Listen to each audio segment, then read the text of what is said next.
Hello everyone, I am so sorry. I know. In the Discord I said, oh, I'm just gonna be like 30 minutes late. You see what happened was. But yeah, I was working. I was working on Rempe, and I absolutely could not rest until I made sure that I literally had like no bugs left in the game. So that's why I was like later than I expected to be. I'm so sorry. But I hope you're all doing well. Like I said, I was gonna change the Cinderella phenomenon to Fridays, because Fridays is usually the day I can pretty much stream without a lot of interruption. And since I do plan to like do the entire routes without like in one stream, it's probably best to save it for those days that I can do uninterrupted. Also, I have some news. So schedule. Maybe it'd just be easier if I brought it up before we start. Because stuff changed as they usually do. Nothing ever stays the goddamn same. Where's the window? Here we go.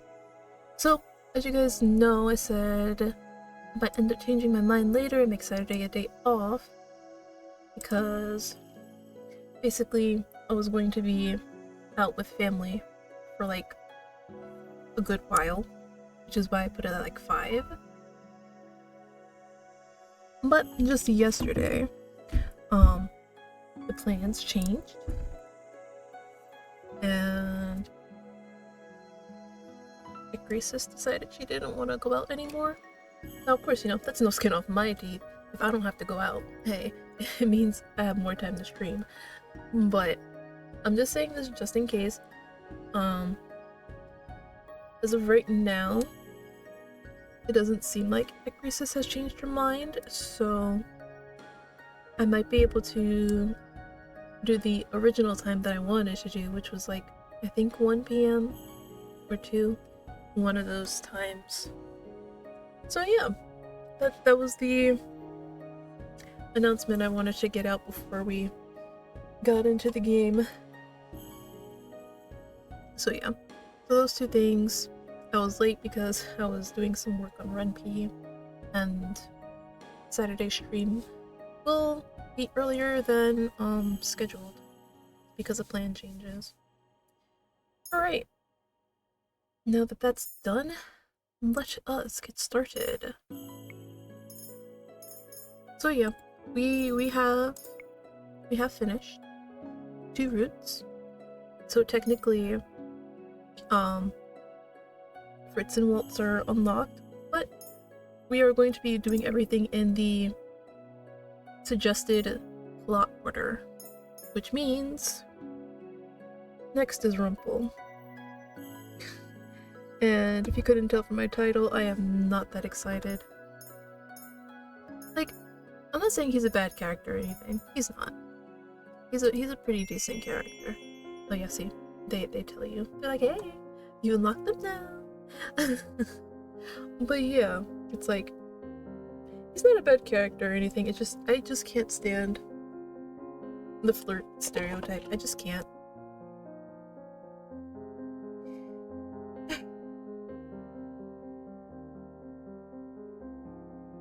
Alright, now that my mini rant is over. Alright, so like they said, we've unlocked it, but we will be doing Rumple. Huh. I'm not looking forward to this, man.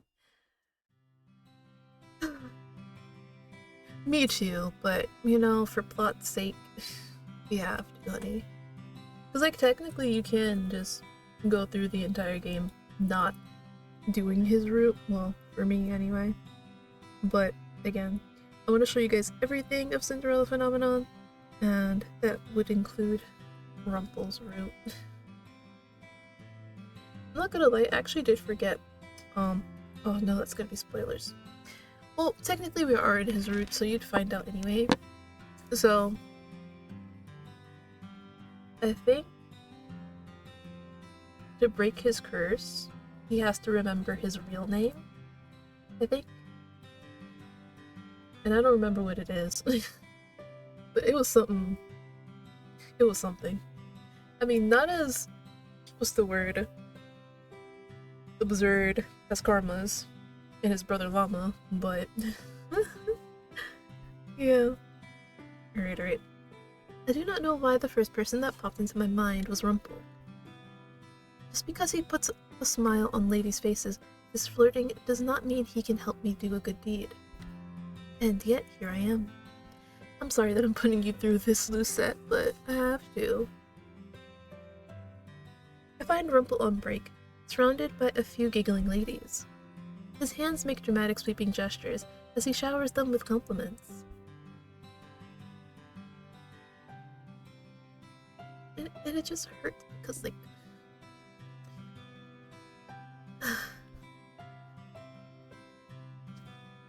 the compliments and the words are just so cringe.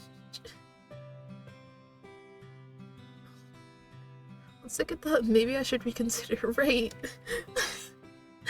You know what, maybe it's not too late to, you know, start with Fritz. Rumple notices me, however, and immediately waves me over.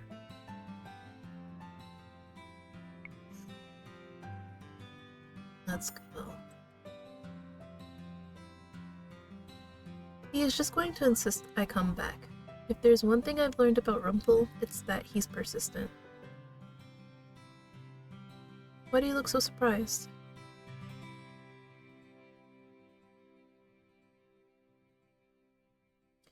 Yes, I did. I'm regretting it. What is he rambling on about now? What? Oh my god. This is what we're gonna have to deal with for the entirety of the route, guys. I'm just letting you know. So you can see why I'm moaning and groaning already, and we barely started. How did he know?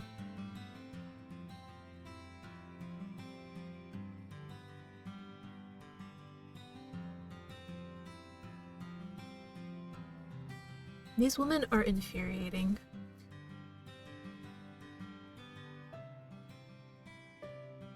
Rumple leans a little closer to me, and suddenly he's whispering in my ear. Hey, little mama, let me whisper in your ear. I mean, listen. It was prime time for that. Come on now.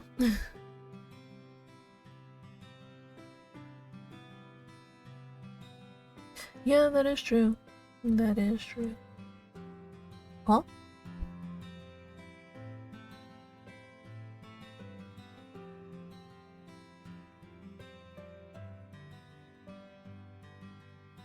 All he ever talks about is doting on people, flirting with them, and making them smile. Rumple continues talking. Oh dear god. I take a step back. Rumple is now looking at me with a triumphant smile. How did you...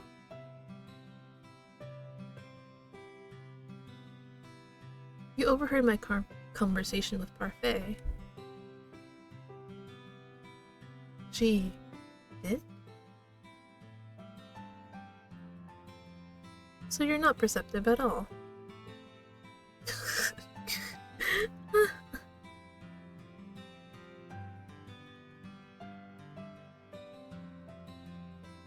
He just assumed that I was going to be partners with him, which is very annoying. I do not even know why I was considering partnering up with Rumple when he says the same things over and over again. And I do not think I could be around him day in and out. Delora appears before us, a sly smile on her face.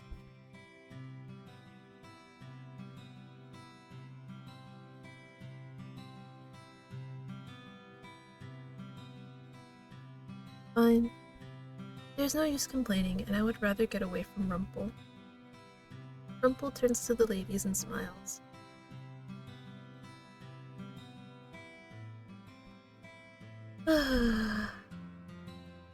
This man.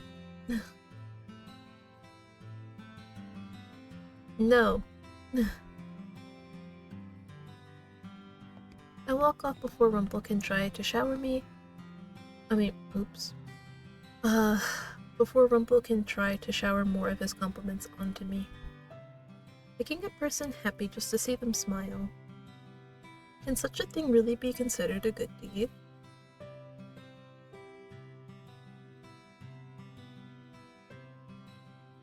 The days at the tavern go by quickly over the next week.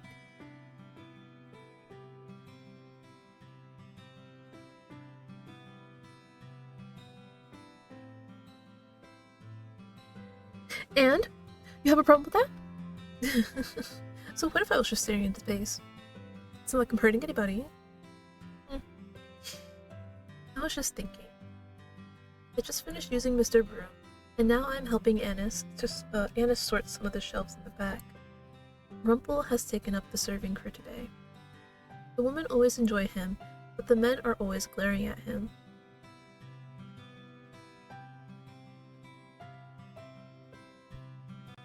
Ooh. Ooh. Ooh.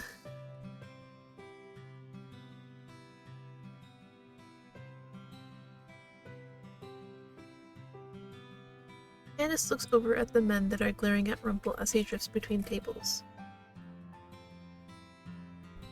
What are you talking about?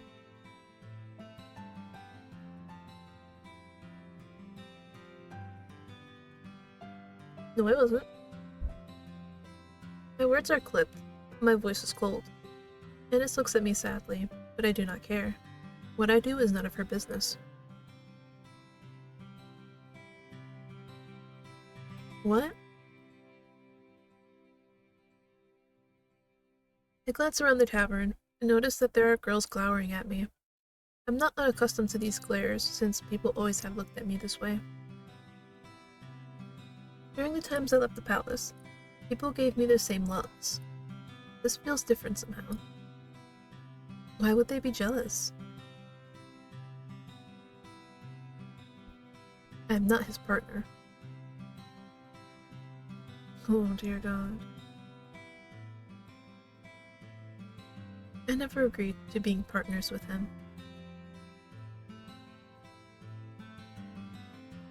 No, dear God. Rumple suddenly appears before the two of us, smiling brightly. I suddenly have the strong urge to slap the smile right off his face. Right? We are not partners.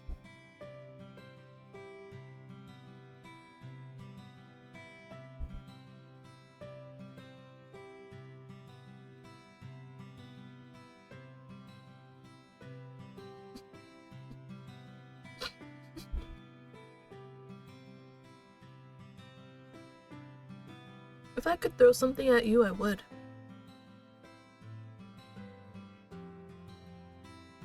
I can only groan in response.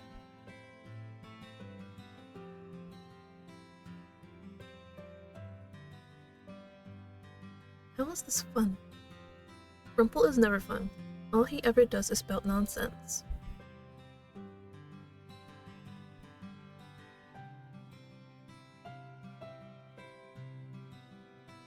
Well, he can go direct them at one of his many other adoring fans.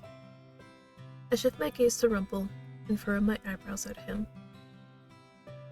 Or do you only direct them at me because you enjoy how much I ignore you?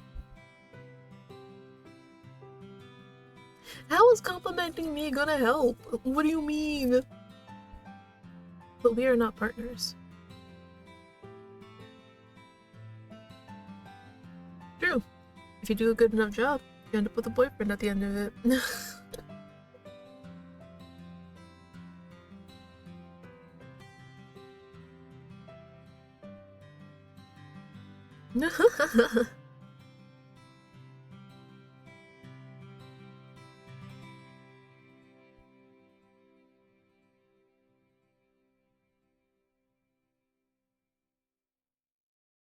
A list.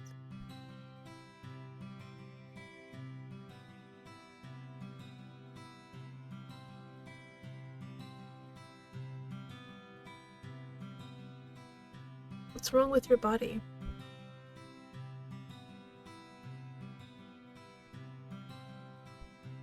That's right. Parfait mentioned having to bear the crystallum lucis. A thought occurs to me as I look at her more closely. Wait, couldn't you use magic to heal yourself? Parfait shakes her head and sighs.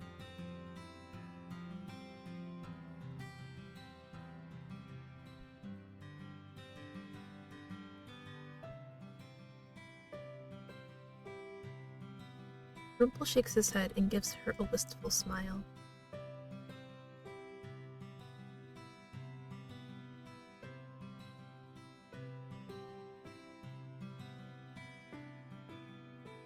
A witch. She's not a fairy. For some reason, I had thought fairies would be more likely to heal people, not witches. Ah, and that's where, what is it? Bias? Prejudice? Something like that comes in.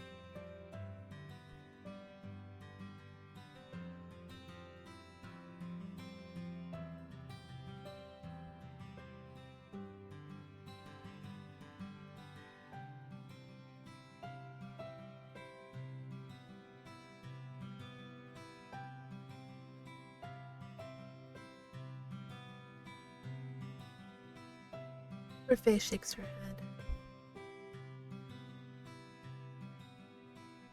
Rumple looks grim. Parfait quickly dissipates the gloomy atmosphere with a clap of her hands.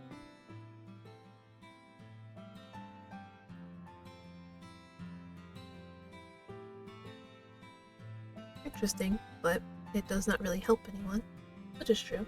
Also, hello Gar. Welcome to the stream. Your body is the way that it is because of the Great War, then?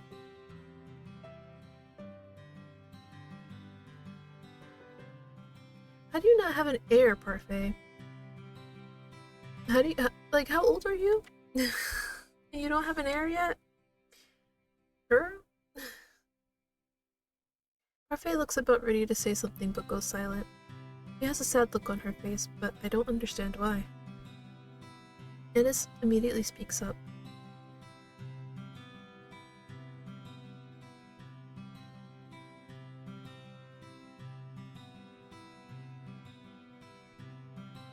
Ennis pulls a list out from a bag nearby and holds it out. There are only a few items on the list as far as I can see. Rumple stares at the list. His expression suddenly smooths into something more serious. Ennis hands him the list, and slowly he takes a pen out from his pocket. I stare as he looks over the list quietly, and then scribbles some things down on the bottom.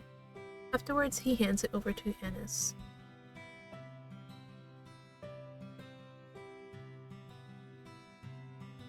How does he know all that? Everyone is staring at Rumple with wide eyes. Even Parfait looks impressed.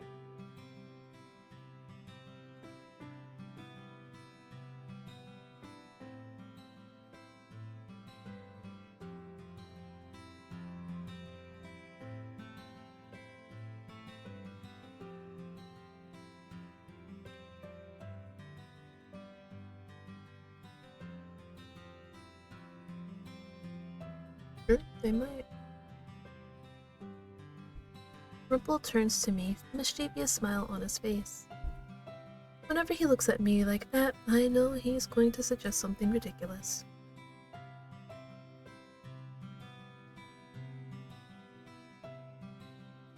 I do not need experience.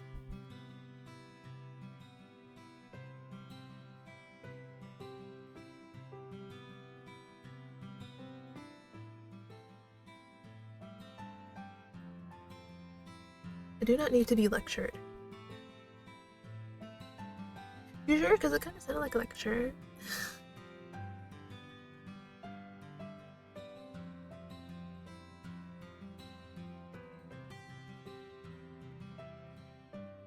What about your work? Rumple puts a finger to my lips and grins. True. Get out of work free. I slap his hand away, but he just grins at me jovially. Jovially. Because it's jovial. Jovially. There we go. I got it. How did I get dragged into this?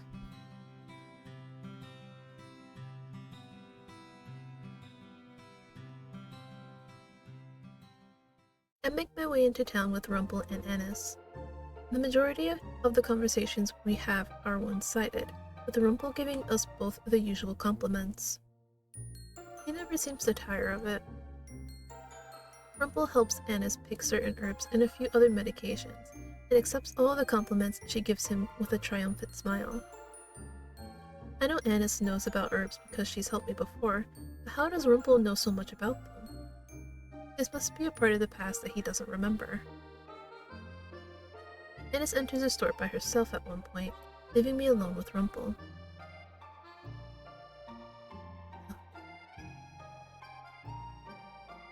I turn to look at him and notice the easy smile adorning his face.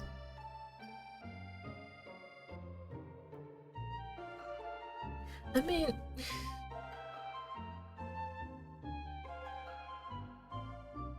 he's not wrong, but not the you kind of mysterious men.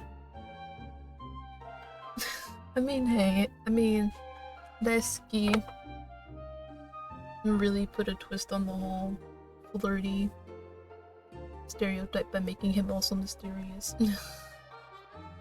It's like they took my least favorite thing and my favorite thing and put it into one, and I don't like it.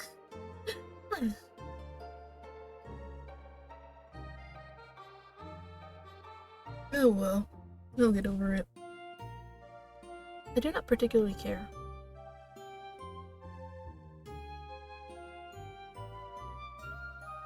I do not see how I can help you with your amnesia.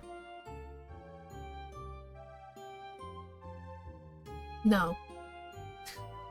He leans toward me with a playful smile on his face. I am accustomed to this behavior by now, so this does not faze me, and I merely sigh at his nonsense. You already said yourself that you need to gather entries from some kind of journal.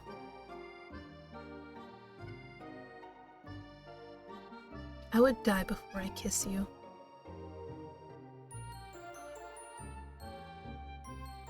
He says that, but he is still smiling. Why is he so unfazed by everything I say to him? You only ever have terrible suggestions. It was a mistake to trust you might have good advice. Oh god. You haven't helped with my curse at all. Ow! You haven't even told me how to get a good deed.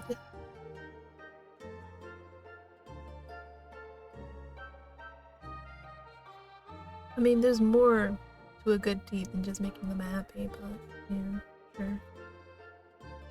So you flirting with women and using shallow compliments on them is a good deed?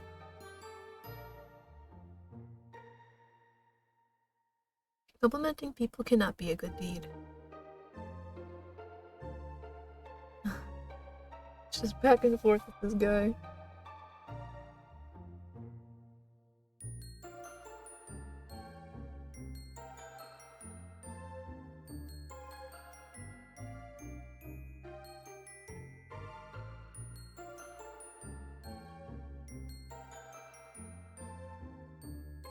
You give compliments to people you do not even care about.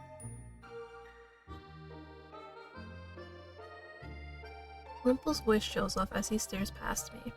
His smile falters for a few moments, and a look of confusion ripples in his features. I turn to follow his gaze and see a small boy staring at us. He is shyly hiding behind some kind of notebook.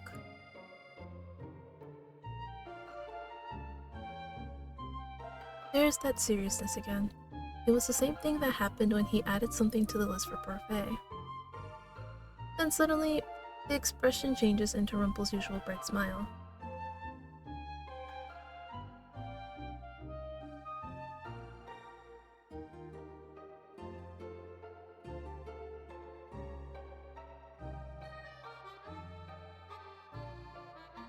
He said, oh, do I know you? Damn. Ode. Aww. So yeah, here we learned that he works at a clinic.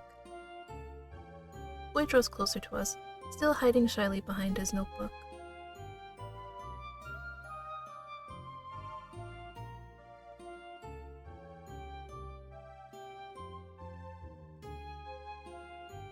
Where's Ines? Why is she taking so long? Because plot convenience! The last thing I wanted to hear is a conversation between Rumple and some child. Is he going to shower this boy with compliments too? Oh, dear God. And there it is.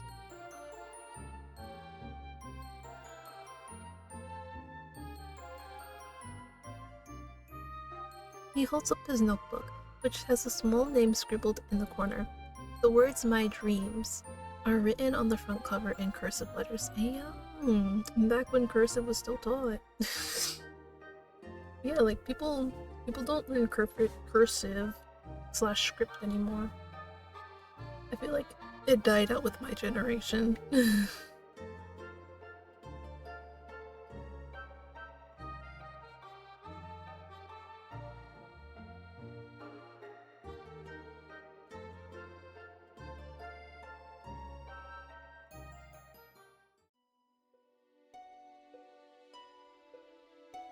You forgot you were a doctor, sure? Rumple? A doctor? The boy continues to hold out the book and finally, Rumple takes it and flips it open to the front page. Rumple is holding the book close to his face so I cannot see it. I rise to the tips of my toes and attempt to look over his shoulder. At first, Rumple does not notice me as he stares at the page. Then belatedly, he realizes I am there and lowers the book so that I can read too. I lean so close to him our shoulders brush. My eyes scan over the page quickly. The handwriting is crude, barely readable actually, but I can still make out the gist of it. Rumple slowly reads the words aloud.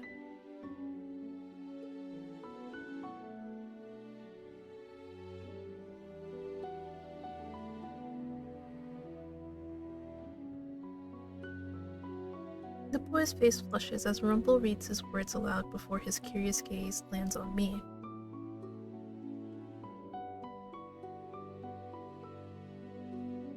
I look at the boy, irritated. No. Rumple suddenly looks up, eyes wide. He looks down at the boy, then at me, his face suddenly solemn. I'm surprised by the words that leave his mouth next.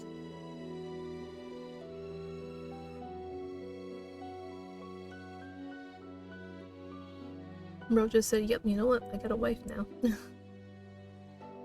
He takes my hand in his and looks down at me, an almost sad look on his face. And there's no reason to slap him. There's no reason to do that. He has such a strange look on his face. Slowly, I try to pull my hand away, but Rumple holds tightly to it. The sadness in his eyes becomes intense. Anxiety. And I see something like fear dancing in his eyes.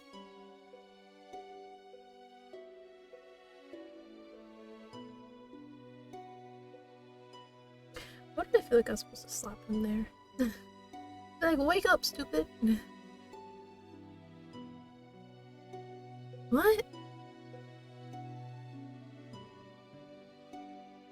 Rumple squeezes my hand a little too tightly. He looks at me desperately.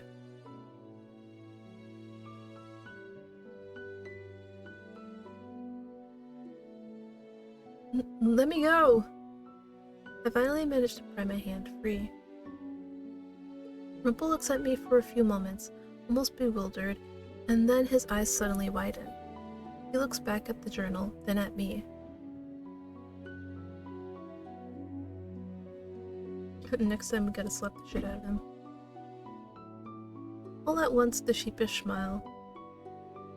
sheepish smile breaks into something cheerful again. He is still smiling at me, even though I was so curt with him. Rumple is so confusing. The boy looks bewildered.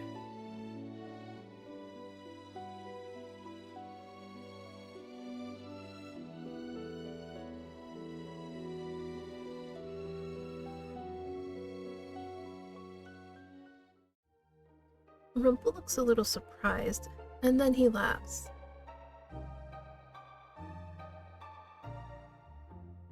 Rumple absently rubs at the back of his neck as he looks up at the sky.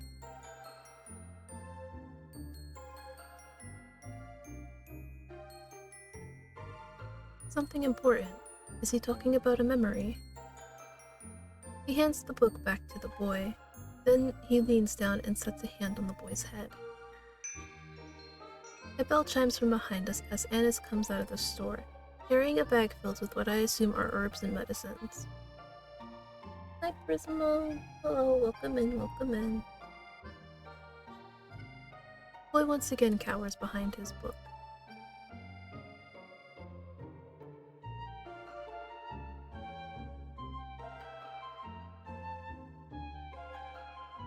Rumple stands, looking triumphant.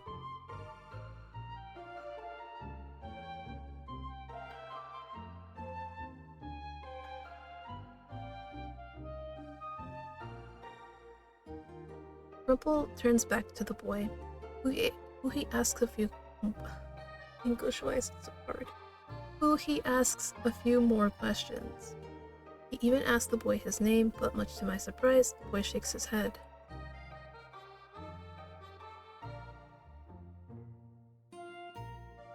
And here's the plot convenience. Anybody he asks is gonna be like, oh yeah, you know, you're this, you're this, you're this, or I don't know. It is like my curse. No one remembers me being a princess, and no one remembers Rumple's true name. Rumple thanks the boy again many times over, and even buys him a few pieces of candy.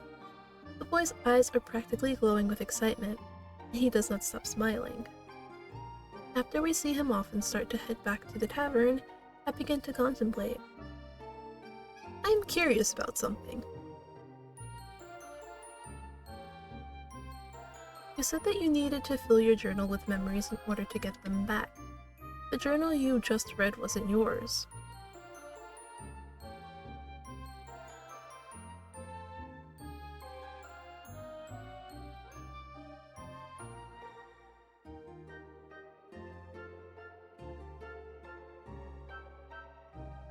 Why doesn't he carry his journal with him everywhere, though?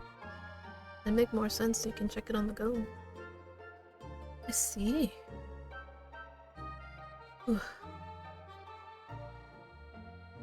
Rumple gives a short, distracted nod.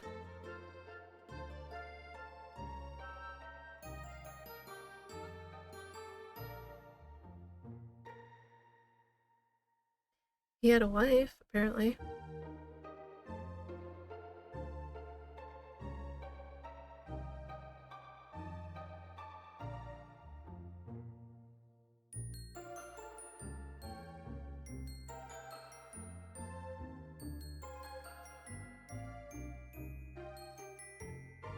Even though this does not pertain to my curse, I am curious what his journal might say.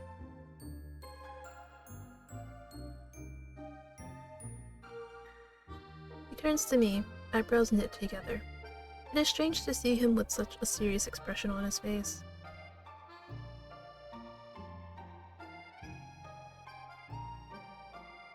I am surprised by his sudden change in topic.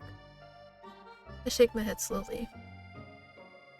He is quiet for a few moments, before suddenly his smile comes back and he laughs jovially, telling us that there is no point in worrying.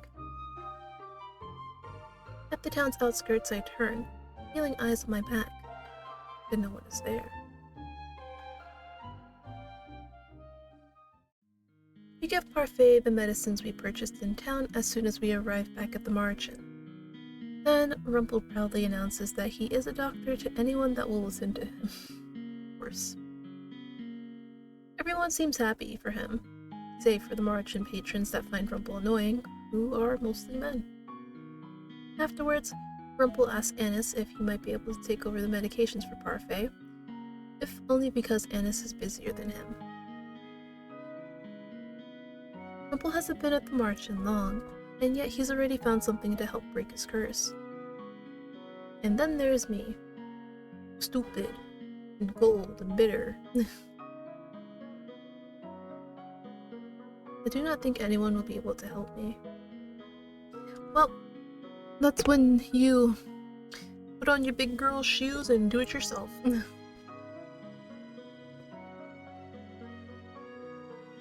At the end of the night, when I finally have time to myself, I return to my room to rest. Alright, let me munch real quick.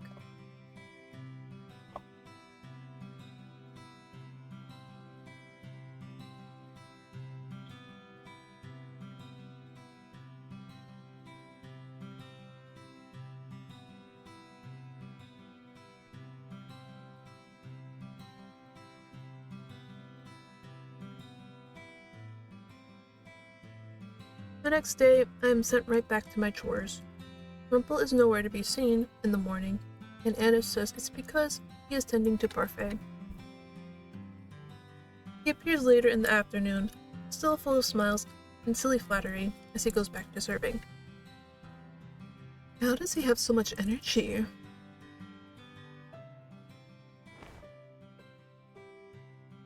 At the end of the day, I plop down on this settee to rest.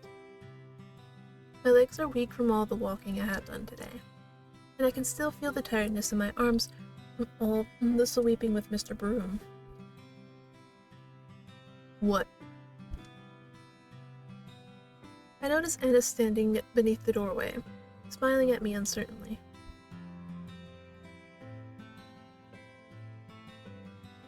Why is she thanking me for work I obviously do not want to do? It's not as if I've asked to do any of this. Anis nervously shifts on her feet.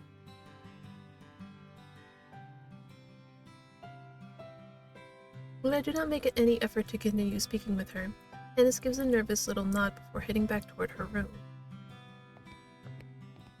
Not long after her departure, I hear an exuberant and familiar voice. Oh, jeez. Can we just, like, put off his balls or something? That might tame him.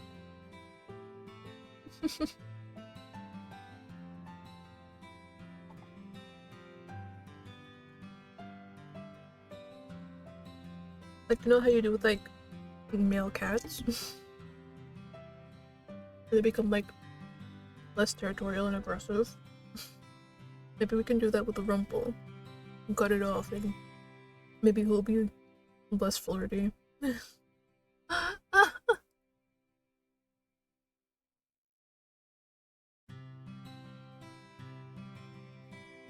should have gone to my room.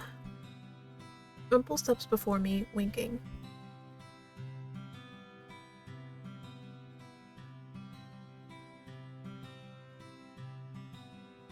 I am not in the mood for your flattery.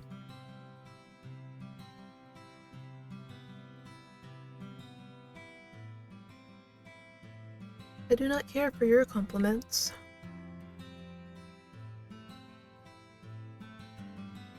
You heard that.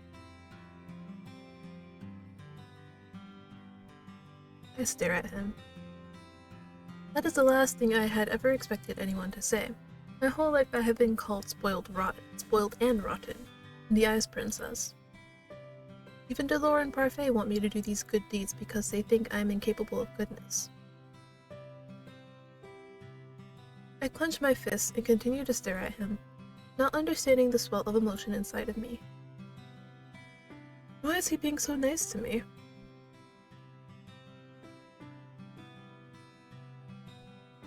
He draws back his hand, reaches into his pocket, and presents me with a small yellow bag. What's this? I'll take it. I'm not used to receiving gifts out of the blue,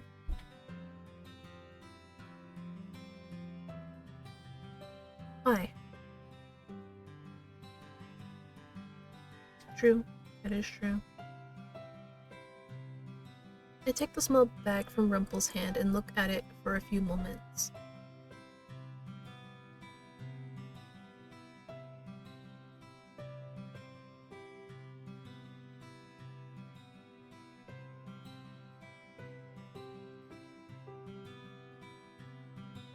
Look down at the little bag. I open it up and inside is a little white chocolate piece fashioned into the shape of a flower.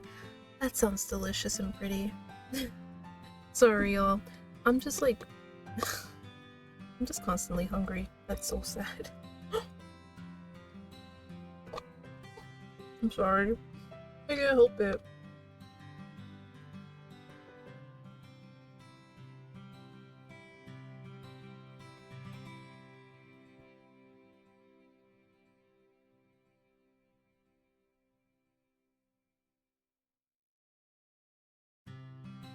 A lily.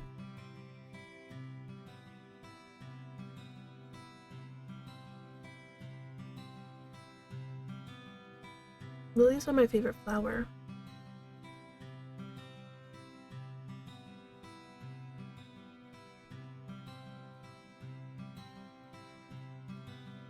He winks at me. Why?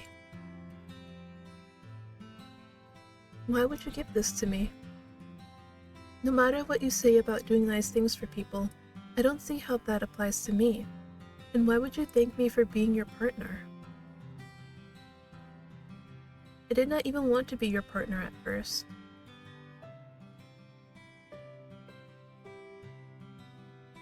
He got you there. I am unable to withhold my surprise. Rumple raises an eyebrow, then sighs.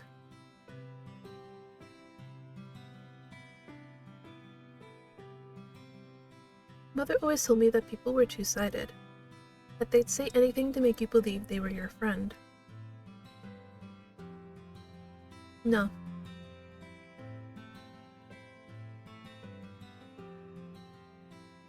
But...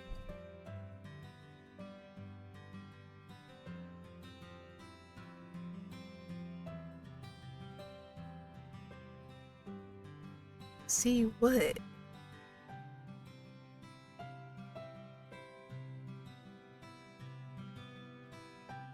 What can Rumple possibly know about me?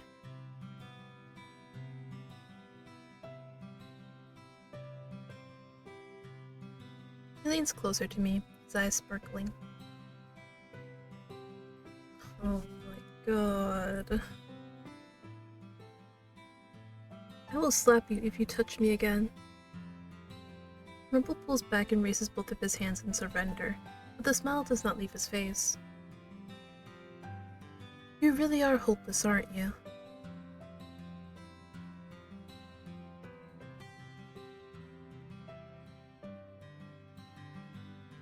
His expression became oddly solemn.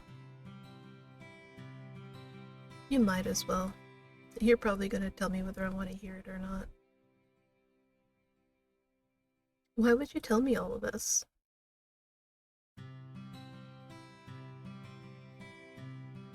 If I don't listen, you'll still tell me regardless, so feel free to share. That's literally what I just said. Rumple sighs as he flips the journal open.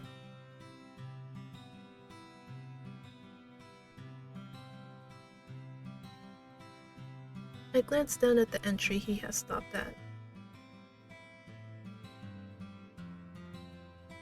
I follow his gaze to the bottom of the page and pause, noticing a conspicuous gap. I don't know why I said gap like that, but hey, it is what it is.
Sorry about the abrupt pause. Sorry about that. The final piece of your curse.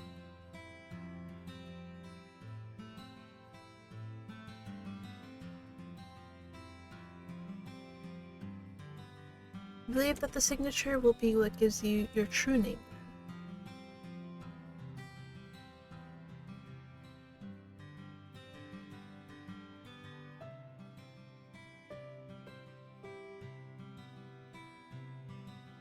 Hmm.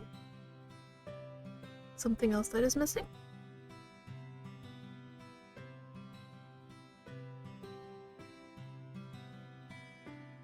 I stare at him, not understanding. Slowly, Rumple begins to explain.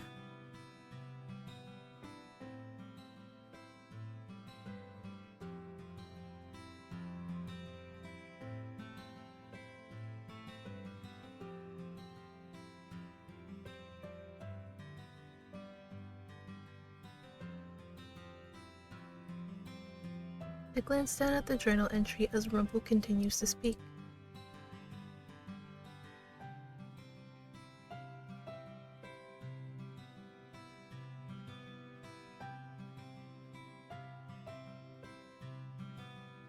He lifts the book and points to the words, reading them aloud.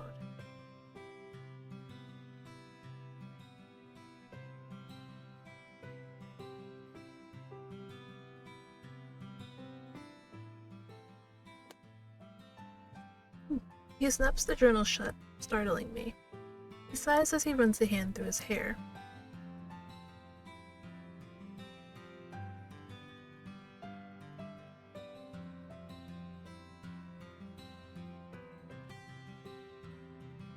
Why did you write it so vaguely?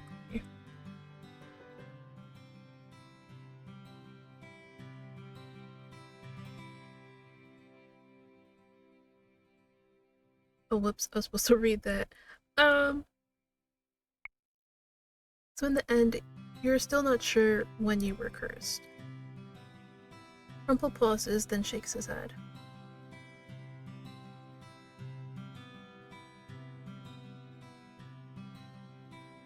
For a few moments, the two of us are quiet. Rumple's curse is a mystery, not because he is hiding it like Karma is, because he does not understand it himself. After a few moments, Rumple begins to laugh, breaking the silence. I look at him, startled. What's so funny?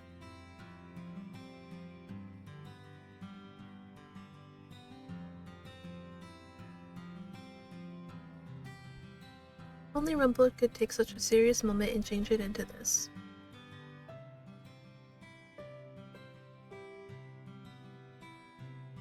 I have no choice.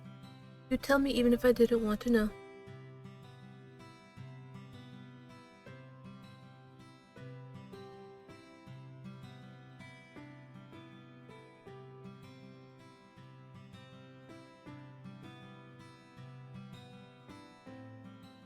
We were looking for medical supplies. That boy appeared through mere coincidence.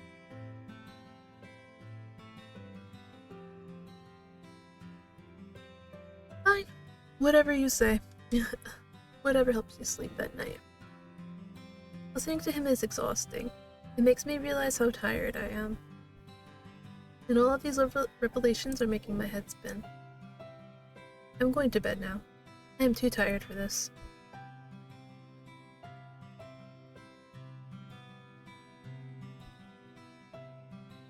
Perhaps. I turn to walk away with the little chocolate in my hands. As I walk back toward the darkness of the hallway, Rumple's soft voice echoes behind me.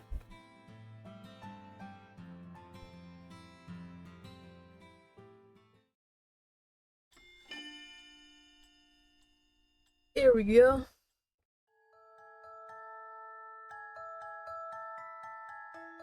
They promised they'd be back today.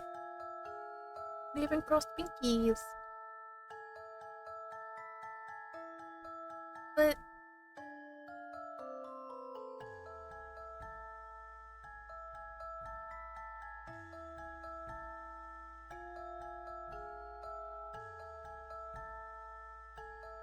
so they didn't like playing with me?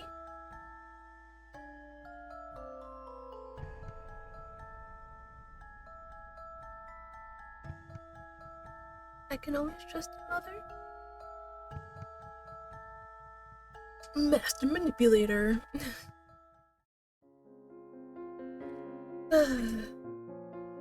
My head feels foggy. Maybe it was because it took me forever to fall asleep yesterday. And then, to make things worse, I ended up having that dream.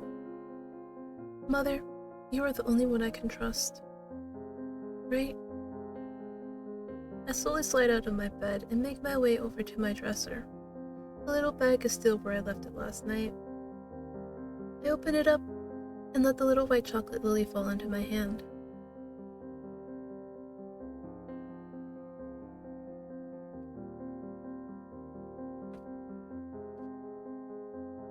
Is he really trying to help me?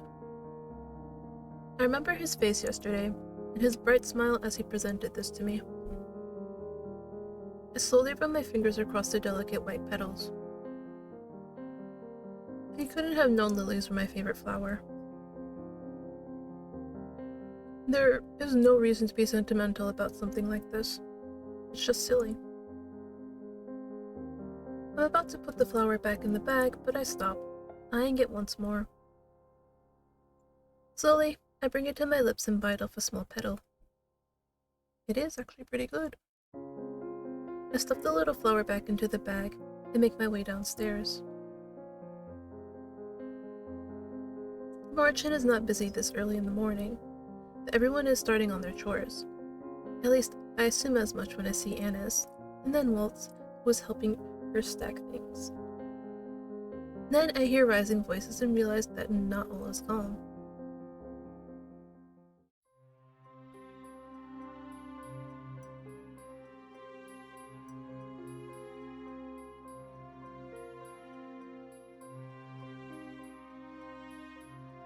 Karma and Rumpel stand on opposite sides of a table, staring each other down. A teacup filled with what looks to be cool tea sits close to Karma, abandoned.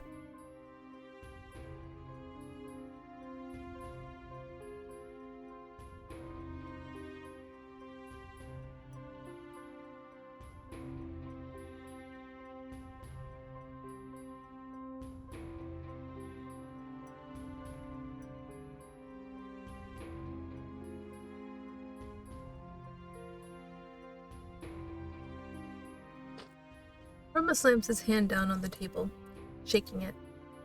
The tavern goes quiet. Waltz looks over, his eyebrows furrowed with worry.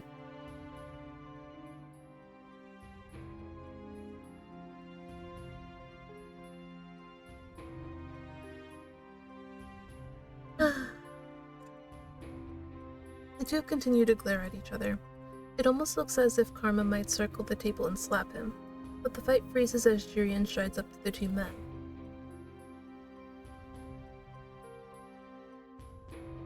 It really is, though. Like, come on. We literally just started the day. Chill out. Oh my god. Rumpel's like, but he started it. Ah.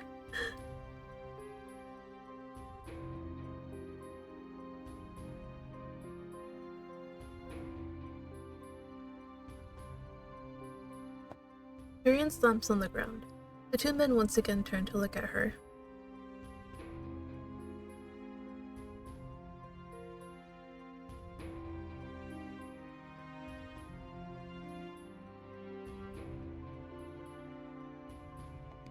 Both men turn away from each other, obviously agitated. Rumpel's expression is cloudy as he makes his way over to the bar and begin helping set the tables. Jurian notices me watching. She waves at me with a terse smile on her face. I shrug as I make my way over to Mr. Broom. It is like waking up to two children arguing. Jurian sighs before looking at me thoughtfully.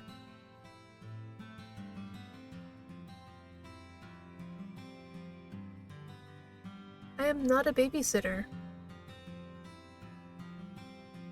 And?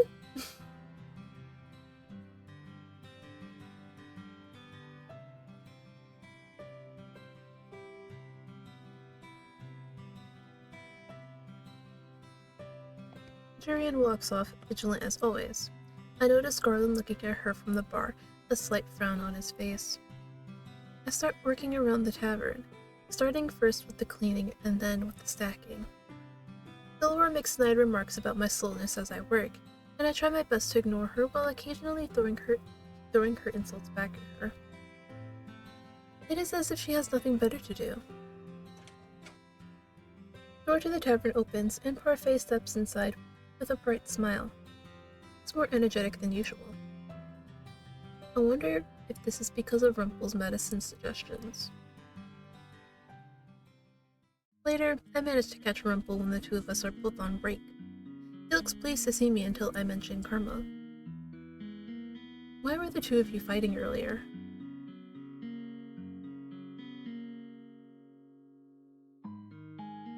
Just answer me.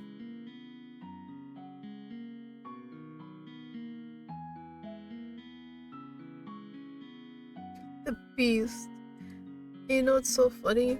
It's so spot on with his curse and all.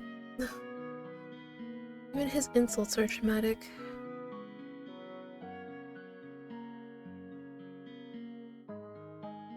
Well, your flirting is annoying.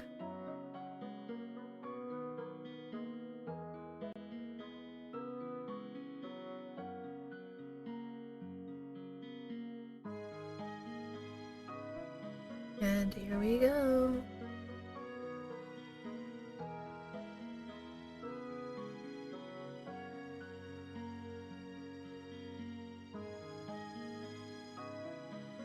I swear, they both really do sound like children. No doubt Karma would be blaming Rumpel.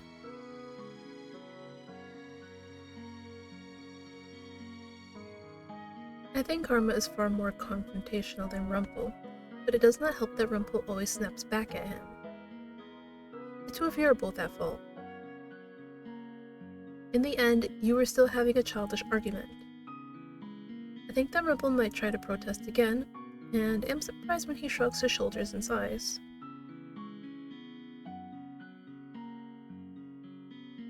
I roll my eyes.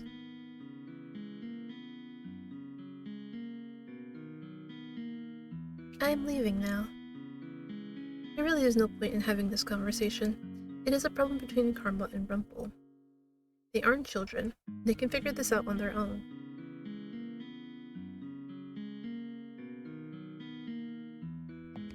I ignore Rumpel and leave him standing where he is as I return to my shift a little early. Honestly, I would much rather focus on work than Rumpel. He can be just as tiring, if not more. Though, after what happened last night, I do not think he is as terrible as I thought. The days go on, and Rumpel and I speak only briefly during our breaks. Every day I eat another piece of the lily until only one is remaining. One afternoon, just before my break, Rumpel approaches me with a mischievous smile on his face. What do you want?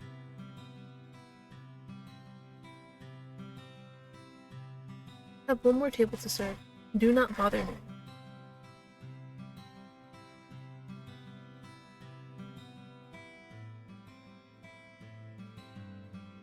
All of your other lessons have been useless so far.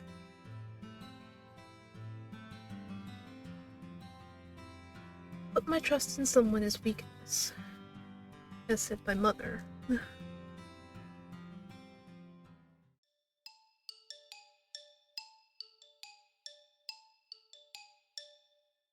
Oh dear God. What? Wait, but where are you? Rumpel points at my customer, a young man sitting right beside the window.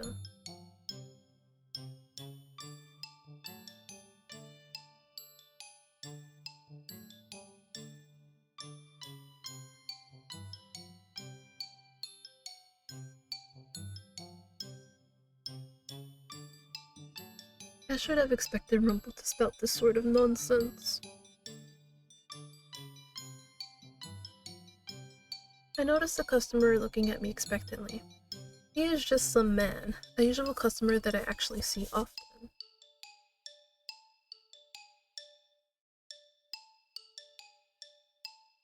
I move away from Rumple before he can muddle my thoughts any further. Already my feet feel like lead. I find myself staring at the man for far too long. The way he stares back at me, his expression so unreadable, suddenly makes me feel more uncomfortable. Do I really have to do what Rumple says? I stop in front of the man and set down his tray, my eyes still on his.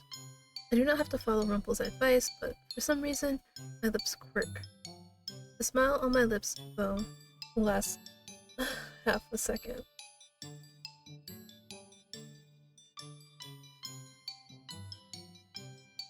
I might as well try. But hey, I mean, we have to try and be a good person, and I know not all good people. I know bad people flirt too, but like, you gotta try. No. My face is hot, but not with embarrassment. The more I think about Rumple's proposal, the more irritated I become. It's nothing. His eyebrows fall a little bit as I frown at him. I never smile when I serve food, and everyone knows that. Perhaps for a few moments this man was hopeful. But hopeful for what exactly? I cannot believe that Rumple wanted me to flirt with a man I do not even know. Just the thought of it makes me annoyed. I turn to stride away, my feet thumping too heavily on the floor. Leave me alone. I do not care. I ignore everyone's gazes as I make my way as quickly as I possibly can upstairs into my room. There, I collapse on my bed and lay there with my arms outstretched.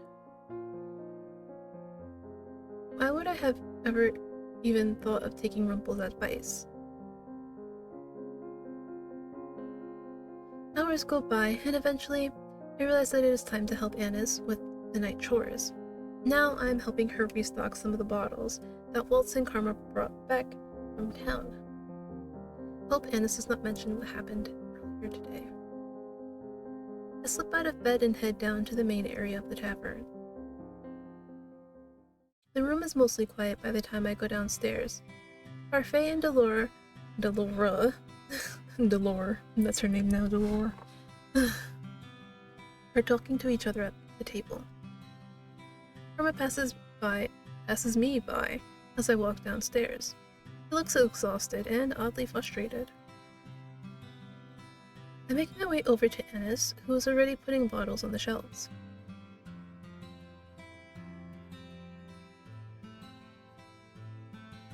I'm fine. Now, what does she need me to do? Annis explains how restocking works.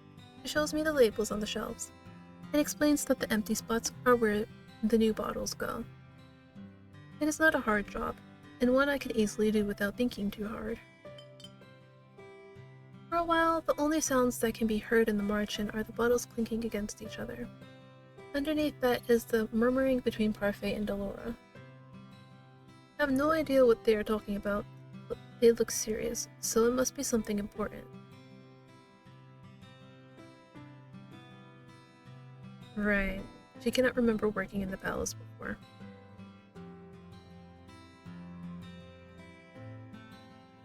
I would rather not.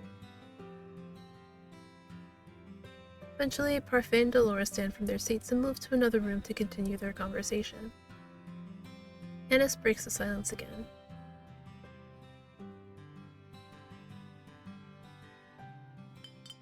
My hands move stiffly, placing bottles on shelves by label. All I want to do is get the work done, and then return to my room.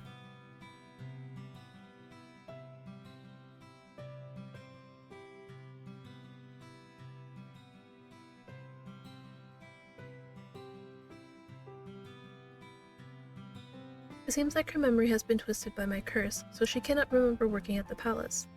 All she remembers is working for a rich family.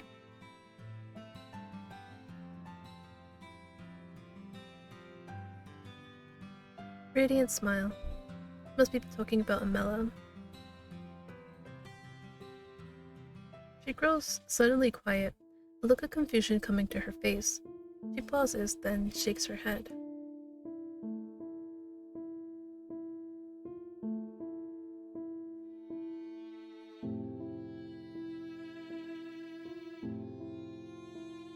She was. Because of her, Dolores' dress was torn.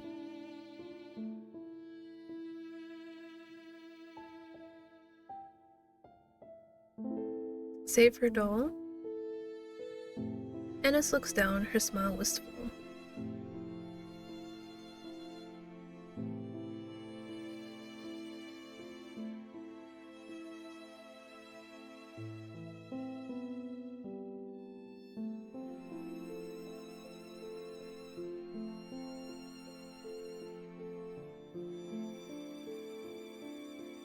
So it wasn't Annis who ripped Dolores' dress, but a bird.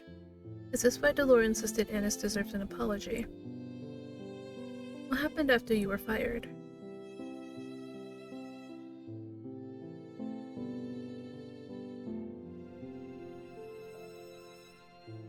Annis's face clouds briefly with sorrow. The expression is short-lived.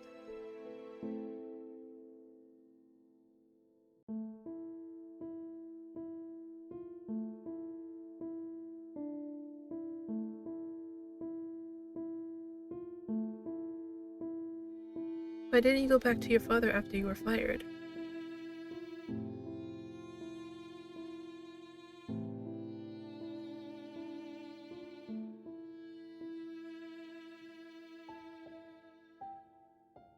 So you have no one.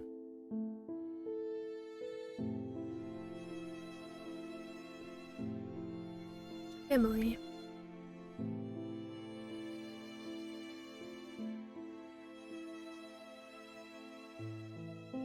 The memory of what happened today slowly seeps back into my mind. I cannot help the irritation bubbling up inside of me.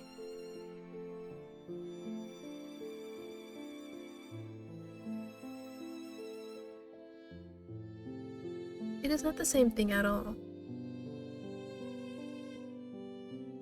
The two of us continue working until Annis makes another wistful comment.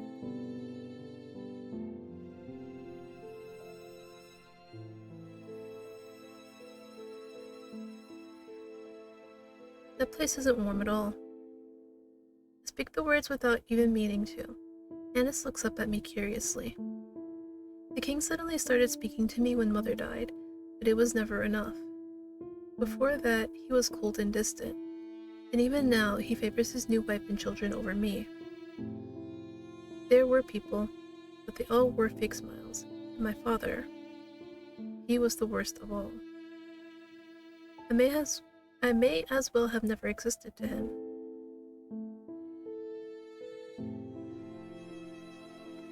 For what?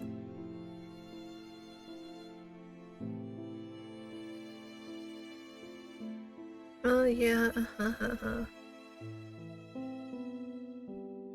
He put his kingdom before his children. Annis fidgets nervously. Apologies are not going to change the past.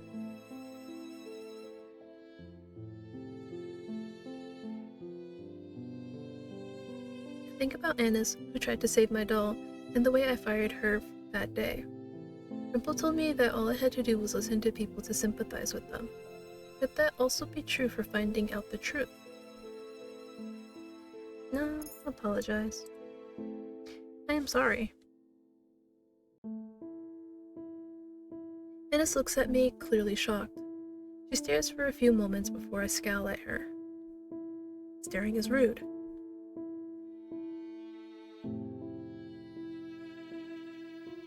It is for something I did that you wouldn't remember.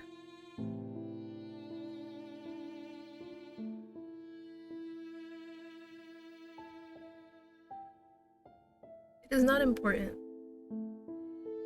Annis's eyes are suddenly downcast, and no matter the attempt, her smile isn't as bright as it once was. I quickly finish stacking the bottles on the shelves. I am done. Annis turns to look at me with an unusually tired expression on her face.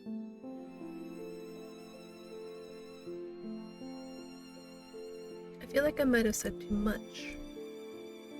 I do not respond to Annis, but instead choose to head out the front door. Ines asks where I'm going, but I just ignore her. I think about heading to town, but then reconsider. I decide to head to the forest instead. I make my way to the forest clearing. In the dark, everything feels a lot more comfortable. Here, I do not have to pretend to listen to anyone, and I do not have to talk about myself. I settle down on a rock and stare up at the sky. I apologize to Ines. I apologized, but Ines did not even understand my apology. And even now, I still cannot bring myself to trust those at the margin. I sigh and find myself speaking aloud. Maybe I am the ice princess.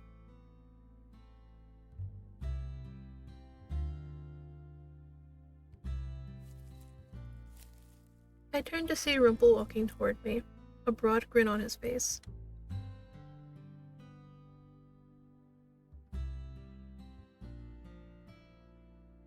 I stare at Rumple blankly. He sighs and shakes his head. He sits down beside me and his grin falters a little bit.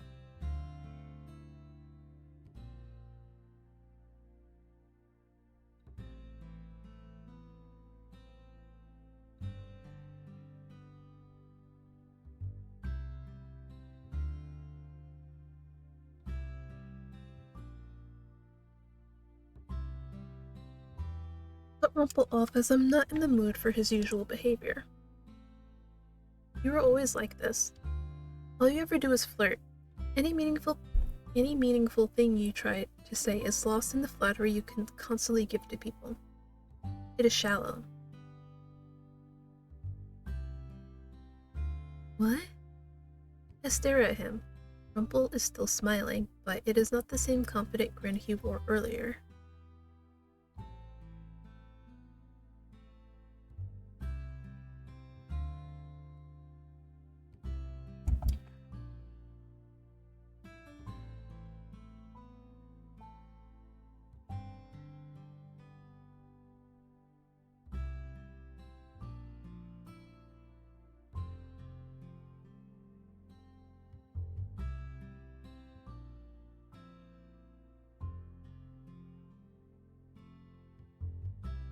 Rumple shifts so that he's looking right at me, and I notice that his smile is gone.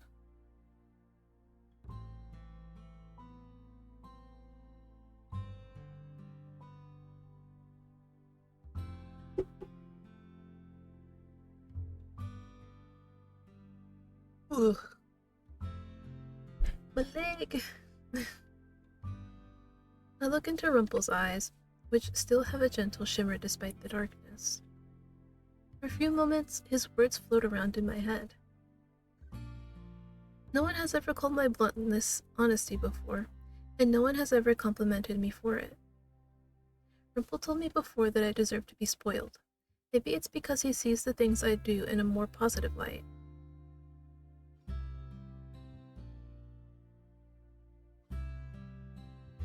I glare at him and Rumple just laughs in response. I put a hand to my cheek, suddenly self-conscious.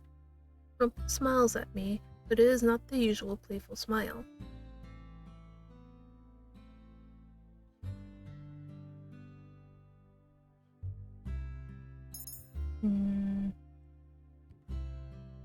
Why did you have to be so dramatic when you gave me that compliment? I cross my arms and Rumple grins at me.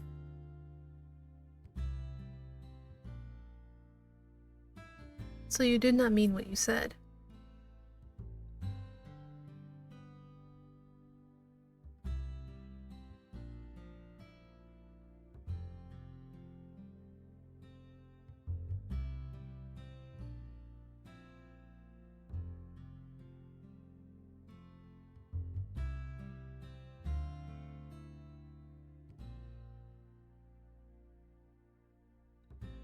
Were you spying on me?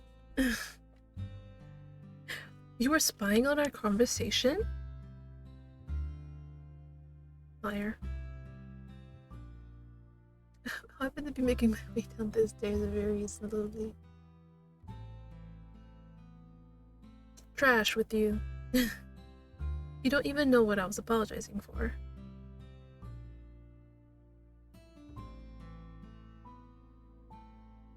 I listen far more than you do.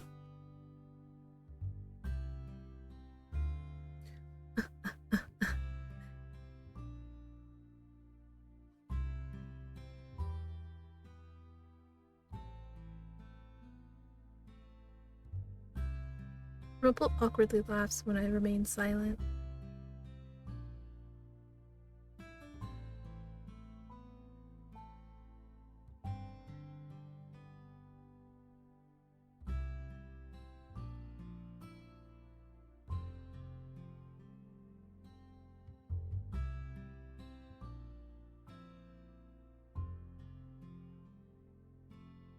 Words are fickle things. Mother always told me that people lie and that they would say whatever benefited them. It is foolish to trust words. What if Annis had been lying to me? Why would I put so much blind faith in people?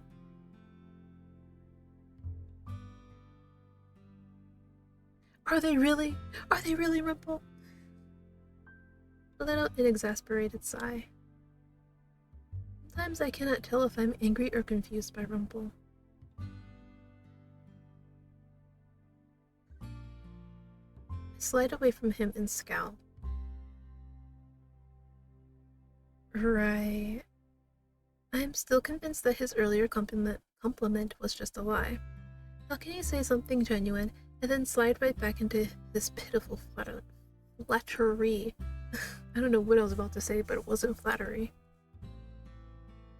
For a moment, silence falls, and I find to my surprise that it is not awkward being alone with Rumple.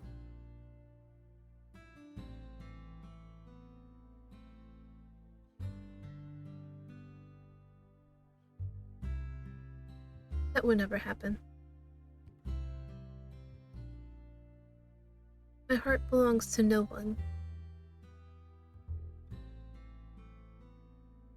That will also never happen.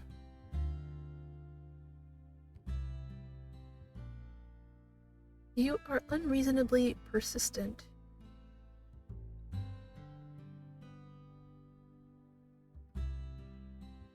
Then you must be in love with many women. Got his ass. I stand up.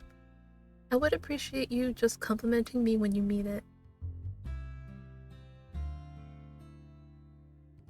I have no energy to chastise him right now, but at least I no longer have that anger inside of me, inside from earlier.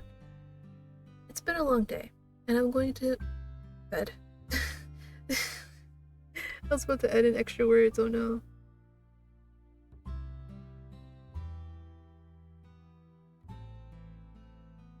Good night, Rumple.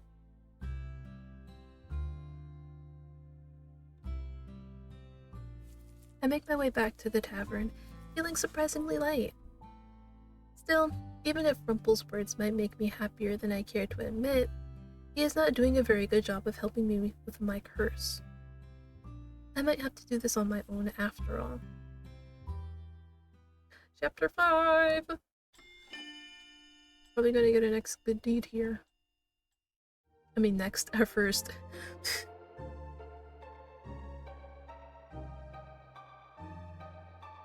I cannot help but groan at Rumple's optimism. Because we were both sent out to run errands. No, because we're partners. No. Shut up, stop. Half of the time Rumple says some deep things, but then he says things like that. It's like he has two personalities. No, it is not the same thing at all. I take out the list and scour it for the things we need to buy. More than half of it is already crossed out. I glance at the bags Rumple is carrying. He refuses to let me carry any of them, insisting that it would be impolite to force the load on me. Huh, the complete opposite of karma. Oh. That leaves me with less duty. This is a lot more laid back than what I have to do at the margin. Okay, now we have the general medicine restock for Annis.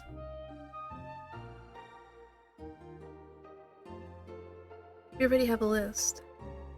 But Rumple just hums enthusiastically as we continue on our way, and I'm not entirely sure if he heard me or not. We arrive at the little medicine shop in the central plaza. A man exits through the front door, coughing so loudly people turn their head to stare at him. I'm telling you, if you did that during COVID, everybody would like scatter. They'd be like, diseased!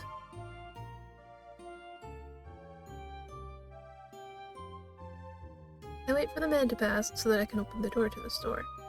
Then I notice that Rumple hasn't budged beside me at all. His eyes do a quick scan of the man before he slowly begins to walk toward him.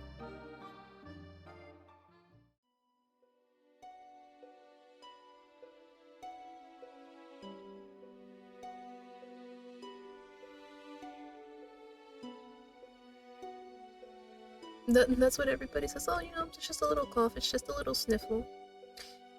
And then that ends up killing them. Because sometimes it's, symptoms don't appear. It's like, oh yeah, if you have X disease, the symptom you might have is vomiting and diarrhea. And you might not even get that. It could just be a cough. You end up dying because you're like, oh, that's just a cough.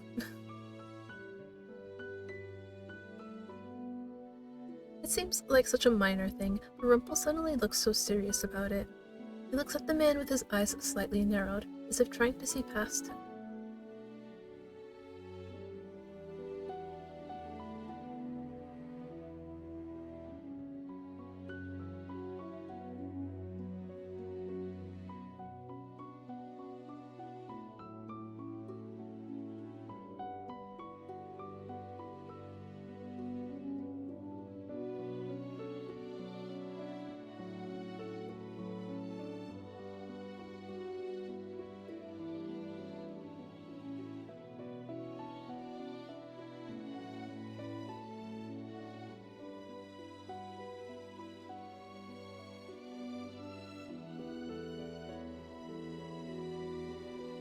The man thanks Rumple before walking off. I notice Rumple looking down at the ground, a rather forlorn expression on his face. Is what he said true? About doctors not giving advice about at-home remedies. Well, because, think about it. Because, what is it? I forgot what it was.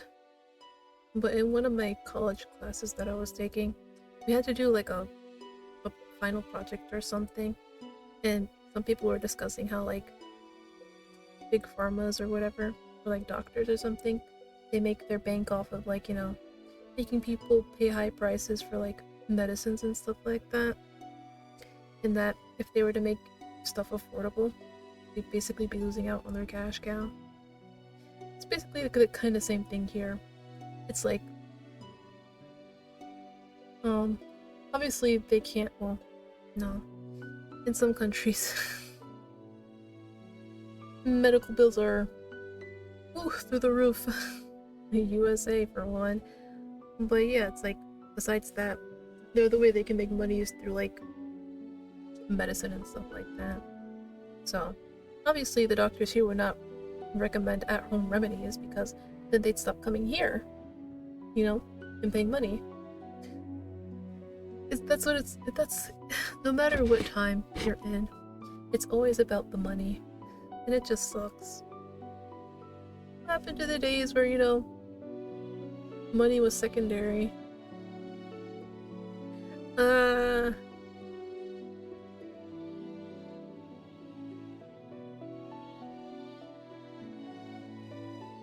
apparently in this case, they think medicines work better than at-home or herbal remedies.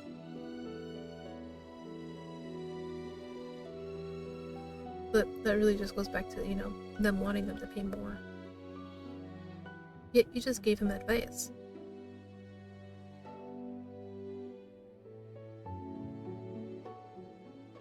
If only the medical field could learn from this. Learn from Rumple. If only.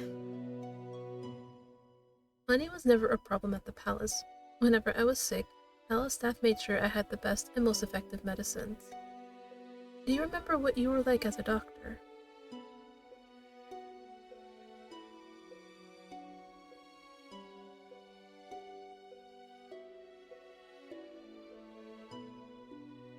Yo, he can do operations? Can you do open heart surgery? Okay, probably not that dire, but...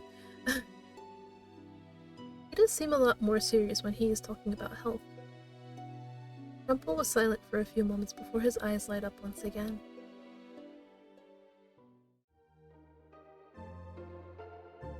I thought you said medicine wasn't always helpful.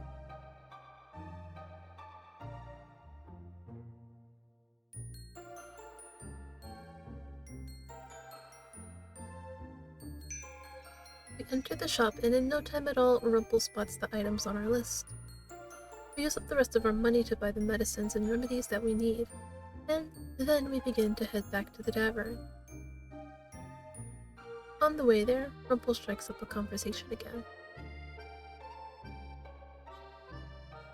About what?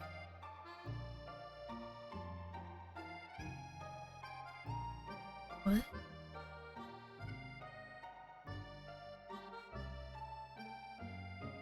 I stare blankly at him before walking away.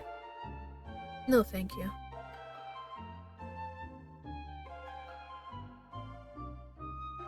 When we are at the outskirts of town, I pause and turn around. It is as if I can feel eyes on at my back, but I do not see anyone openly staring at me. Is someone watching me? Suddenly, I feel warmth in my hand, then fingers interlace through mine. Purple pulls me a little closer, his expression oddly gentle. Oh dear God. Stop! Suddenly, his face is a lot closer to mine, and I can see his features more closely.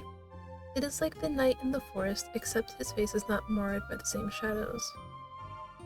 There is caution in his eyes, but it is not directed at me. Yes. No, I just thought I felt someone looking at me.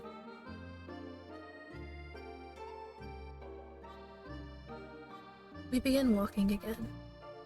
The two of us begin to head back to the market. Rumple has all the bags in one hand now. He hums a little bit as we walk. It is remarkably peaceful, so much so that I do not even mind him holding my hand. It suddenly feels a lot safer. I am so lost in reverie that I do not even notice when we turn and go in the opposite direction. This is not the way back to the margin.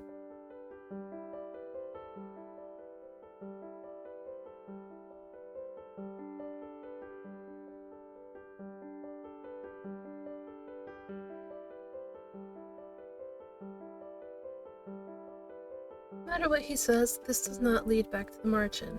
It is not a scenic path or a path at all. Might as well keep walking. It won't kill us. It won't kill us. I hope not. I hope it doesn't. It is, but this still does not lead back to the margin.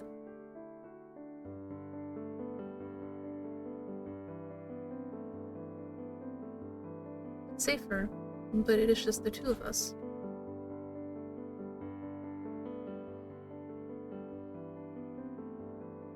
I suddenly stop and let my hand fall away from his as I stare up at him. I wasn't expecting that level of cleverness from Rumple.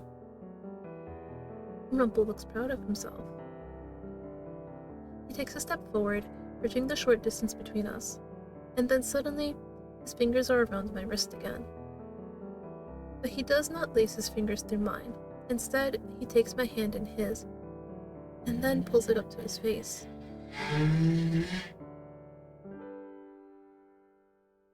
Thank you for that. Thank you. We always wanted to hear a car engine revving.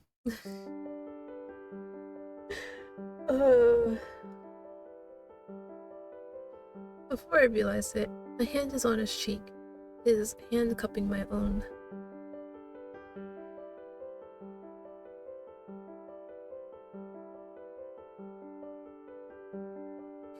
all because you keep flirting and complimenting. It's hard to know what you mean and what you don't.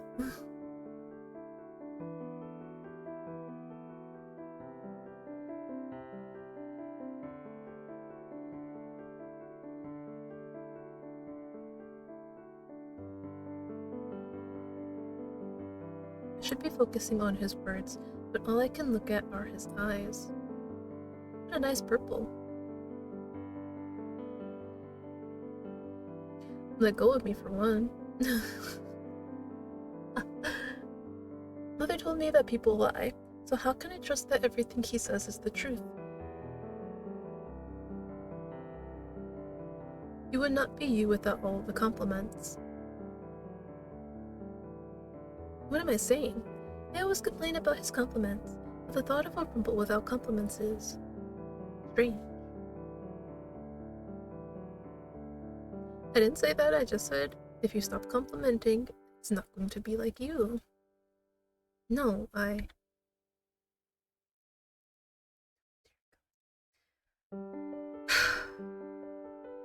Something bright and angry flares up inside of me, something that I don't understand. I pull my hand away from him, a scowl on my face. Yes. Come on, let us go back to the march-in. I start walking ahead, and Rumple rushes up to catch up with me.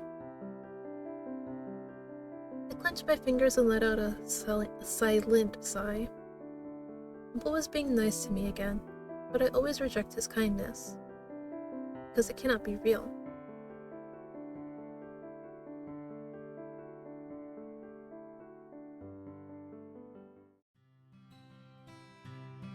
Days go by. I consider Rumple's advice, but I refuse to flirt with anyone again. But we didn't flirt with anyone. What do you mean? We never did. But I have no idea how to make anyone happy. Rumple told me that I cannot make anyone happy without knowing anything about them, and listening to them like I did with Annis, but what reason do I have to listen to people? This is so frustrating. Days later, Rumple and I sit at a table, waiting for our work orders. Rumple is on the verge of conversation when we suddenly hear Parfait speaking in the doorway. Rumple picks up on the words before I do. He rushes over to the front door. He looked almost nervous. He was at the front door.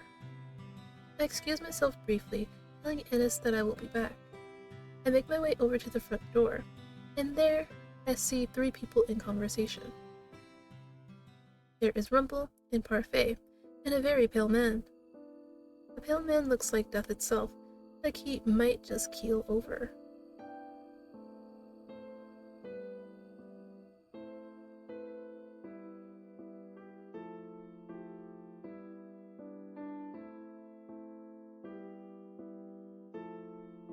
There is a desperation in Rumple's eyes that I have never seen before. He looks at Parfait pleadingly, all the while holding the man by the shoulder to steady him. What is happening?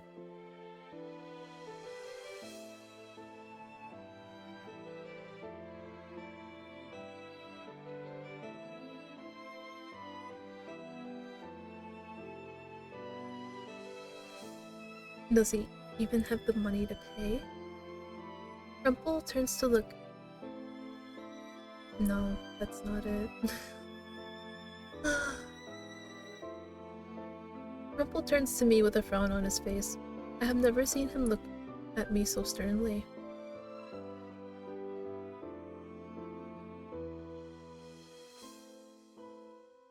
He was insistent that a doctor's #1 priority was to help their patient, regardless of their monetary situation.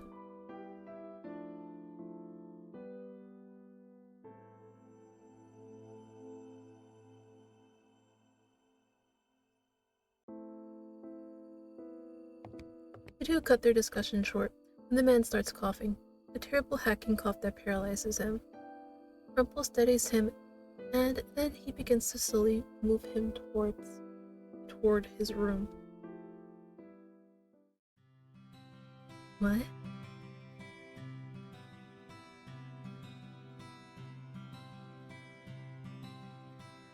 Why would I worry about Rumple?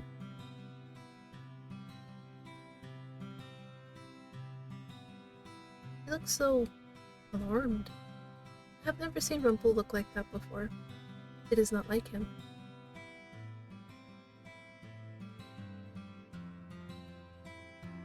Our Faye comes through on her promise. When I go back to the bar, both Anis and Rumple are gone. Karma, or Miss Karma, is there instead, looking disgruntled. Honey, it's okay. We're both in this together. Because you don't do anything! Because Waltz is busy doing his puppet shows, and Rumple is helping a sick man. Let's spend some time together! He flips his hair and smiles brilliantly. No. No. Right, compete with yourself, hun. Like, I love you, but no. No. I am really not in the mood for karma right now.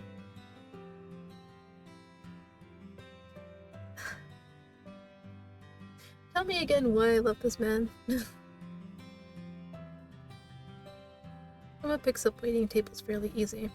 I notice that he speaks very fondly to the girls, but they are not as receptive as they are with Rumple. Many times they ask Karma where Rumple is, and he seems agitated when he tells them that Rumple is busy. They seem just as irritated. Once my break starts, I meet Karma at the bar. He looks depressed. I guess if you and Rumple competed to woo girls, he would win. I mean, unless you want to use your curse. It's an easy cheat.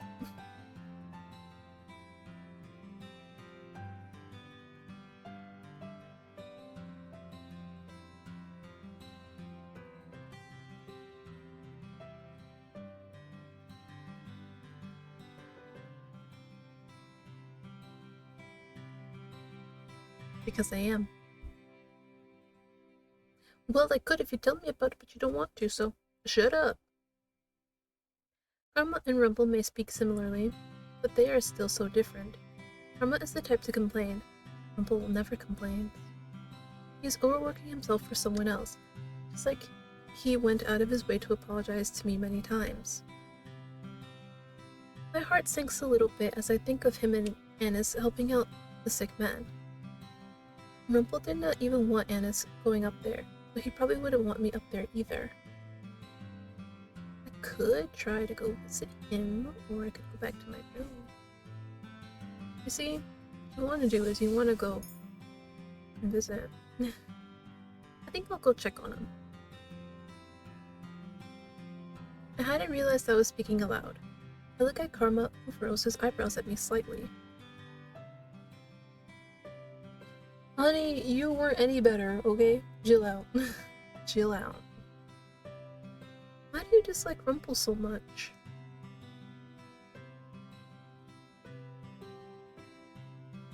Okay, but I still want to know, like, what was going on? Then do not involve me. You have no need to comment on us being partners. Ooh. Karma looks at me wide-eyed and a little shocked. Then a sort of knowing comes into his eyes and he smiles just a little bit.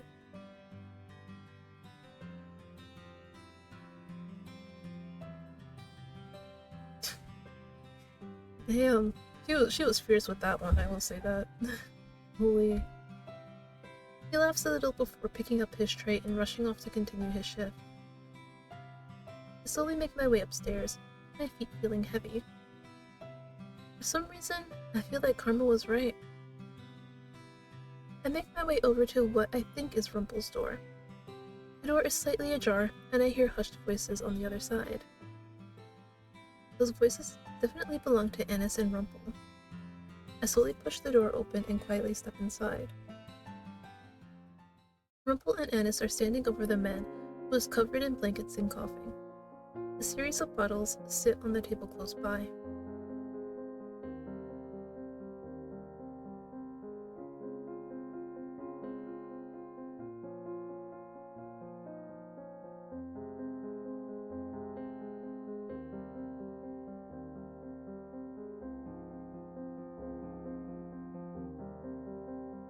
I glance at the table where a list is sitting. Beautiful cursive handwriting details everything the patient needs. Everything is circled except for some medicine at the very bottom that has a star next to it. Is that Rumple's handwriting? Suddenly, the two of them turn. They both look shocked to see me. I came to see how you were doing.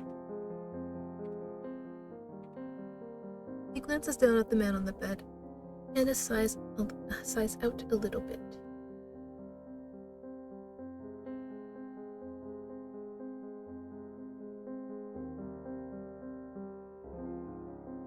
I walk into the room and glance at the list. I look over at the total for the medicine, then at the coins on the table that I hadn't noticed before. Did Rumple use all his money for this stranger? What will happen if you do not get this medicine?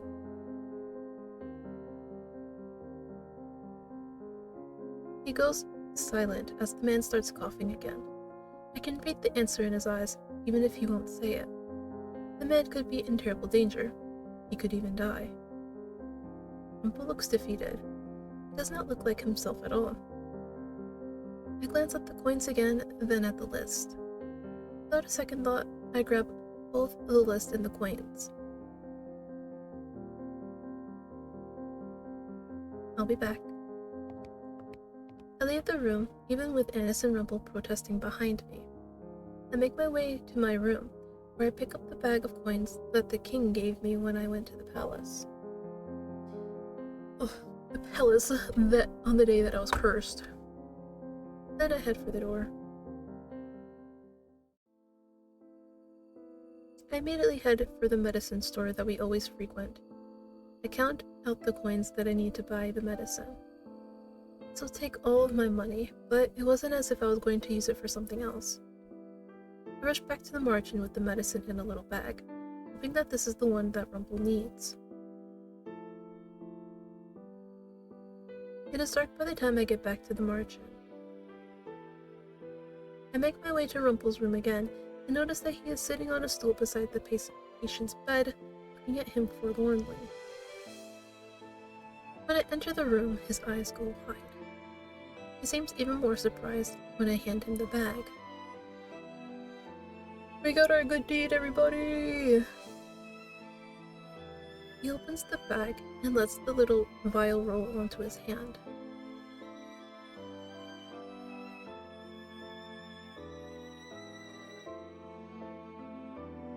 I combined your total with the money I had left. Rumple just stares at me, clearly flabbergasted.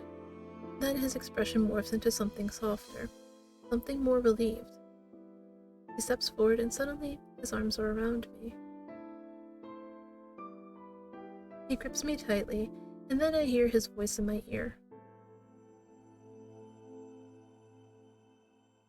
My heartbeat picks up slightly. It is so loud I think Rumple might hear it, but when he pulls away, he does not say anything.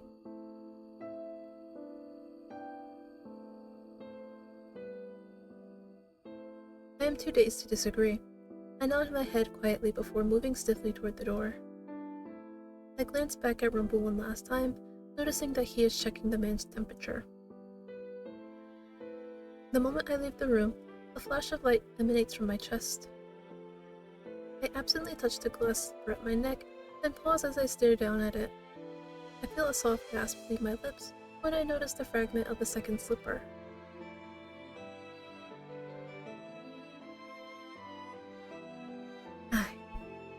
I got my first good deed! I bought the medicine for Rumple, but I only added in a few more coins to buy it. So what I did today was considered a good deed. I'm confused, but at the same time, I am pleased that I actually managed to get a good deed. Now I only need 2 more. The next day I go down to the tavern area to begin my work, but I am there a little early. Waltz is working on his puppets at a table, eyebrows furrowed in concentration. When I walk in, he looks up at me and smiles. Then he raises his eyebrows. We're coming for you, buddy. And after the next one, so you'll be in like 2 weeks. I did. I nod in response. His praise makes me feel oddly proud. I continue my usual work, keeping an eye out for Rumpel as I work my shift, but he never appears. A few days goes by, and it is only after the man leaves, looking a lot healthier and stable than he was before, that I finally see Rumpel. He and the man speak at the front door to the tavern.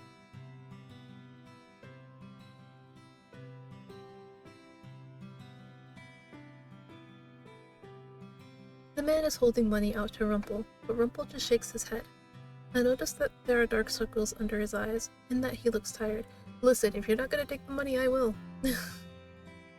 Oh man. Right, if you won't take it, I will.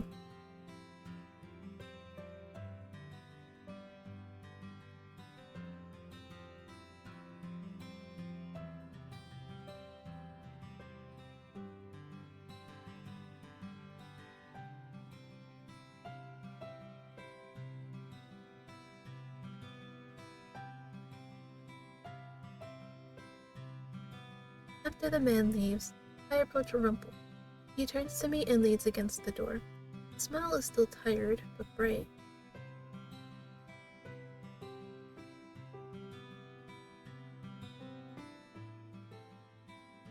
My face becomes hot at the memory of Rumpel's hug from the other day.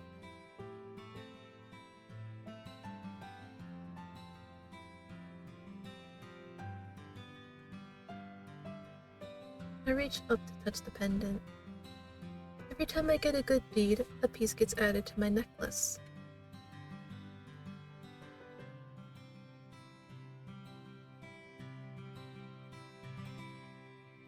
That man tried to thank you too, but you refused his money. Why? And why did you spend your money on him?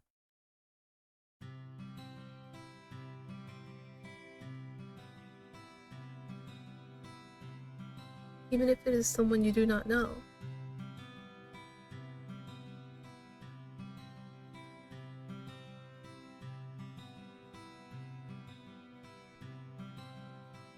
He was probably a broke doctor. Okay, fine. But why did you not accept any money from that man? You needed that money. How are you going to buy more medicines without any money? Rumpel's eyes widen. He was clearly not expecting me to ask that question.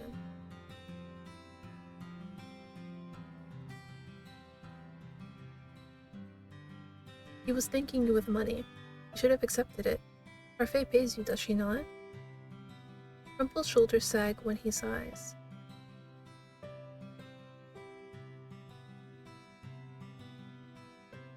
If she does that, why not just accept it from her?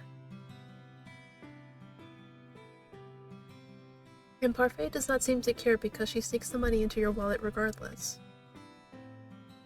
Exactly, so just take it. God damn it. God damn it! You're stubborn.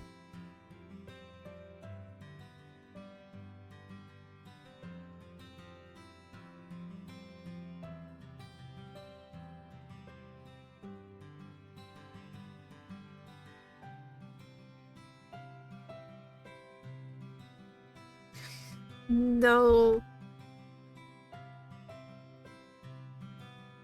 Rumpel grins at me mischievously.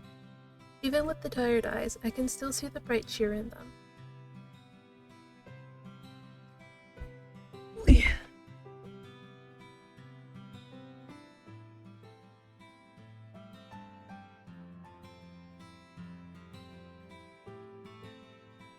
I still think you should have accepted the money from him. You helped him and did him a service no one else would. You should have accepted his gratitude. I cross my arms and frown at him. You're so stubborn. Rumpel's smile falters, and he just looks at me sadly, almost guiltily. For some reason, the sight of him in such a state makes my heart sink. Wipe off that frown. You look better with a smile. Rumpel stares at me, shocked. Why is he staring at me like that?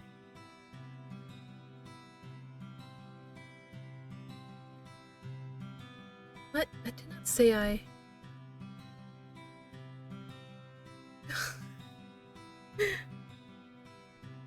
Rumple throws his hands in the air. I resist the urge to roll my eyes at the exaggerated reaction. I get compliments all the time from women.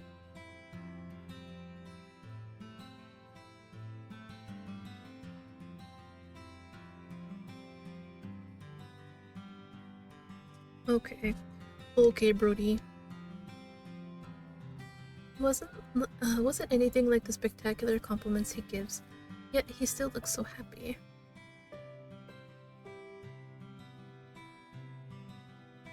Parfait appears behind us with a smile on her face.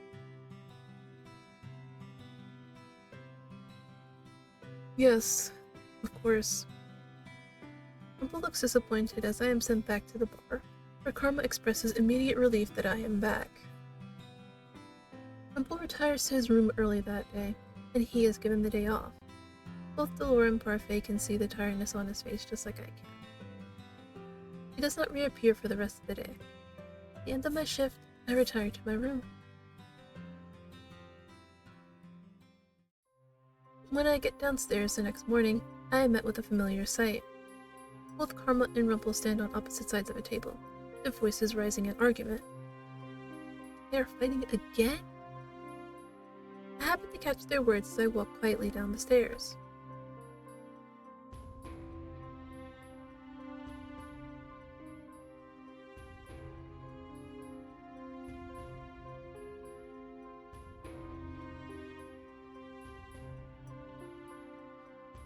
Oh my god. Why do they keep fighting? Chill.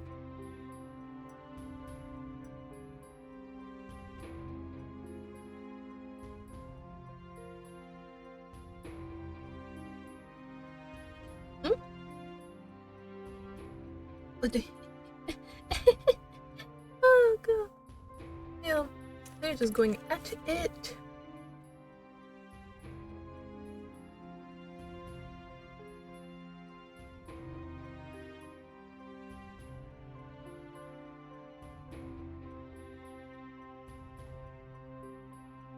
Hmm?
I'm sorry.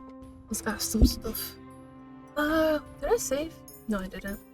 I was about to save, but I didn't.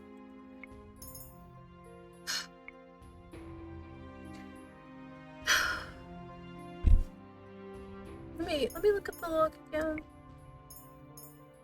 Dang it, that's not the log. There it is. Okay, so let's look at the argument from the very beginning. Where I criticized work ethic. He was gone for several days. Not like you wanted to. How can you criticize me? Lady said they shower with compliments. It's not professional. You're not professional with how you flaunt yourself. You don't flirt with people to attract attention. You don't even realize the effect it has on people. Flattery is not a crime. She came to see you because you gave her the impression that you liked her. You were spying on her, and you called me uncouth. No, I overheard her say it. You're wrong, I never say anything if it isn't truthful. Then the truth of the matter is that you must be in love with many women, because they all seem to think you're gonna propose to them. You say some sly things, and you're the biggest liar of us all. At least I don't lie to my partner. I mean, listen.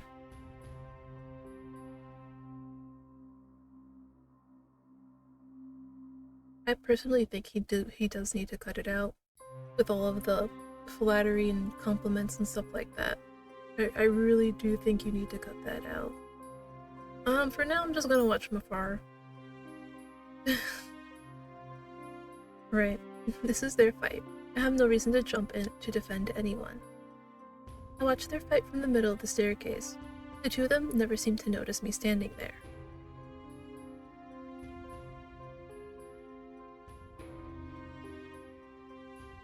But listen, Rumpel, you're not understanding. What Karma is saying is true. You need to realize that your constant flattery and compliments are going to cause a problem. It's like he said, some of them think that you're gonna, get down on one knee and propose to them. With your flattery and compliments and flirting. Like, it's definitely gonna get you into trouble. Like, just doing that to everybody and anyone. And some people are more susceptible to, like, believing, oh, he likes me, he thinks I'm special, stuff like that, than others. And then when they realize that, oh, you're with another girl, it's gonna be like, so then what was the point of you doing all this, like, doing all that sweet talking to me, huh?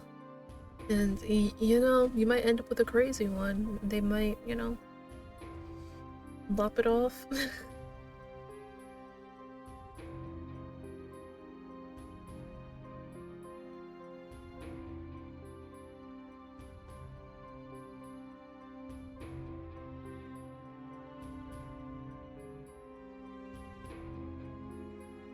I would say Karma more hides the truth than lies.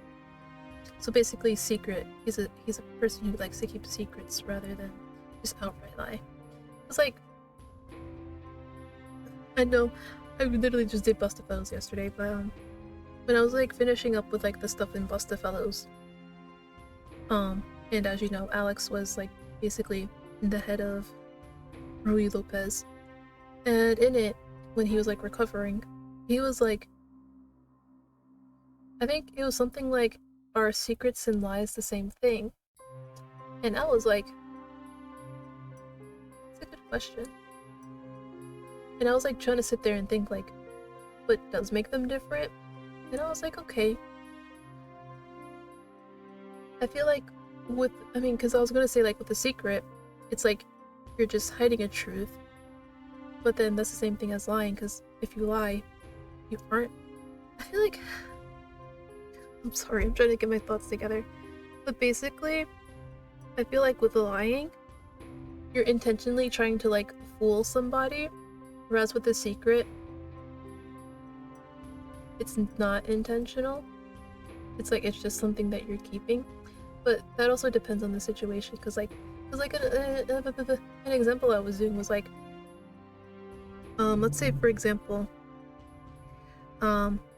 a secret I have is that, let's see.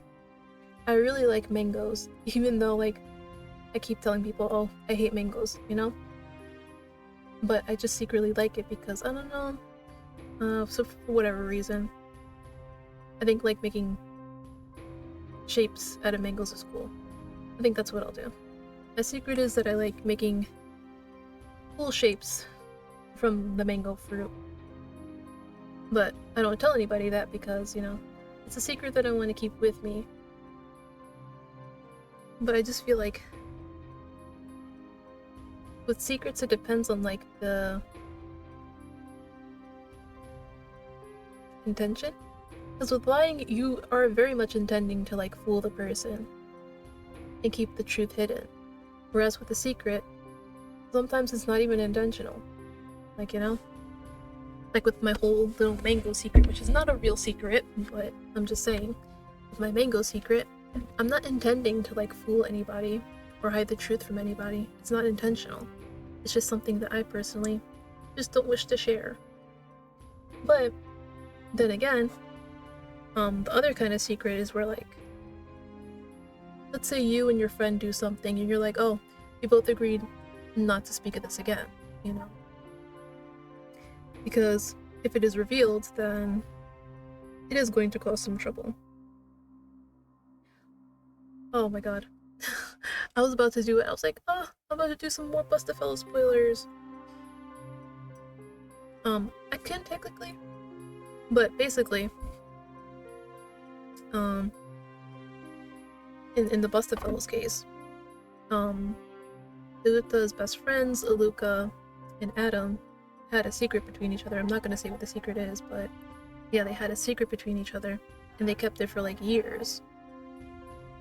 Because obviously, with that kind of secret that they had, the truth of that getting out would not only hurt people, but, you know, a whole bunch of other stuff. So with that kind of secret, they were intentionally trying to bury the truth. So yeah, with secrets, it just depends on the intention. Whereas with lying, it's very intentional. I don't know why I got into this, I'm sorry. I'm sorry. Oh, I can't help it. It's like, when I see something I want to talk about, I have to talk about it. Alright, let's continue.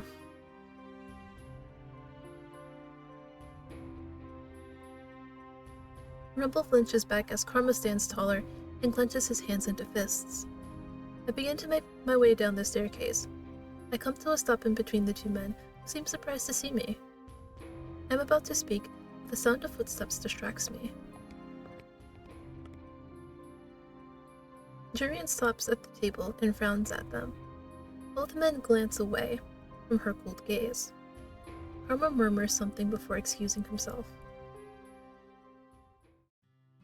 Rumple looks down at the table, his eyebrows knit together with frustration. Because that's the thing, it's like, we tend not to like people who are too similar to us, you know? Because it's like looking in a mirror, and it frustrates you. It's like, why are you doing stuff like this? And it's just like, you slowly start to realize, oh, I do stuff like that. And the stuff that you do frustrates you, you know?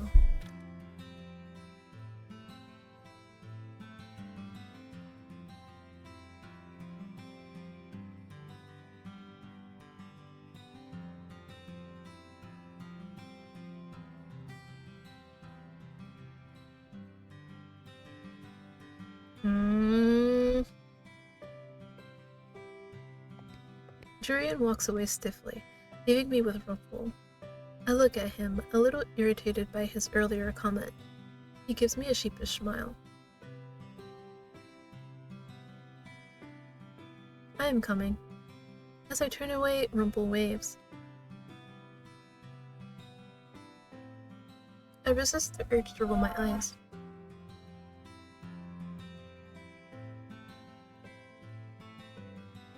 It feels like it will be a while yet before I can achieve my next good deed. Chapter 6! We're 4 chapters away from finishing. My sweet prince is here to accompany me.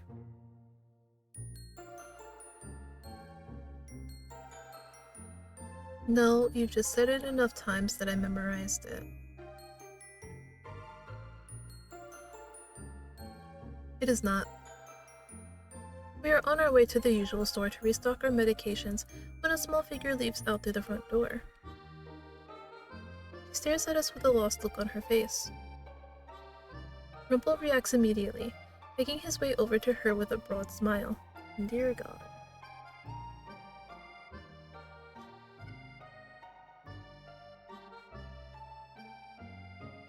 And please, somebody, smack this man to his next life, please. Ooh. The woman stares at Rumple dumbfounded. His smile wavers and he takes a step back, suddenly looking alarmed.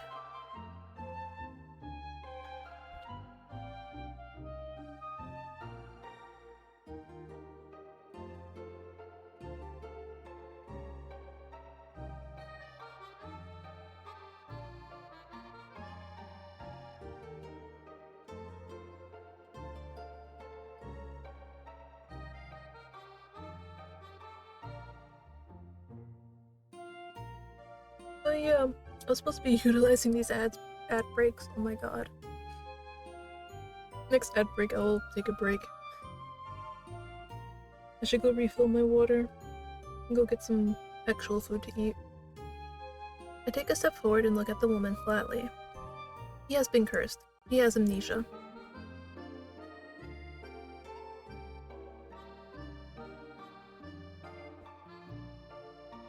The woman stares at Rumple, scrutinizing him.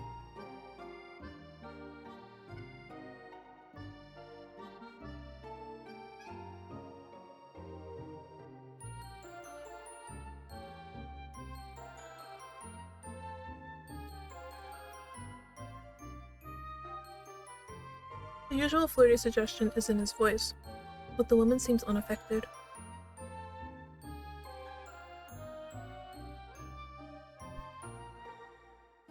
I'm the witch who cursed you!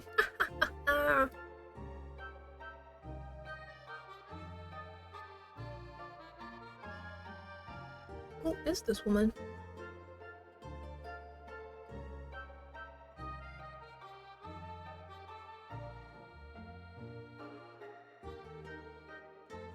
The woman looks conflicted. The expression is gone as fast as it appears.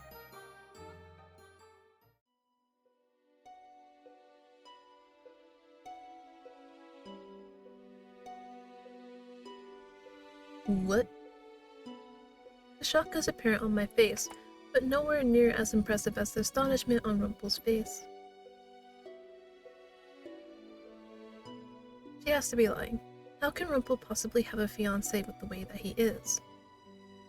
He is barely able to dedicate himself to a single woman for an hour. Damn, bro.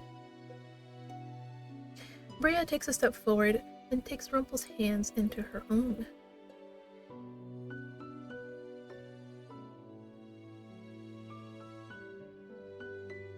Rumple opens his mouth, but no words escape. He reminds me of a lost dog all of a sudden, with his eyes so wide. Bria runs her fingers over his hands.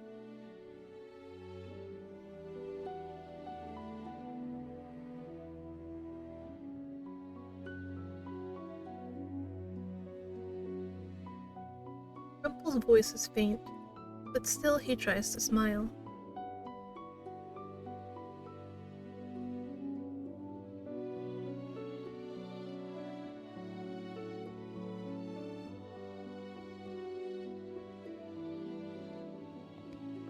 Bria starts walking, and her hands still clasped in Rumple's. I stare after them for a few moments, trying to piece together what is happening in my head. I chase after them. Bria enters a house, one that Rumple stares at in awe. When she comes back out, she is holding a journal. She hands it to Rumple, then opens up to the first page.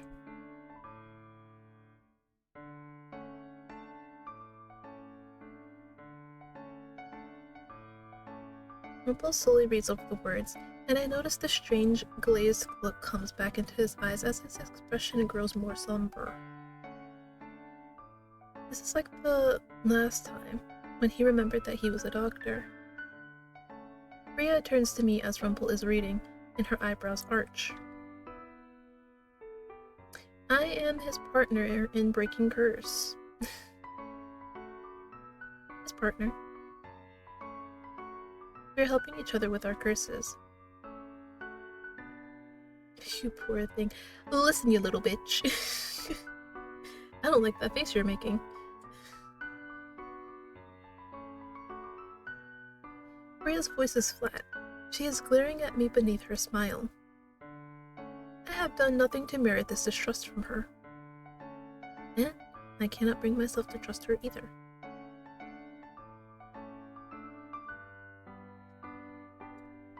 Rumple looks up from the journal and stares at her. Rumple's melancholy expression throws me off. Last time he was so excited when he realized he was a doctor. But now his expression is heartbreaking.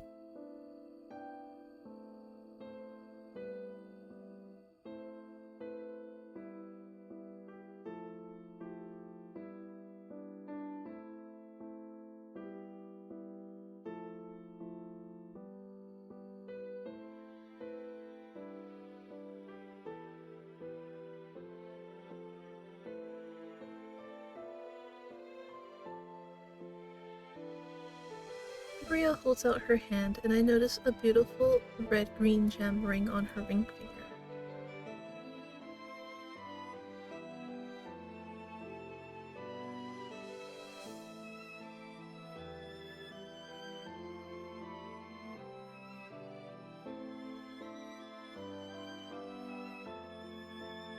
Rumple smiles a little uncertainly.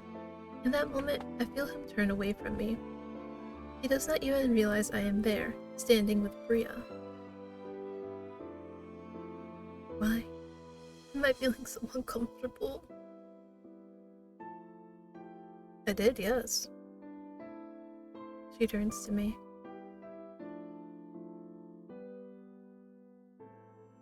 Oh no, if I let him go with you, he'll never remember, you witch. I have to force the pity out of my heart. I have to force myself to think rationally.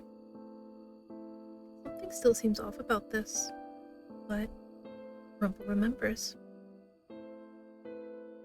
Which means this is the truth, isn't it? Nah, bitch, I'm still his partner. Fuck off. I still feel something is wrong. I do not trust this woman.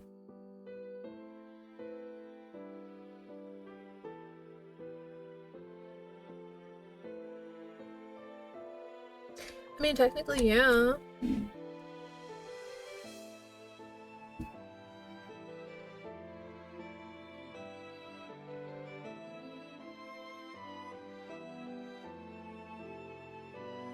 If I wasn't there for him to talk to, he probably wouldn't have noticed the boy. So yeah, technically I did. I'm pissed off, bitch.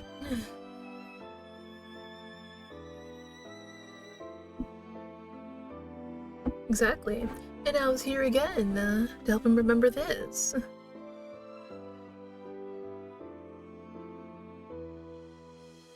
Rumple flashes a small smile at me before returning to Bria. Her eyes seem a lot colder now.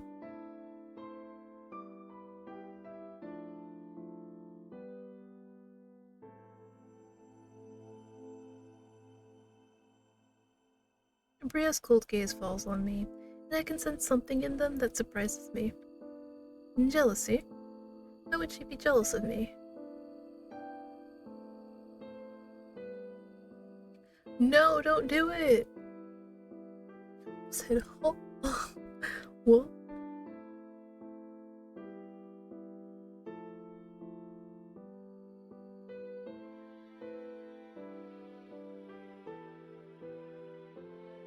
Bria's eyes flash briefly. Her frown is there for a few seconds before she smiles again.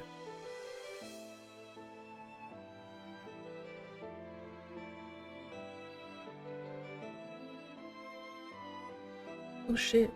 Well, it's not like I was using it.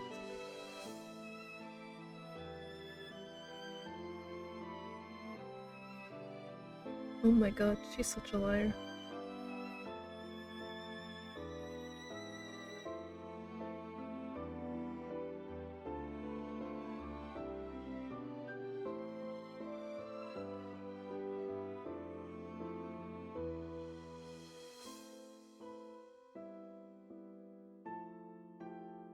Keep it in mind, honey, he said past tense. I loved you. Past tense. A slight shiver runs down my spine as I stare at the two of them. There is that uncomfortable feeling once again. Maria and Rumple agree on a spot to meet tomorrow, and then she leans up to kiss Rumple on the cheek, okay? He puts a hand on his cheek as she walks off with a gentle smile on her face. Are you okay? Where's you, Kieran? I can never say are you okay normal again. He looks at me, and for a few moments, I feel that his gaze lingers longer than it normally does on my own eyes. Then he smiles and laughs.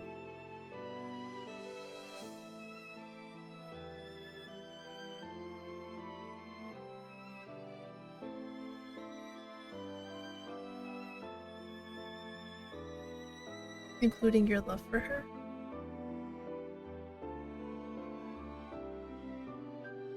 He sighs out before he proclaims, that's the word, that we should finish our errands.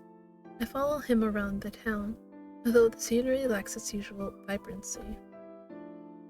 Rumple doesn't speak to anyone, not even the girls, while we walk. He keeps his eyes focused on the ground, and when he speaks to the shop owners, his cheer is lukewarm at best. I tried to start a conversation with him many times, but he shies away from talking. I feel like there is something he is not telling me.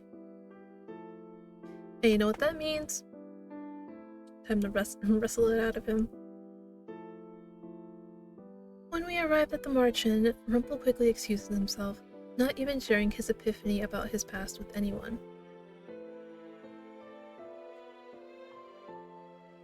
He just regained another memory. I'm assuming he is going to go read about it now. It is not like him to hide things. I hope Rumple is okay.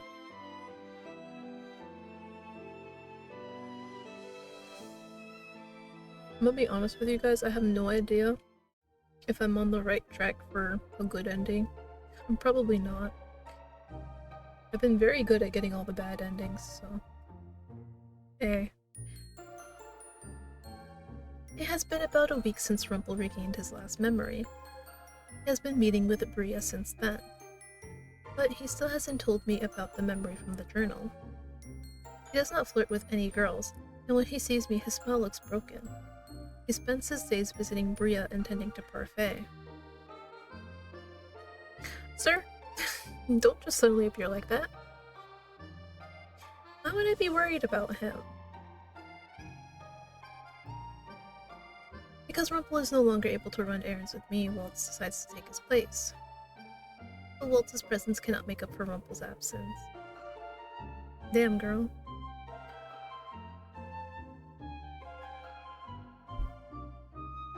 I do not trust that woman. She appeared out of nowhere.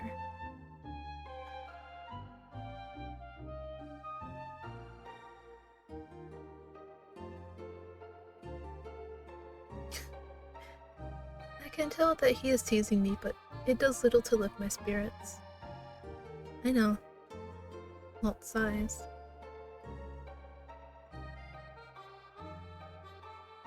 She obviously does not want to talk to me.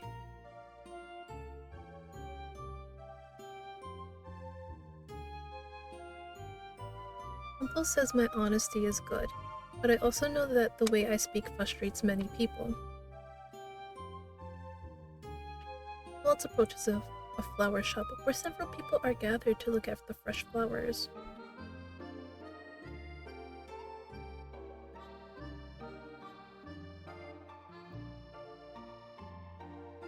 Yeah, that's pretty much how you want to word it. Everyone calls me blunt, but I would never question others so openly. Does Waltz really expect the people to be so open to him?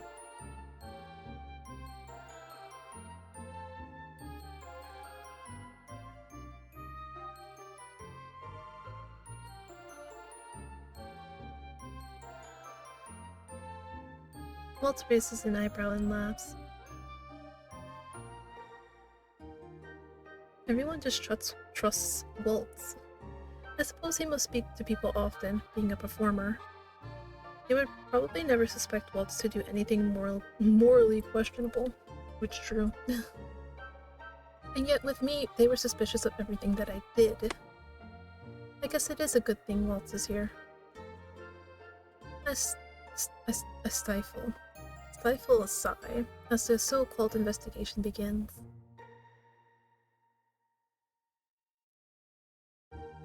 Mm-hmm.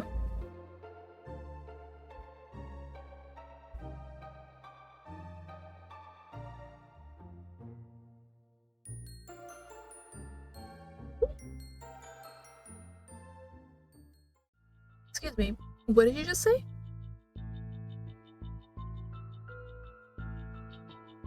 You said she cheated on her first fiancé?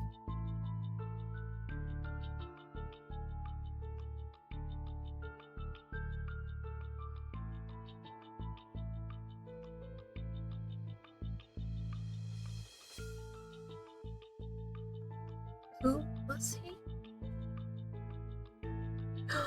No!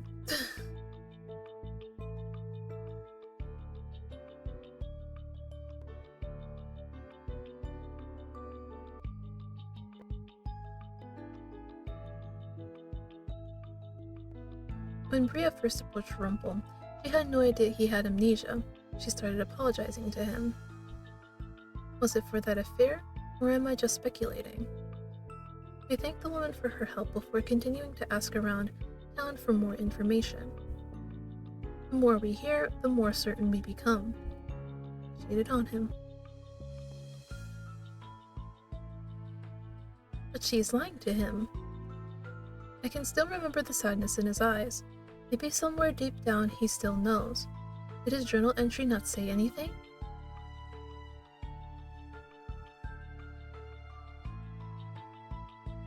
I'm forced to acknowledge Waltz's reasoning. As much as I want to tell Rumple right now, I do not even know where he is. We finish our errands for the day, and then return to the March Inn, where I complete my chores around the tavern before retiring to bed. We got a cheating girl on our hands.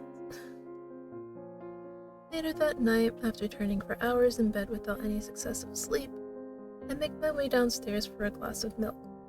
I stop abruptly at the sound of hushed voices. Parfait and Rumple are sitting together at a table, their voices soft.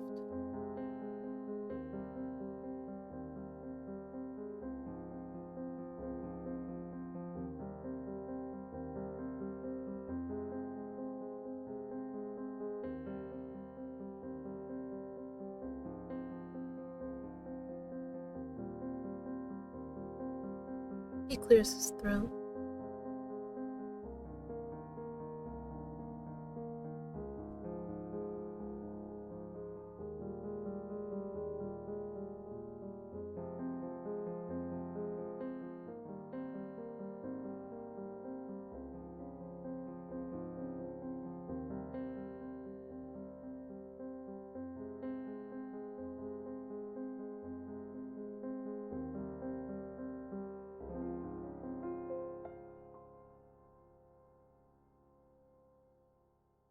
His eyes drift past Rumple, and she sees me before I can dart away.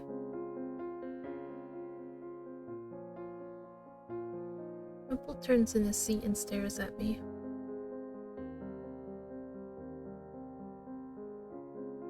I slowly make my way toward them. It is fine. Parfait's right, though. It is not like you to be so pitiful. They sure are. I glance at Parfait curiously. The light of the tavern lights face up dimly, making it look more ghostly than usual. Sicklier. Yes.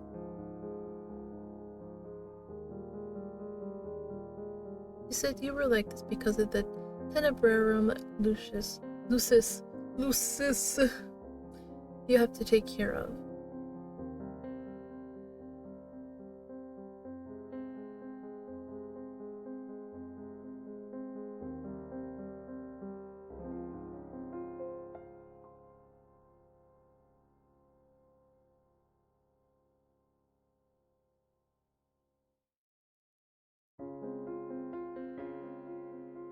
What would happen if you just let the responsibility go?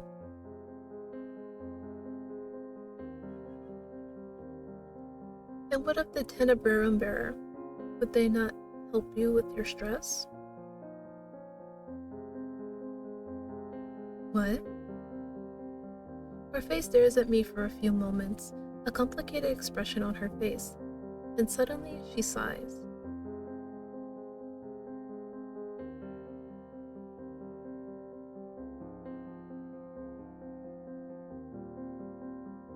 She talking like she got a death flag on her.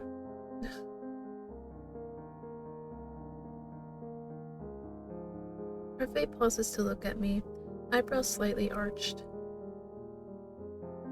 What? Ask me? Her face crosses her arms and looks at me tersely for a few moments. The look is so unlike her that it almost concerns me. She looks uncertain of something, though I cannot imagine what it is. What could she want to discuss with me? The day after tomorrow. Specific. I am free whenever my schedule says I am, which is so true.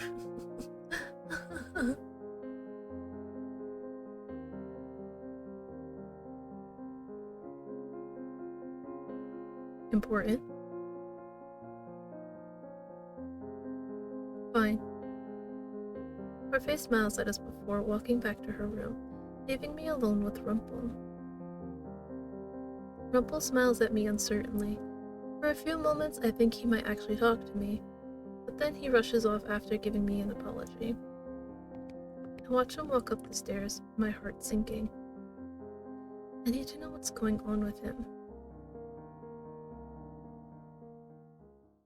Today is my day off. I keep on the lookout for Rumple. Eventually, I see him making his way down the staircase.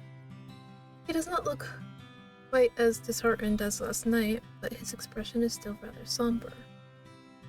He says good morning to everyone as he usually does, then walks out through the front door. And that is my cue. Oh god.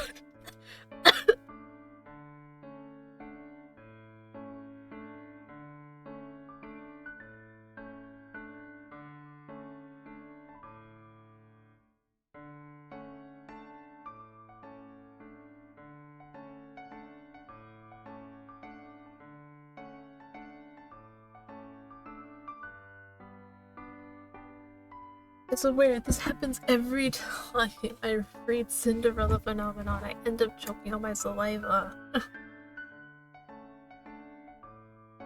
And this time it was really out of the fucking blue. I was just sitting there minding my business reading. My saliva was like, yeah, you know what? I've decided I wanted to kill you. God damn it.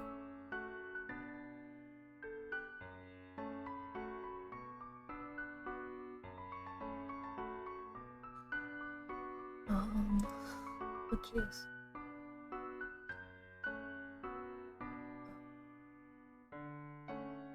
That's what I'm looking for. Why does my voice sound like that?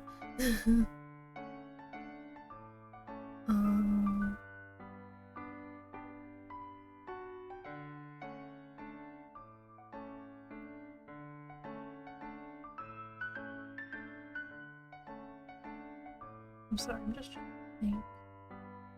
Oh, that's what I was looking for. I finally found it. Alright, I'm gonna run an ad right now. I'll be right back after it. I'm gonna get water and food. And hopefully not die on the way.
Still live. Here. No, I didn't read this. I was about to, and I started hacking. Following behind a rumple without being seen, it proves to be remarkably easy. Even if he is perceptive, he won't be expecting me to follow after him when I normally work during these hours. He makes his way through the town until he comes to a stop at a little cafe in the main plaza. It is cleverly hidden, just slightly out of view, not at all in plain view like the rest of the shops. Bria is sitting, waiting for him at a table with a journal. The way she smiles at him numbs my heart. I make my way over to the nearby fountain and crouch beside it to keep out of their view. I can hear their conversation, just barely, from where I sit.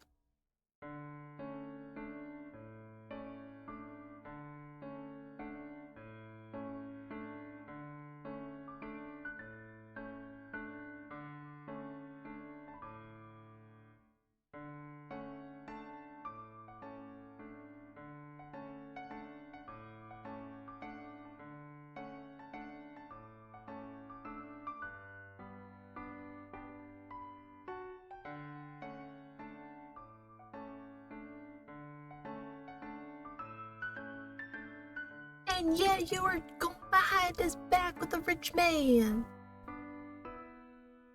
I close my eyes and breathe.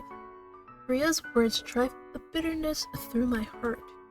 After everything I heard, it is possible those rumors were baseless, but isn't it also possible that they were truth? No.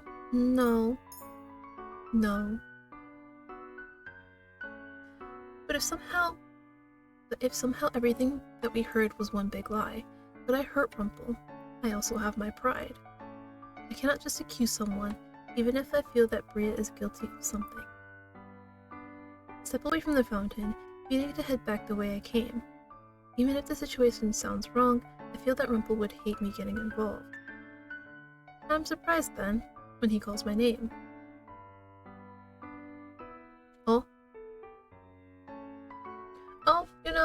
Day off, had some free time, decided to take a walk,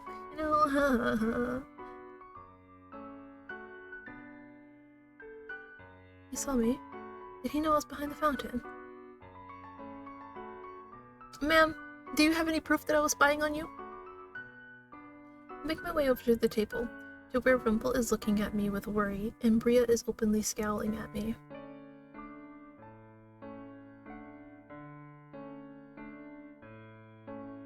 Not with me, but perhaps with you. You seem to have quite the reputation.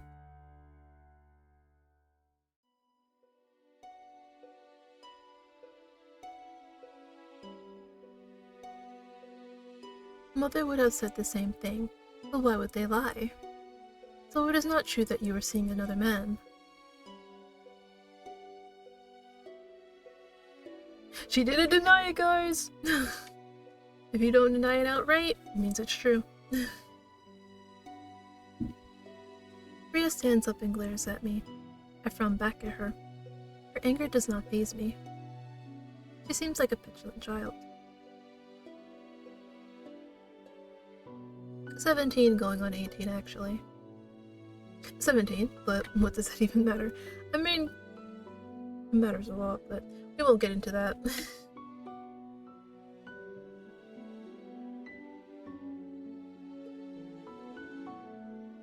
Yeah?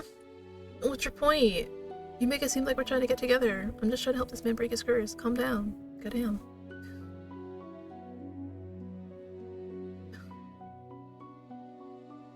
He said 24 of ancient.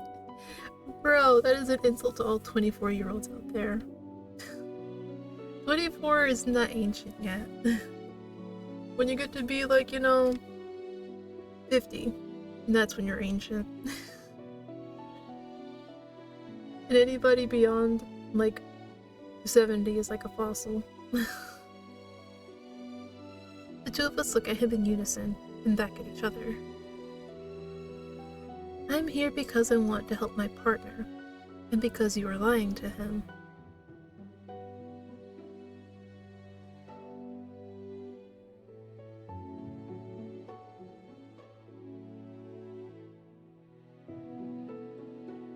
Those words have no weight coming from a hypocrite.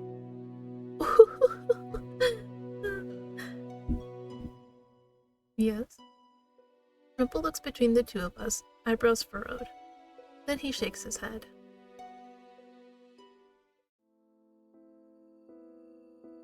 What? Rumple faces Bria. His expression crumpled.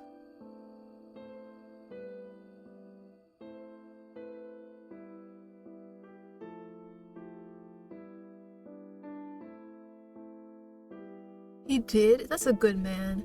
I mean, well, okay, bad on the Lord for basically taking away his fiance, but good on the Lord for telling him about it anyway. He's like, listen, I took your fiance, but I'm gonna tell you that I did.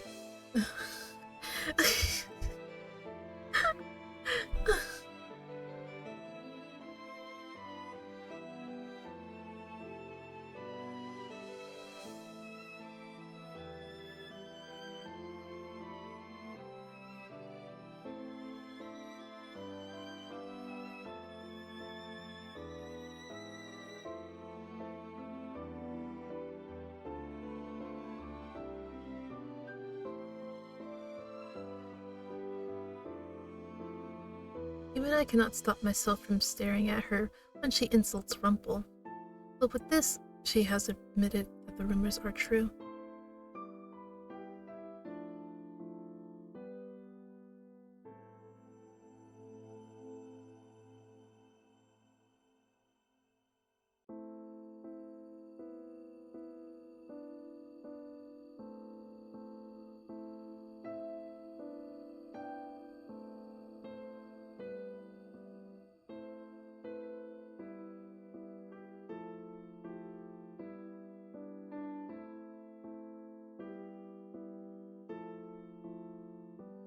Bria scowls as she makes her way around the table.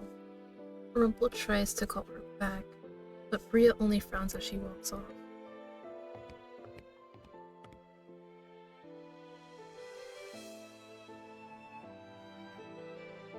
Right, he said Bria had all of his old journals. I am sorry. I only made things worse. I'm still not entirely sure what they were talking about, but...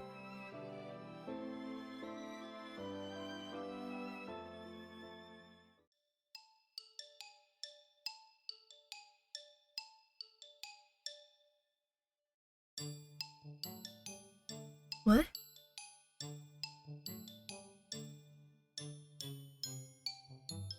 Suddenly he looks disgruntled, but the look of distraught on his face is almost comical. I cannot help it when I smile and then start to laugh.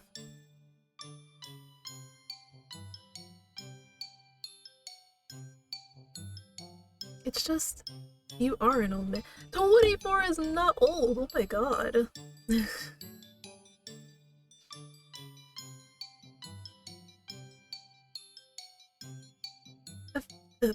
After a few moments, Rumple sighs and shakes his head.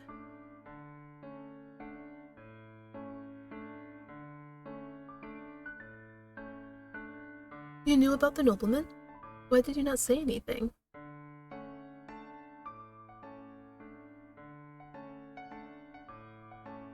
Bria is undoubtedly bold, but I doubt she is at all honest.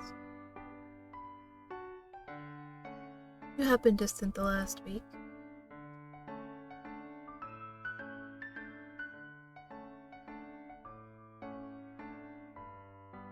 Rumple gestures to the chair that Bria had been sitting in, and I take a seat opposite him.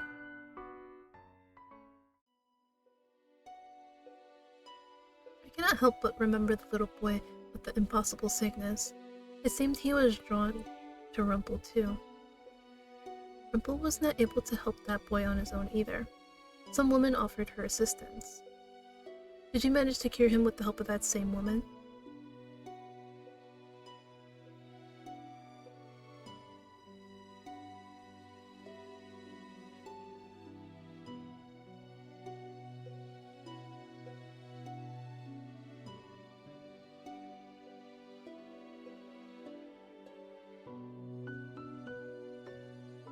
She still cheated on you.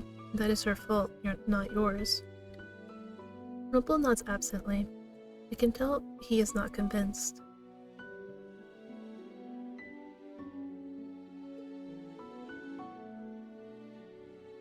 Rumple frowns, but it is fleeting. Suddenly, he is smiling again. I follow Rumple back to the margin.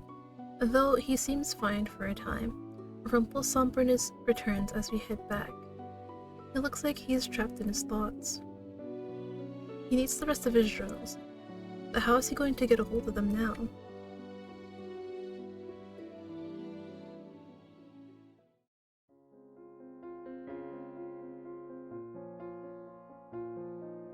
Parfait said a few days ago that she had something to discuss with me, so here I am. She plops down on one of the chairs, and Parfait sits down gracefully beside her. I did, but what does that have to do with me? Delore points at me. I stare at her, not comprehending.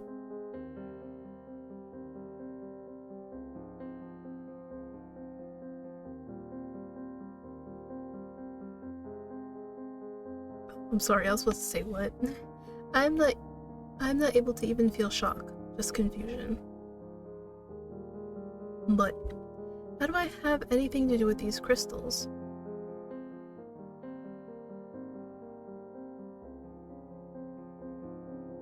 I do not understand.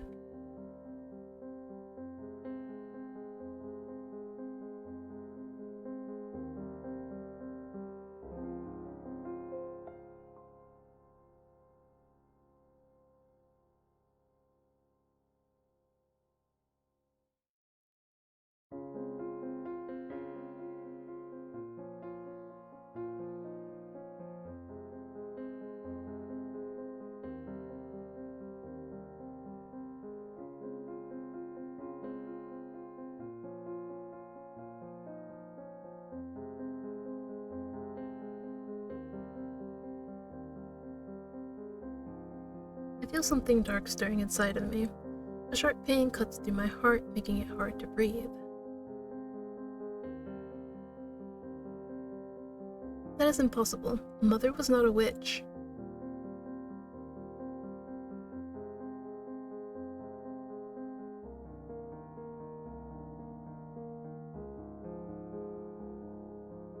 What kind of lie is this?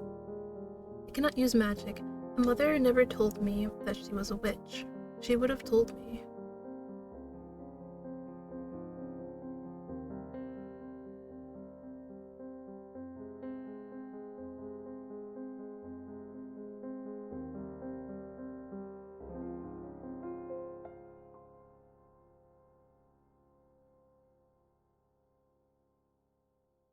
But Mother was the only one that ever loved me.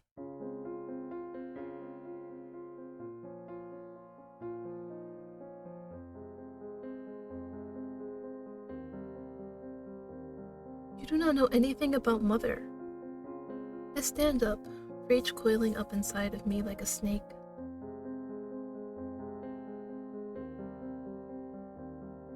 No.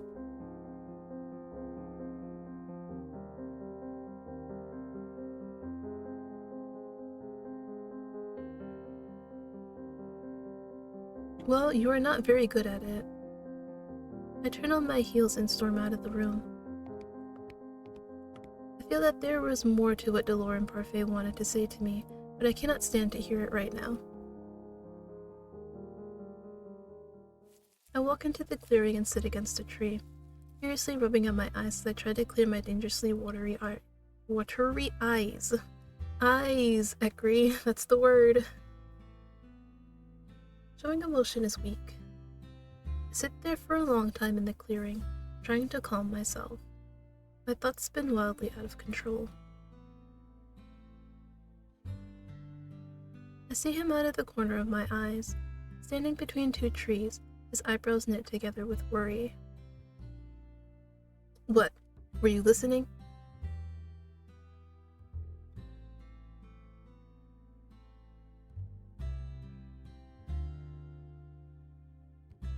I say nothing as he walks over to me. He sits down beside me, his hands resting on his knees as he looks up at the canopies of the trees.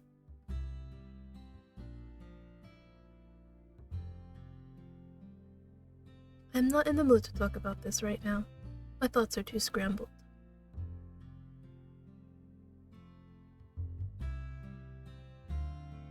How do you know it was the truth?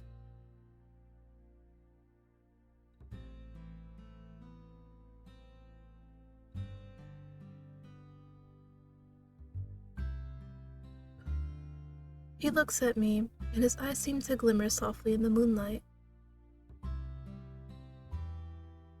Now we can talk to him. It doesn't hurt. I rub at my eyes as Rumpel looks at me with a quiet smile.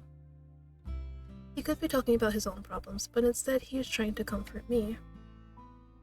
Orphe and Delora told me about something they were keeping hidden from me. They told me something about Mother.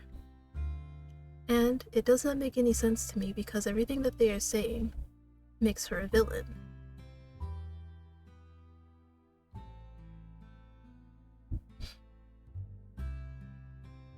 Rumpel slowly reaches out to rest his hand on top of mine. Why do my noodles sound like that?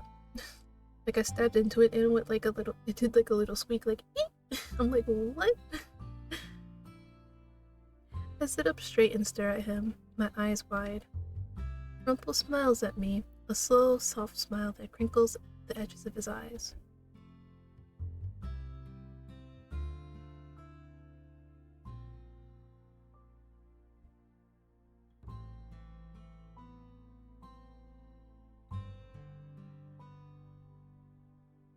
I'm not going to cry. My mind reels, and then it starts to feel fuzzy. The title startles me out of my thoughts. I stare at him pointedly, beginning to grimace, but Rumpel just smiles.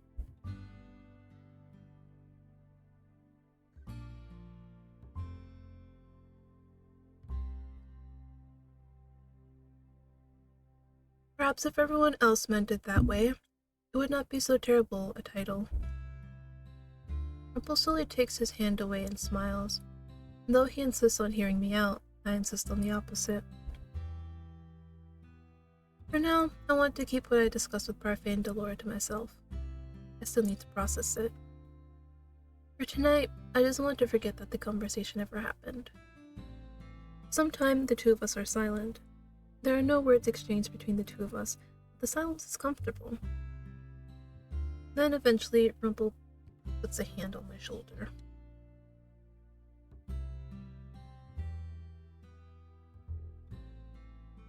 I hope so. I stand and excuse myself. Good night, Rumpel. I turn and walk away. Chapter 7!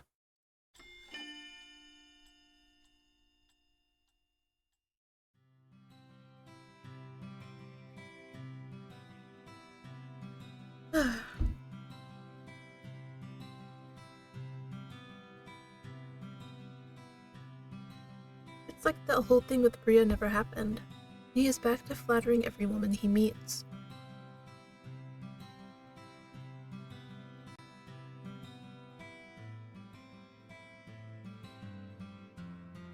I turn to see Cormac grinning at me from where he sits at a table. Surprisingly, he is sitting with Jurian and Garland today. We're arguing about some kind of nightstands. It's none of your business.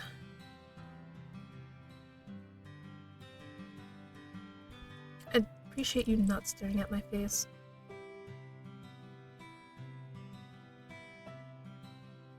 I turn on my heels and begin to walk away, irritated. Even when I am among other people, it is impossible to forget the conversation I had with Parfait and Delora. It hovers at the back of my mind constantly. We have not spoken again since then, yet even now, I am still taking in what they told me before. My mother, the Tenebrarum bearer, and me, a witch. The reason others have always feared me is because of my blood. I suppress a sigh as I attempt to return to my work.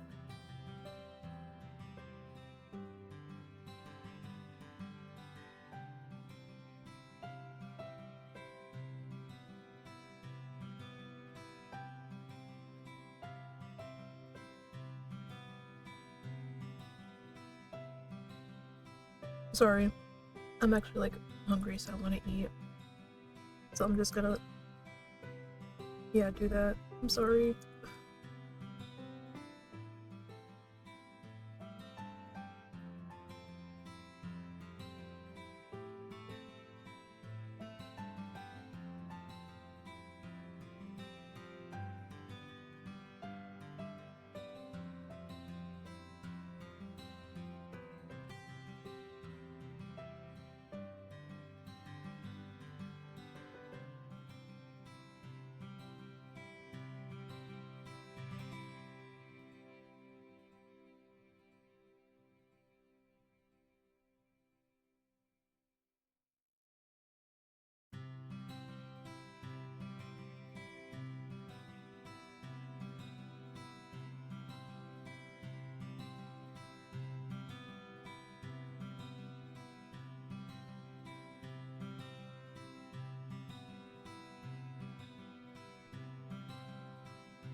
I'm fine.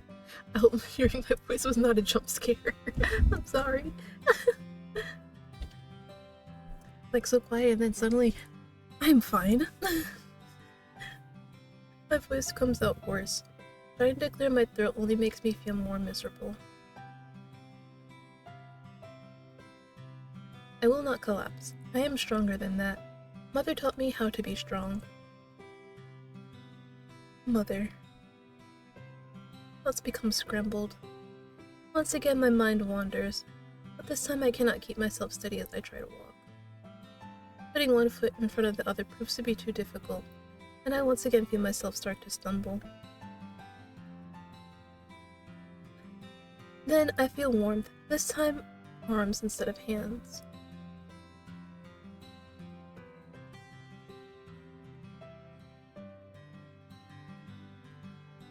Before I can understand what is happening, I am lifted off my feet. I feel an arm supporting my back and another supporting me beneath the crook of my knees. Warmth, such a nice warmth.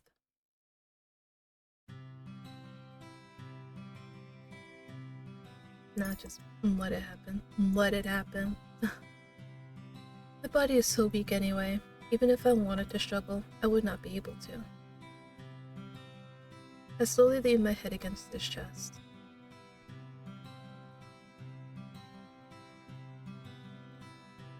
No. No, not openly. There is an indistinctive murmuring behind him that probably belongs to the girls. Rumple responds to them in a low voice.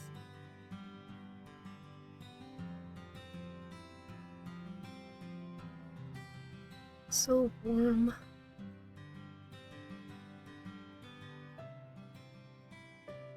His voice slowly begins to fade out as I close my eyes. For the time being, I stop caring about everything else around me. Forget about Mother, about my talk with Delora and Parfait, about the crystal, the march, and I focus on Rumple. Is it so selfish to want to be the only person held like this by him, even when he was engaged to someone before? Slumber slowly reaches up to claim me, darkness intermingling with the warmth. In that last moment, I think I see Rumple smile at me. Mother, mother! I have to tell you about the fairy tale that the children read to me today. But there was a princess just like me. She found her Prince Charming and... But they make really good stories, Mother. No, but... Black and white?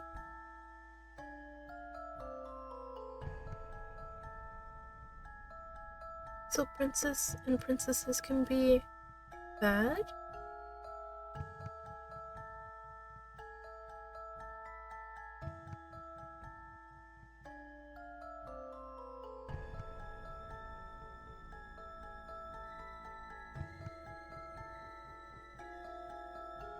Yes, Mother.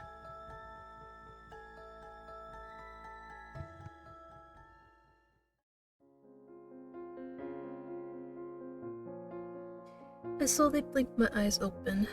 For a few moments, the room is blurry, and there is nothing but vivid colors before my eyes. My eyes feel heavy, my throat scratchy. I stifle a cough as I blink back tears, and then through my tears I notice a slight motion. Rumple? Rumple is slumped in a chair in front of my bed, his head lolled to the side, his eyes closed. I murmur something in his sleep, then shifts. What is he doing here? I notice a notebook on his lap. And what is that journal? I slowly slide my hand out from underneath the covers and reach across the bed. Right as my fingers are about to brush the cover, Rumple's hand suddenly falls on mine. No touch. He pulls his hand away, along with the book, before carefully setting my hand back down on the covers. Better. Rumple looks tired, but his smile is still there.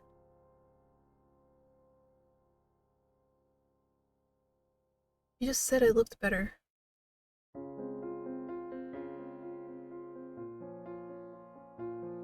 My throat is a little sore, and I think if I stood up I would fall over. Why do you look so surprised?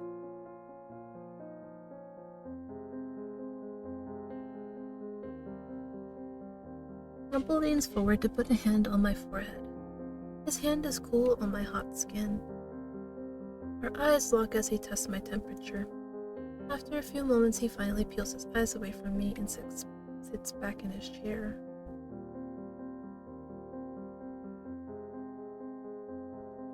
And what? Will you just sit there and watch me? Words come out harder than I meant them to, and for a few moments Rumple looks surprised. Then he laughs.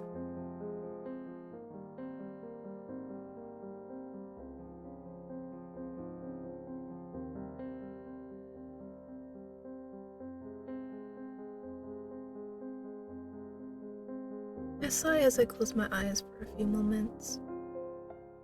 I fight to put my scrambled thoughts together, but one thought in particular keeps resurfacing. For some reason, I cannot help but remember the snide woman standing by Rumple's side, jeering at me earlier. I open my eyes and look at Rumple. Those women from earlier.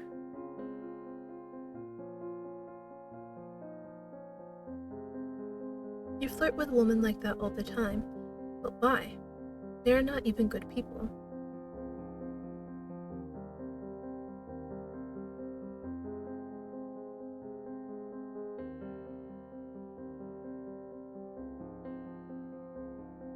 They are jealous of me? Why? My mind turns over what they could possibly be jealous about as my eyes fall on Rumple. I remember the way he defended me to the woman. Is it because you're my partner?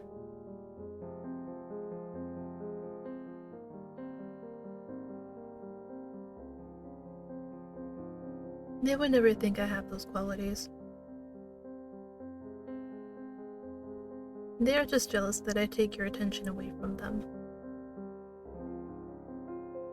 Even if they were nice people, I do not see how you can flirt with them when you were just recently in love with someone else. Normally I would stop talking, but the words continue tumbling out of me because I'm stupid and sick and delirious.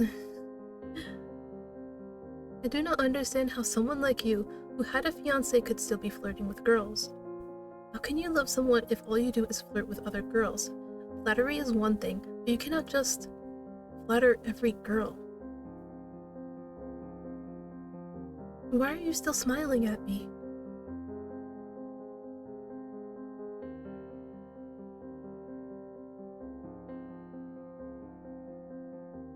Rumple. The words break apart as I start coughing.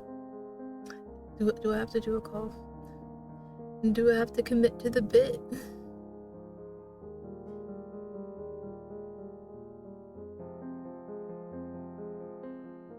I slowly lean back into my pillows with my eyes half closed. I don't even care about what Rumple does. Does it bother me that he flirts with other girls? That is his business. Rumple pulls the covers closer to my chin and smiles.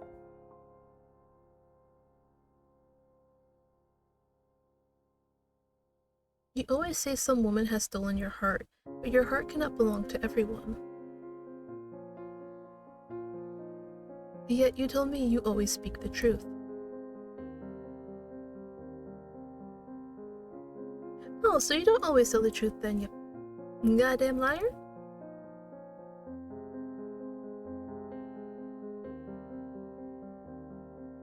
He stares at me for a few moments, thoughtful.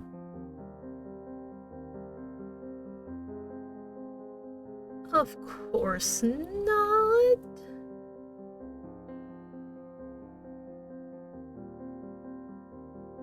Why would you do something like that for me? My eyes are suddenly so heavy. I have no choice but to close them as I let out a deep sigh. My head is beginning to hurt again. Behind my closed eyelids, I can hear a soft shuffle as Rumple moves in his chair. Right before I fall back into the darkness of sleep, I feel something warm and soft on my forehead. Rumple? His words are quiet, and I can only just barely make them out. I cannot think on them, because the pull of sleep is much too tempting. I was about to say chapter 8, let's go! Making record time!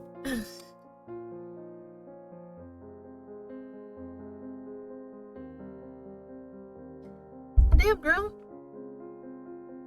Took you several days to get over a fever?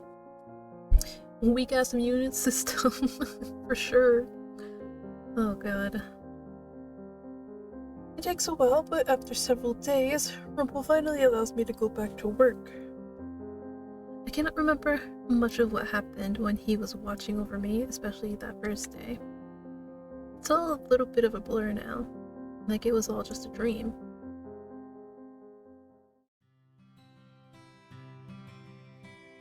Yes, I am fine now.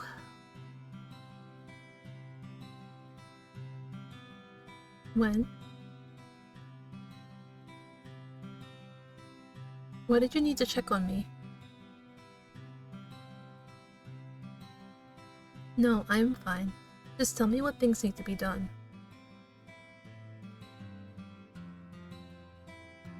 Delora suddenly appears before me, smirking.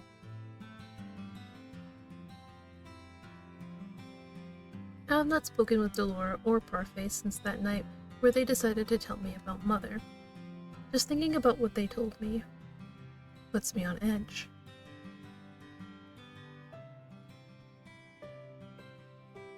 Excuse me?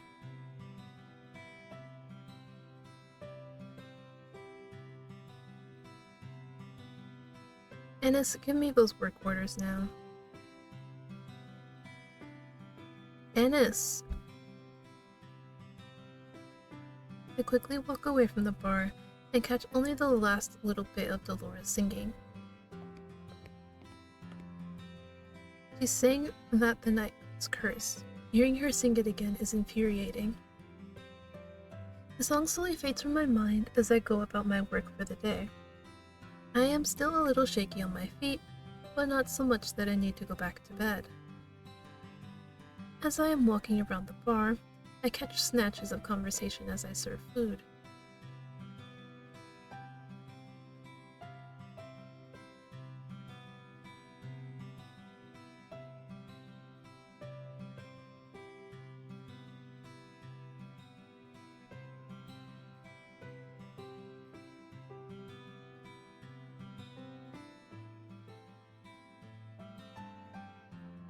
What is going on at the palace?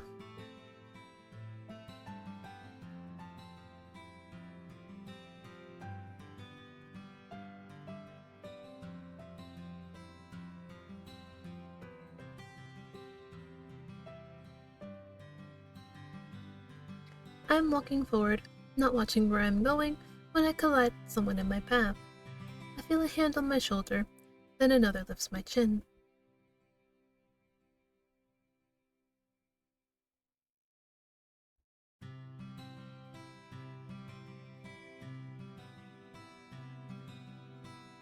I'm still thinking of the king and the situations in the palace, and barely hear Rumpel's words.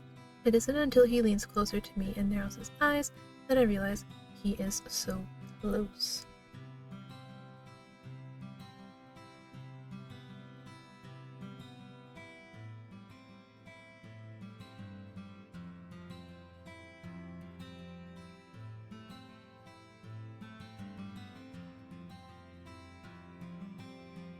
Examination? How are you a doctor, Rumpel? Rumpel stares at me with surprise. I'm not sure where the question came from, just that it was hovering in my mind.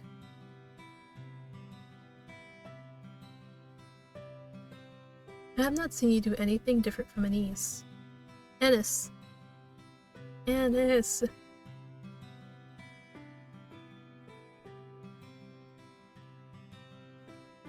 Even the people at the shops could tell us what medicines to buy.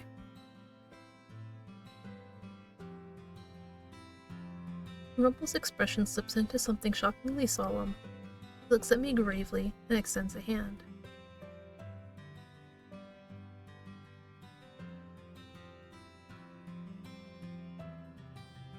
Delora appears before me again, this time without the snide smile.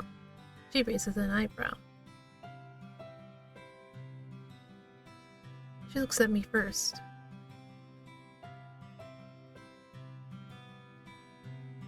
For a few moments, she looks concerned, which startles me. The lullaby is certainly associated with a terrible memory, but the weight of that memory has dissipated over time, as has my anger at Delora. It is still there, but holding on to that anger does me no good. I sigh as I shake my head. You have a terrible voice. She crosses her arms.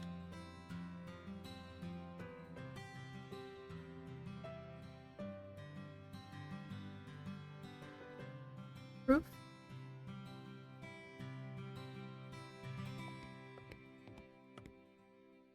Rumpel walks off, leaving me with Delora, who looks at me skeptically for a few moments. There were so many conversations I heard earlier, so many questions that I have. While I do not want to speak to Delora, I may as well ask her about something she might know. I overheard rumors about the palace.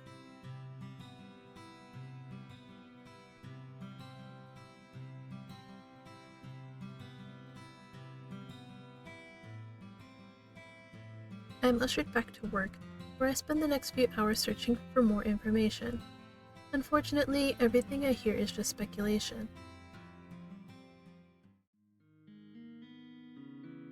Has Rumpel already left?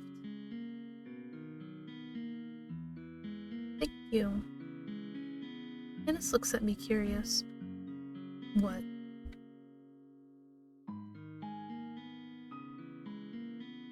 Well, we are partners.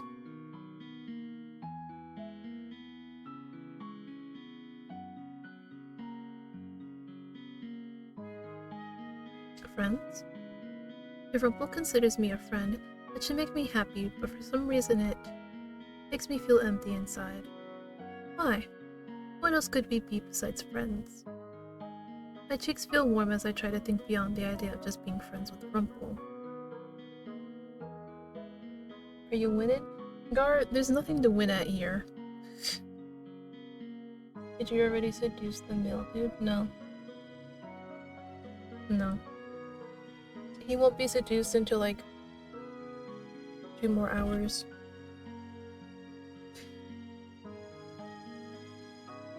So no winning. Yeah. Annis, I need to go. I told him I would meet him for something tonight. You stretch? Hell no. Annis scrambles off, leaving me by myself. I stand there for a few moments in an attempt to still my thoughts, and then I begin to make my way to Rumple's room. Rumple? The door swings open, and there stands Rumple. With a dramatic bow, he ushers me inside, before closing the door behind him.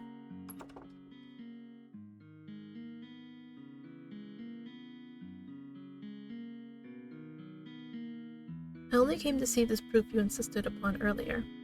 Proof that you are more than what you seem. He places a hand on my back and guides me over to a chair. He requests that I sit down, and I do.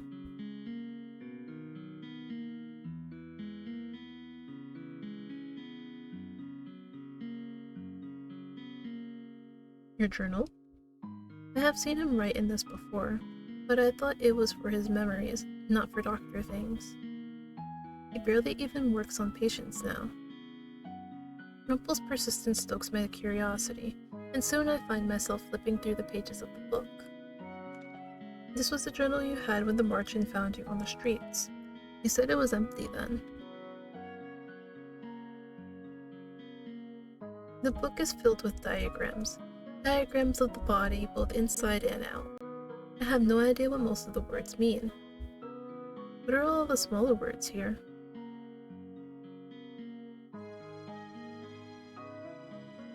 Why is it necessary to use such big words for such simple things?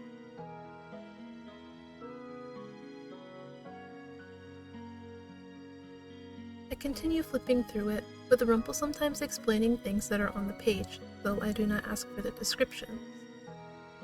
Scattered throughout the journal are journal entries about his life. When I get to the last entry, I spot my name and begin to read. But before I can even get to the next word after my name, Rumple has taken the journal from my hands.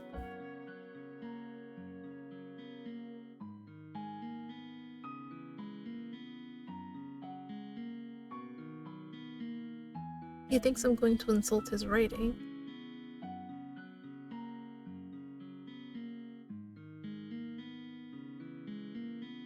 He drew some pictures and wrote fancy words by them.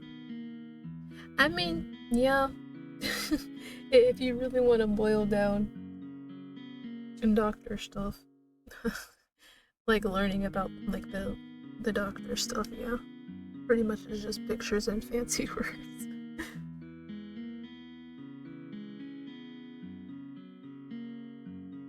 I cannot help the little laugh that escapes my lips. Immediately after I hear it, I feel myself flushing as Rumple grins at me triumphantly.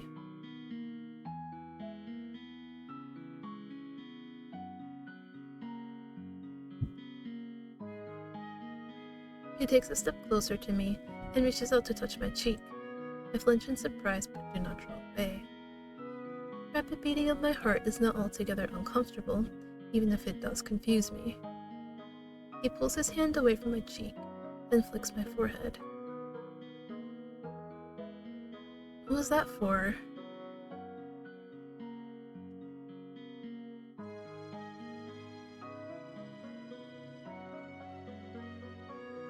I open my mouth to speak again, but Rumple surprises me by setting a finger on my lips. He inches closer to me, so close that I can feel his breath on my cheeks.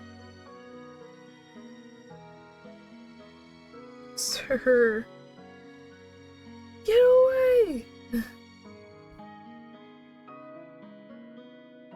You know what? Fuck it. Maintain that eye contact. Does he ever truly mean his compliments? I know he spoke about meaning everything that he says, but... Continue to stare at him. I do not look away even once, though I do feel a slight shudder run through me when Rumple keeps my gaze.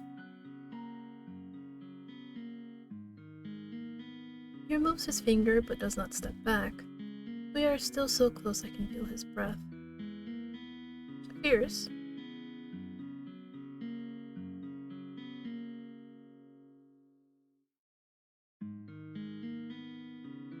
Well, With him saying this, I can already tell I'm probably headed for the bad ending. Nice. His words falter, and then he simply stops what he's saying. He looks at me again. He clears his throat, then starts speaking again.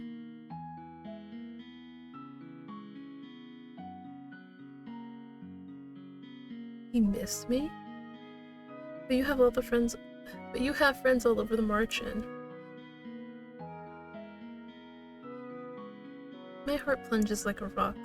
I can feel it everywhere in my body, reverberating from a place that doesn't feel like my chest. He lowers his face so that the two of us are seeing eye to eye. I forget to breathe as his hands go to my shoulders. Yes? I inhale sharply as I get a better look at Rumpel's face. Up until now, I have not stopped to look too closely at his features, but now I cannot stop my eyes from taking them in.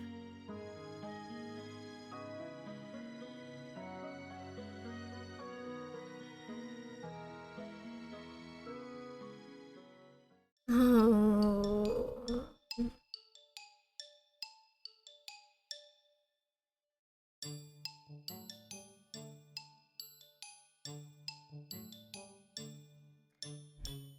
Oh.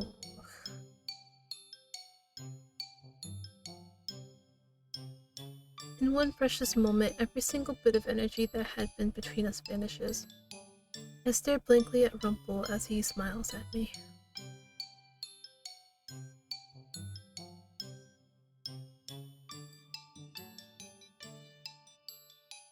Rumpel pulls his hands away, defeated. I suddenly feel strangely upset. What was I expecting from him? What else could he have said? Suddenly, I'm eager to look away from him. I look anywhere but at him, and eventually my eyes fall on a piece of paper.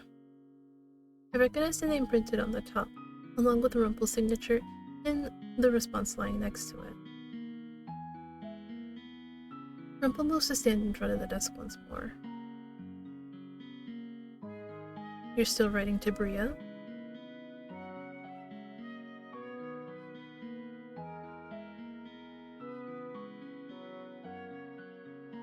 I glance at Bria's letter, my eyes scouring the words. I make a mental note of the address on the envelope. He reaches for me, but I duck out of the way of his hand. I have to do this now, while the address is still fresh in my head. I just remembered that there's something I need to do. I will see you tomorrow. I pause at the doorway to glance at Rumpel. Good night, Rumpel. Oh my god, is this our next good deed? Done. I sealed the envelope over the letter I had been writing since I woke up. And now to have it delivered. Give that man back his journal or so God help you. I will make you rue the day you met me. Imagine. After I have the letter sent off with a messenger, I return to my work for the day. It starts first with Mr. Broom, then with the serving. I look for Rumpel, knowing that it is now his time off, and am surprised when I see him sitting not with other women but with Carla. Two of them are laughing together?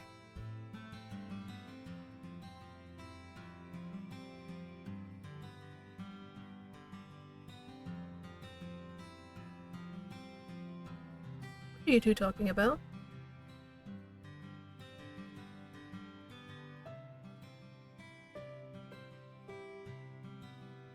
Hello there, hon. What you doing?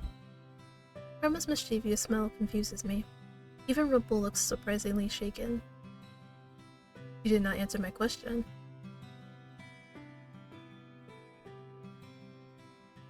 Of course you are.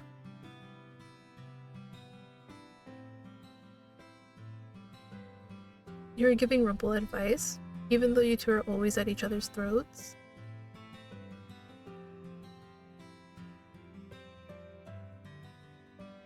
I have no idea what you are talking about.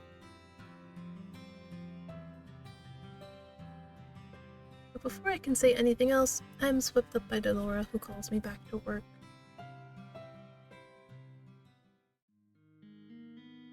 The day goes on, and soon it is almost my break. I go to the front to see if the messenger has returned yet. I did not expect a response. I open it up and stare down at the letter for a long time, which we will not be able to read apparently.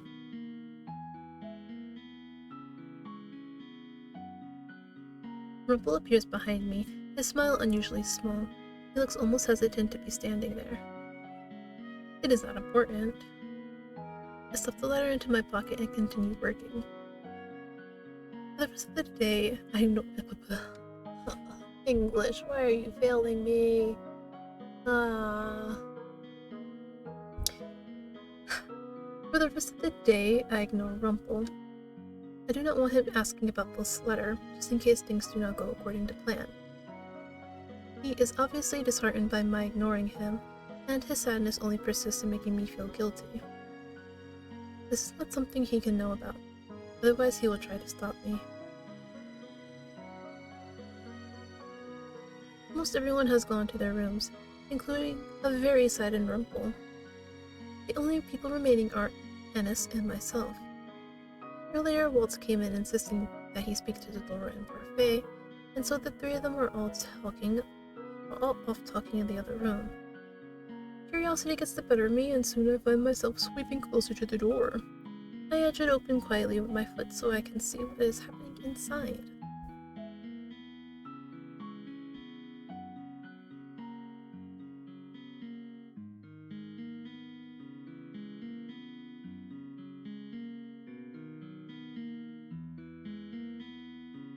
Yes, hi Delora. I try to hide, but all the eyes in the room catch me before I can do so. Yeah, I do. What of it? I had no real reason to eavesdrop on them besides my own curiosity.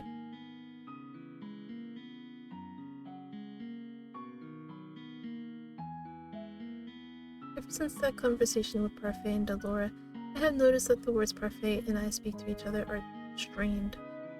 Delora, however, is unchanged. I expect sarcasm from her now, but she does not deliver. She simply stands still and looks at me somberly. I am. What are you all talking about? Hiding more things from me?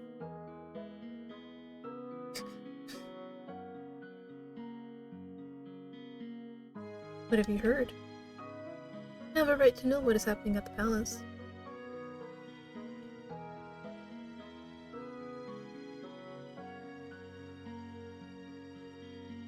Walt sighs as he runs a hand through his hair.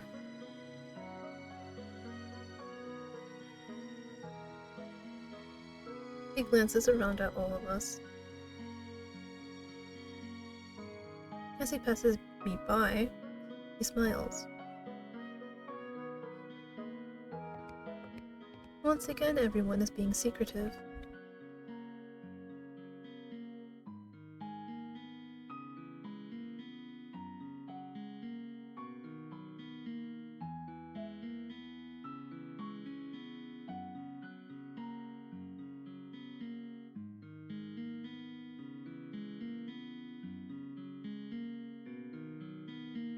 Why is she talking about this now?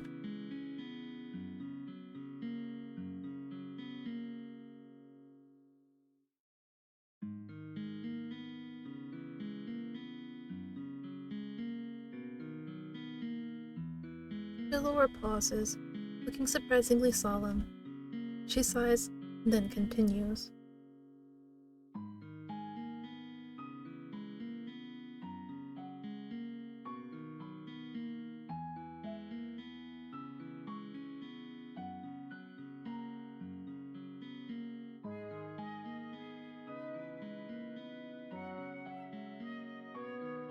Delora just complimented me?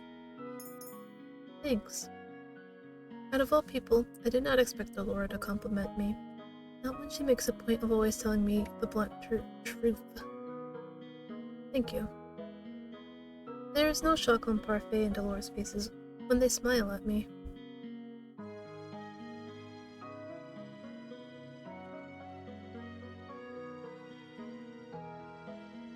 I feel lighter somehow. I do not know if I have forgiven Dolores just yet, but her cursing me has led me to see many things I would not have seen before. I owe her nothing, but I am still happy, even if the truth hurts.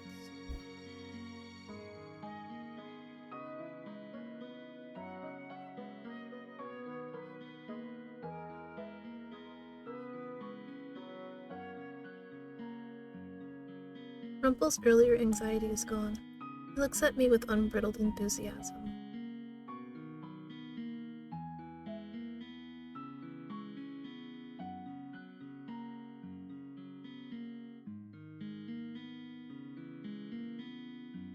Not at all. Rumpel leans toward me and smiles.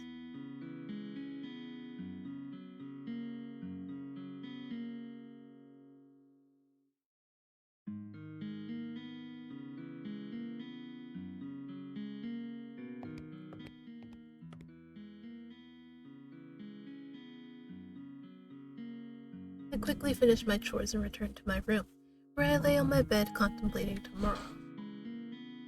I cannot believe Bria wrote back to me. Tomorrow I will meet with her and hopefully she will agree to give me his journals. I hope this works.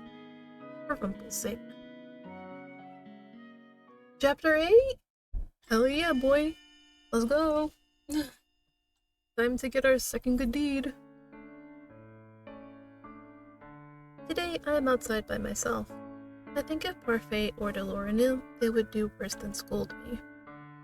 I shuffle uncomfortably as I sit at the little cafe Bria told me to wait for her at. Part of me is already convinced that she will not come.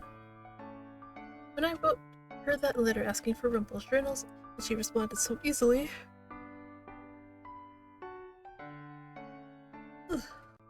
I was a little suspicious, but this is really the only chance I have.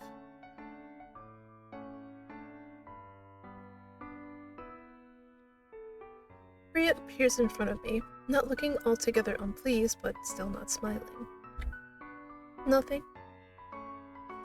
I do not like her, but I will have to play nice if I want to get Rumpel's journals back. Thank you for meeting me out here. Bria takes a seat in front of me, her expression still flat.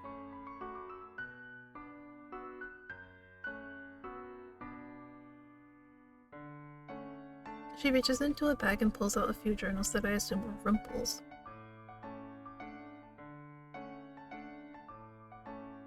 So she does have them.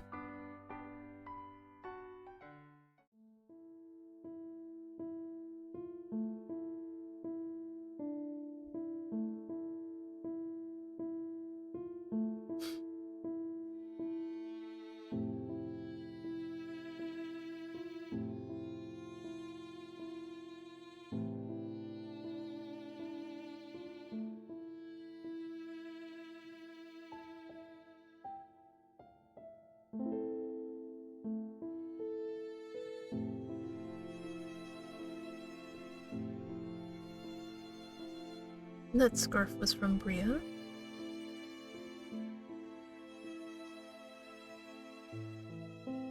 Her expression falls again as she looks absently down at the table.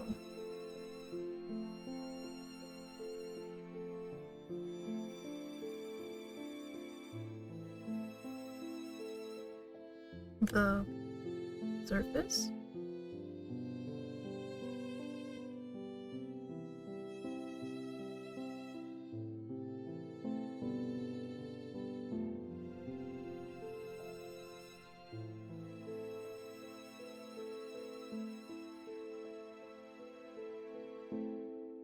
Those sound like Mother's words.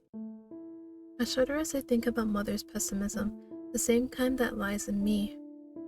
It is a realistic way of looking at the world, but is also so dismal and cloudy that it is impossible to see any light within it.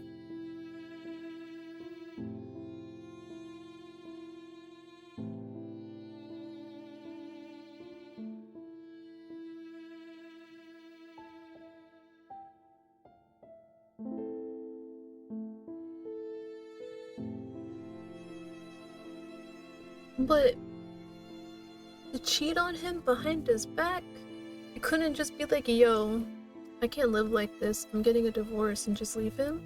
Like, you couldn't just do that? Like, did you... I'm sorry. Like, I'm sorry. I can't. Literally, why do people just, like, not leave their partner if they're not satisfied with them? Like, just leave your partner and go pursue that other person, you know?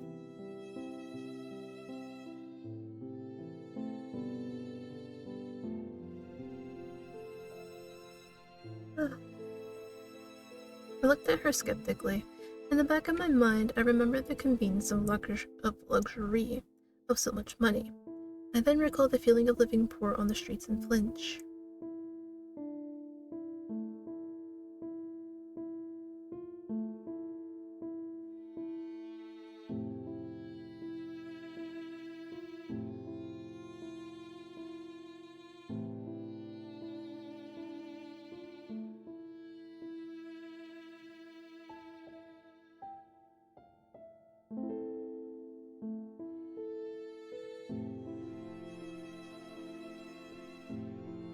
And I told him before that he should have accepted the money, that he needed it. So selfless he became selfish.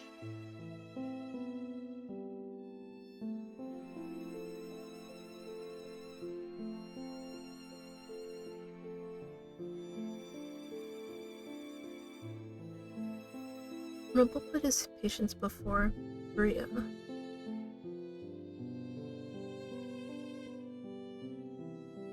Bria goes on to explain the events that happened between her and the nobleman. He was one of Rumple's patients, and when she went to him to ask for the money he had originally offered, the two of them became intimate. What? That quickly? She's like, yo, can I have some money? And then suddenly they're in love? What? But it was short-lived.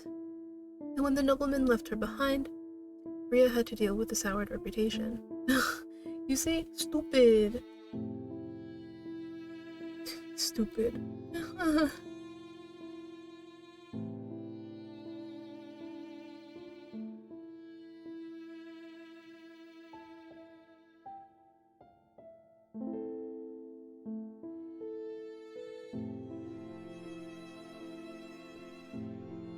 She sighs deeply, then gestures at me.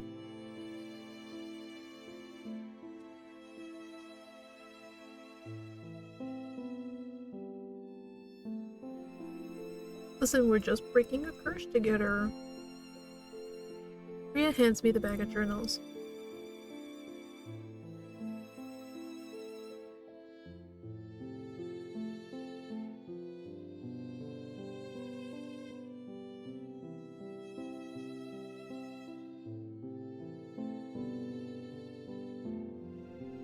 She moves to stand up, but I surprise myself by reaching out to grab her hand. Bria. I thought the same thing. I still think the same thing. It is so much easier to close the world off. It is so much easier to trust no one but yourself, but it should also be a balance, and that is what Rumple has taught me. And I want to teach him how to have balance too.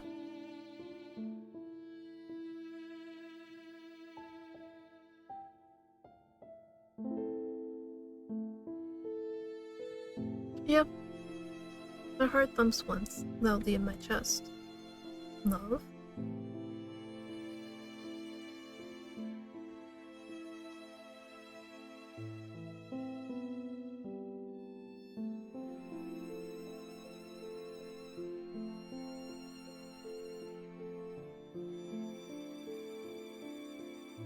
I'm not a little girl. I know how to be realistic. My words trail off as I look at her helplessly. Bria surprises me by speaking up quietly.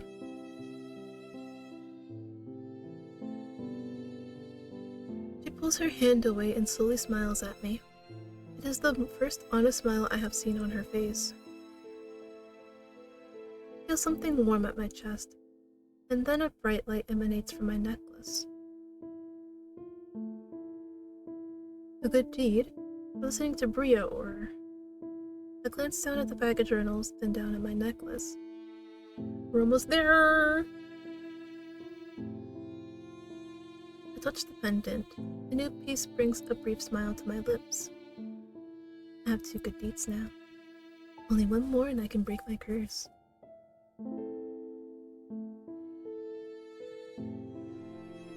Yes.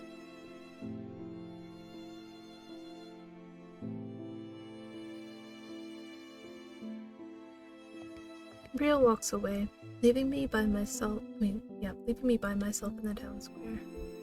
My mind swirls with everything that she just told me. I still cannot bring myself to like Bria, but I feel more closure now. But now something new plagues my mind. How could I fall in love with someone like Rumple? The more I say it, the more it becomes a certainty. But rather than fill me with joy, it only makes me more confused. I cannot think about this now. I turn on my heels to head back, and bump promptly into a man. Hi, Forg. Long time no see. What you up to, honey? He smiles at me, then keeps walking. I stare after him, feeling slightly uncomfortable. You're next, honey! Next week! Next week it's your turn! I kinda just spoiled it, but whatever. With the mask and cloak, the man reminded me of a performer. I make my way back to the margin, with the bag of journals still struggling to keep my mind from wandering. Every time I think about Rumple being so close to me, or his kindness toward me, I feel jittery inside. Despite everything that Bria said, I cannot stop these feelings. These feelings are annoying. Yet even as I think that, I know it is not the full truth. Do I really? I hear the margin's door opening and out steps Waltz. The minute he sees me, his eyes widen and he runs toward me. I was running an errand. I hold up the bag, but it does little to ease Waltz's frustration.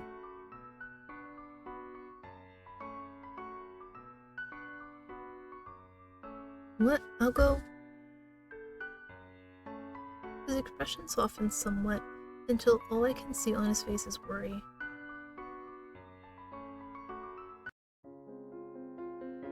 My mood feels completely dashed as I enter the margin and whispers both relieved and disappointed. Surprisingly, I get away with just a lecture from Delora and Parfait. It seems as if there is something else on their mind, something that most likely involves the rumors circulating around town. I wait downstairs for a long time for Rumple, but neither him nor Waltz appear. Where are they? I retire to my room later as I wait for news. Waltz eventually returns, saying that Rumple is still out because he had things he wanted to do. I had no idea what that means, but yep, it unsettles me.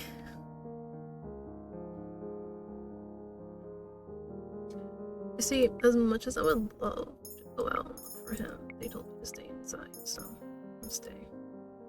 Knowing everyone, if I tried to leave the margin, they would get riled up again. I have already had Delora come in so many times to make sure I am still here. I sit up on my bed and stare at the bag of journals beside my bedside table.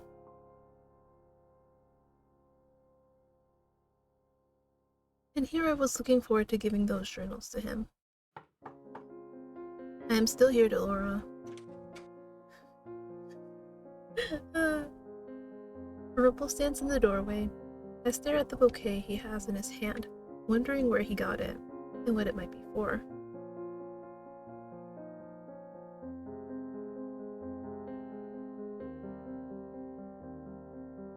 I stand as he steps into the room.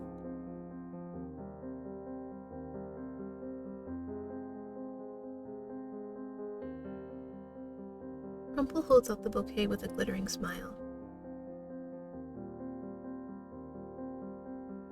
I stare down at the beautiful bouquet made up of white lilies, but the appearance slowly leaves my mind as I think of what Rumple just said. He bought them for the girl he likes. I mean, for a girl he likes, not for me. My heart feels as if it might be pierced through with something sharp. My breath escapes my throat, but I cannot bring myself to inhale again. Rumple looks at me in alarm. I nudge him out of the way and walk past him. I make my way to the reception area, where I collapse onto one of the couches and sit, staring blankly at the walls. The feelings inside of me are too much all at once.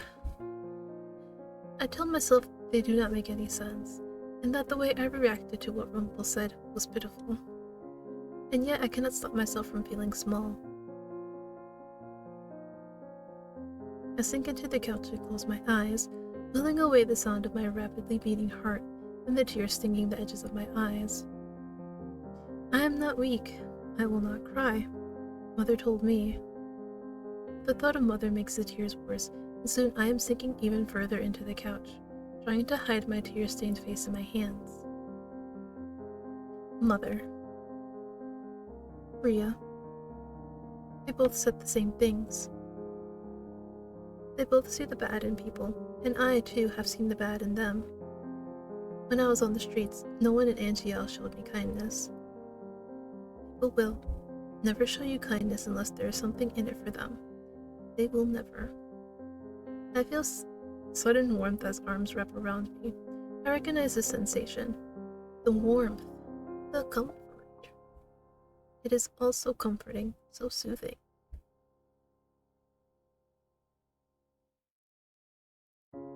My body stiffens, but I do not pull away. I listen to the sound of his heartbeat against my ear, and slowly but surely, my crying dies away. My eyes are sore by the time I finally manage to still the tears.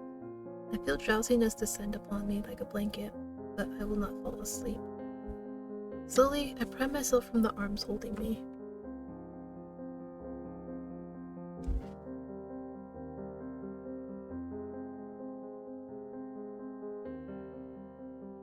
I do not see the bouquet in his hands, but a journal. One of the journals I brought back for him from Rhea.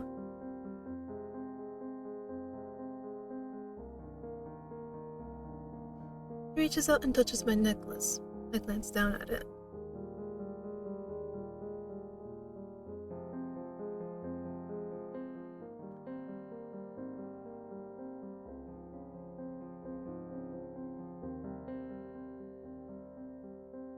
I grasp the second, incomplete glass slipper around my neck and breathe out softly. Then this really is from retrieving Rumple's journals for him. I got a good deed for finally doing something good for Rumple. He reaches out and gently brushes a tear from my face. That makes both of us.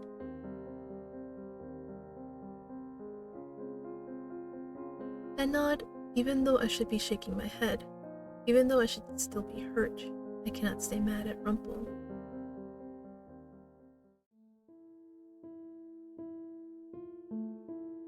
Rumple's voice catches in his throat as he stares at the words. I look over his shoulder at the journal. Witch. Was he already cursed when he wrote this? Oh yeah! Wasn't like with the Rumpelstiltskin story? It was like one night she asked for help, and the next night, and then like the last night. Right? That's probably what happened here. He asked a favor one night, asked a favor another time, and then the third time it's like a big one. Oh yeah, I completely forgot about that.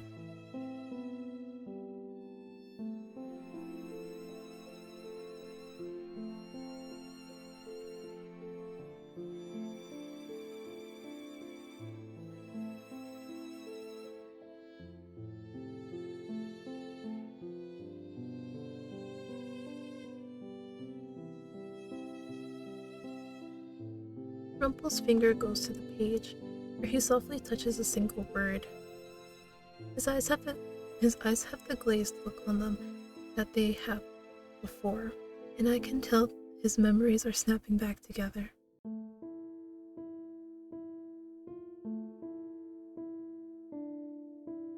I I read the last word, a name and a signature. Rumple reads it aloud slowly. Chevalier Dumont. Yeah, and I remember. Now I remember. Thinking his name was absolutely fucking pretentious. Your name is Chevalier. He looks up at me, his eyes forlorn, and then, with sadness, he speaks. It is so strange. It is just a different name, and yet it seems to change him completely.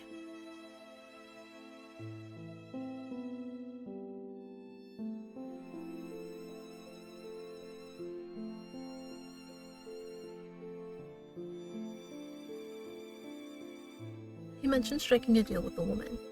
But a witch?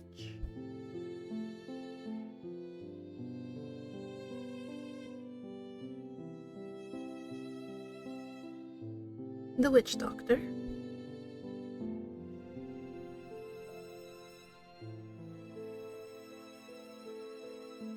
Not the stethoscope.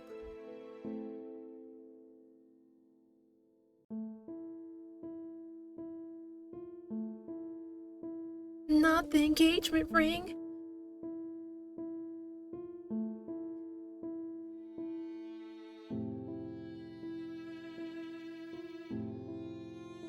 Thank you for the hydrate. Also, hello, Reedy. Hello.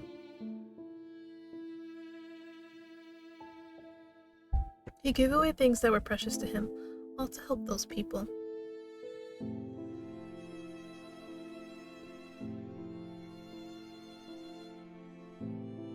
She wanted your memories.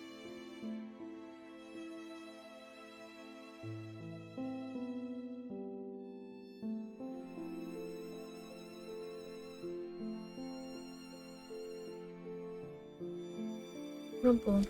Chevalier's expression grows more somber.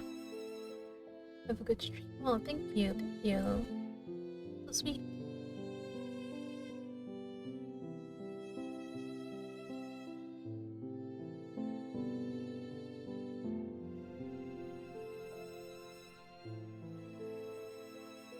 But why?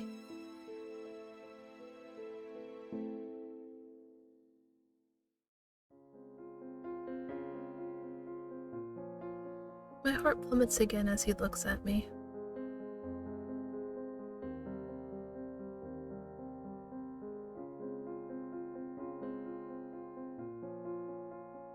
He puts a hand on my cheek and leans closer to me. The distance between us closes in mere seconds. Because you... His fingers gently caress my cheek and suddenly I know. I know what he's going to say. Before he even says it, I did not finish. It's like my mind just said, right there, finish right there. You know what, fuck it.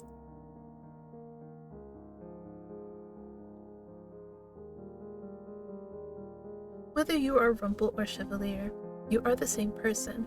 You do not need to be a knight or a prince. He accepted me for who I was, and he still does. Mother told me that humans were untrustworthy, but...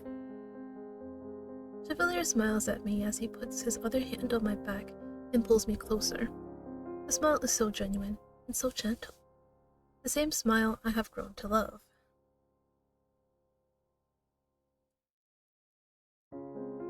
Whatever words I had been meaning to say die in my throat as he leans forward and gently places his lips on mine. I feel more grounded than I have ever felt before, but I also feel like I am flying. I set my hands on his chest and flex my fingers into his shirt. He runs his fingers gently down my face, then down the length of my neck. The kiss feels too short, yet I am still breathless when Chevalier pulls away from me, just enough so that I can see his eyes.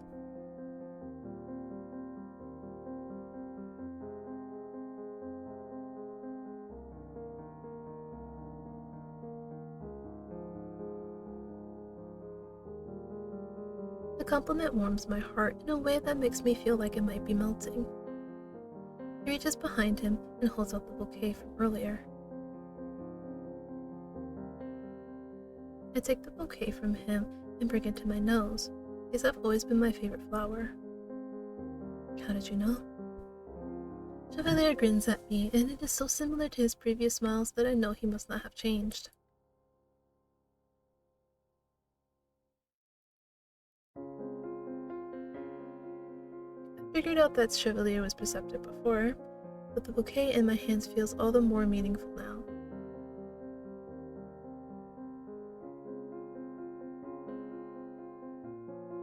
You should do it for yourself too. Yes, for yourself. You should try. You should spoil yourself more too. You always give to others but don't take for yourself. Now you know what you did, and you can change things. Why did my stomach sound like a fucking buzzer? Maria?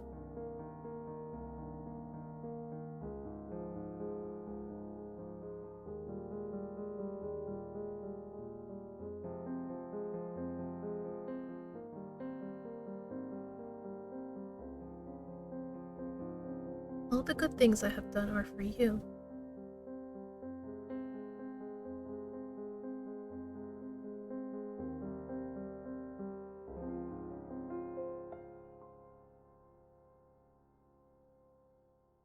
Good things.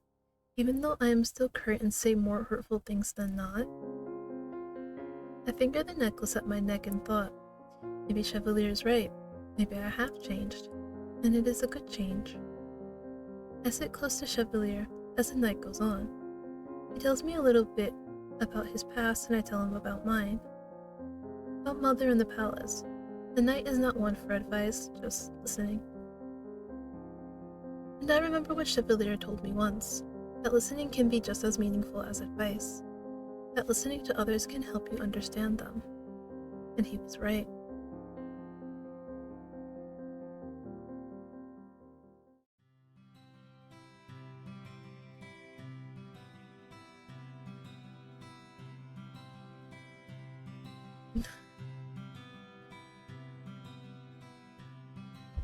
No, they are from being woken up early by Delora to do chores. Delora grins at me from the other side of the bar but says nothing as she goes back to a conversation with another boarder. Last night? How did you know about the bouquet? When Chevalier was asking Karma for advice, it was about me?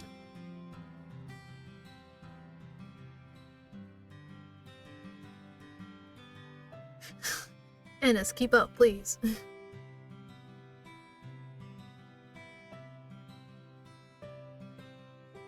Chevalier appears behind Karma smiling.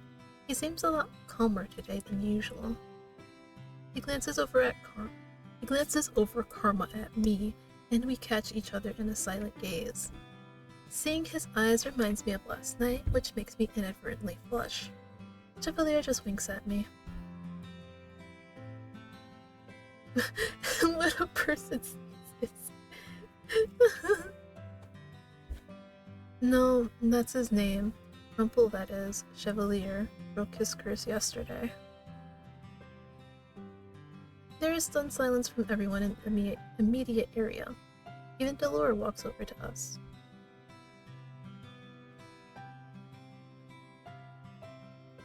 This sounds like a fancy cake. Our face seems to be bursting with excitement. Though she is her usual calm self on the outside, I can tell by the bounce in her step and by the way she raises her voice to make an announcement that she is proud. When everyone has learned that Chevalier has broken his curse, people come to the table offering drinks and congratulations. Chevalier gets lost in a crowd, mostly of women, but much to my surprise, Chevalier does not flirt back with any of them.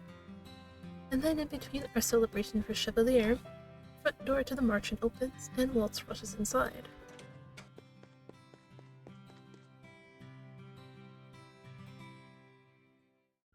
The room goes quiet at Waltz's proclamation. A few people shift uneasily in their chairs. Some try to go back to the conversation. Most people do not care what happens in the palace, but they can tell by the tone of Waltz's voice that it is bad. What's happened at the palace?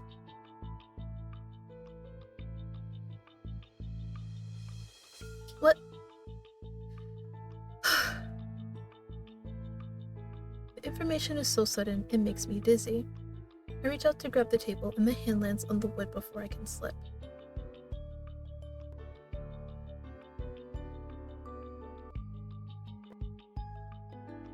Tyrion strides across the room, followed quickly by Garland.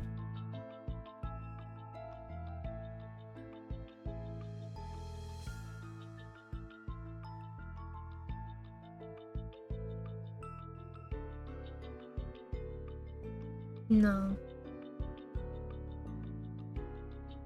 Who are we talking about?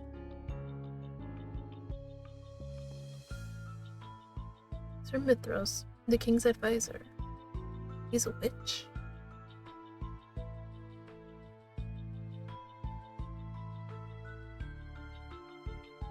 Everything Walt says suddenly gets swallowed up in questions. Tyrion and Garland ask question after question. Others start surrounding Walt to ask him what has happened to the king and his children. I try to step closer to listen, but I cannot hear over the frantic voices in the room. Sir Mithros. I never trusted him, but I never thought he would be a witch. The room only quiets down when Delora and Parfait come to punctuate the conversation with their own demands for everyone to give Walt space. The March and boarders are all taken into the reception room, where Walt stands at attention, waiting to answer questions. He explains that he was looking into a rumor about Sir Mithros from only a few days ago, when he found out about the witches' uprising.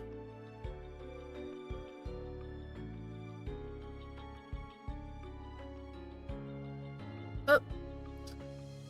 I love in this one that, Alcaster gets killed by Mithros instead of the other way around.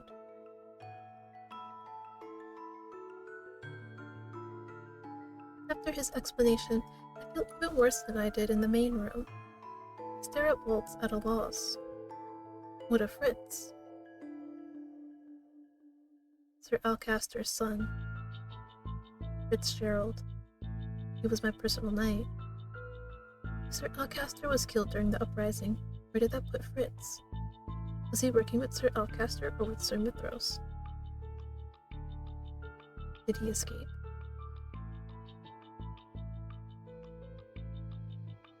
See? Kill. Oh, it's ad time, which means break time. I'll be back, guys.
I just checked YouTube, and there's actually somebody watching my slow damage premiere. This is this one person watching. That's actually so fucking cool.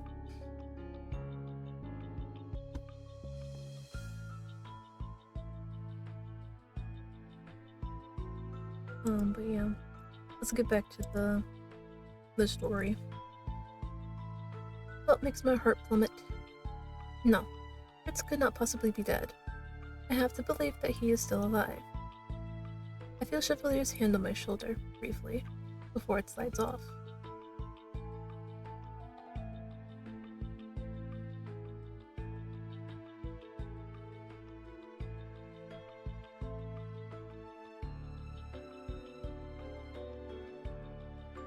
Waltz turns to me and his expression softens.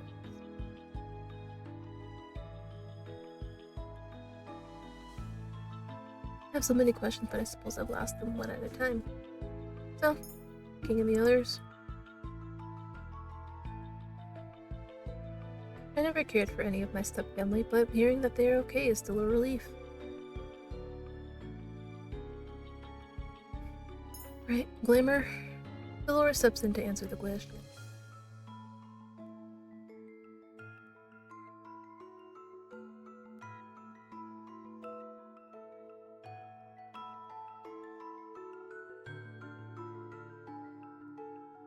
Do you know Mithros? Teacher. Chotomate. Hold on a second. Waltz, are you, He smiles at me, but it is weak and does not reach his eyes.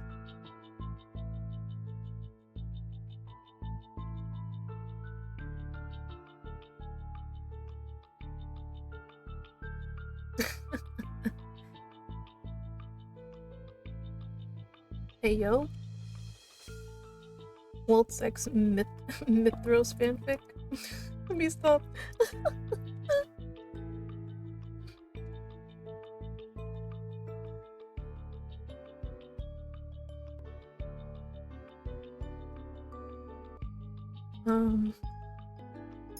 Let's clip the ground.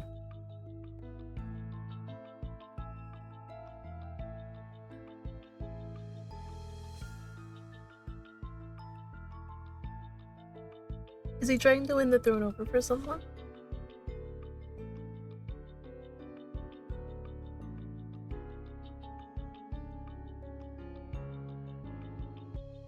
Parfait's eyes look distant as she stares dismally down at the ground.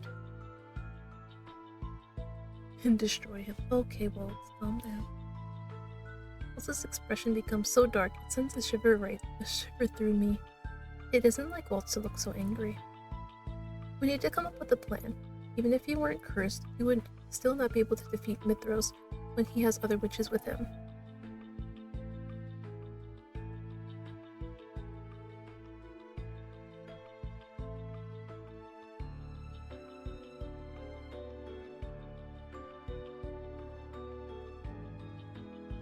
Practicing?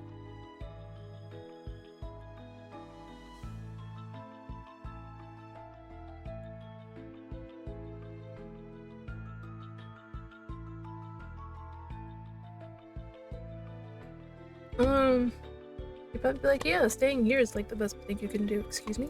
I wanna help.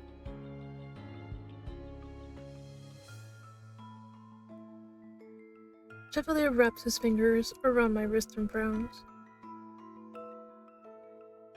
This whole time I have been living at the Martian. I was spared the fate of the royal family by sheer coincidence because I was cursed. I cannot just sit there and do nothing while the kingdom falls to a witch. It fell to witches before, and there were dire consequences. I cannot continue to be passive. I will not let myself be like Mother. I am Betty Riella Britton, the Crown Princess of Angiel, and I will not stand by and watch when the kingdom is in turmoil. The room goes quiet at my statements. Chevalier's fingers loosen on my hand. I can see a ghost of a smile on his face, though it underlies his sorrow.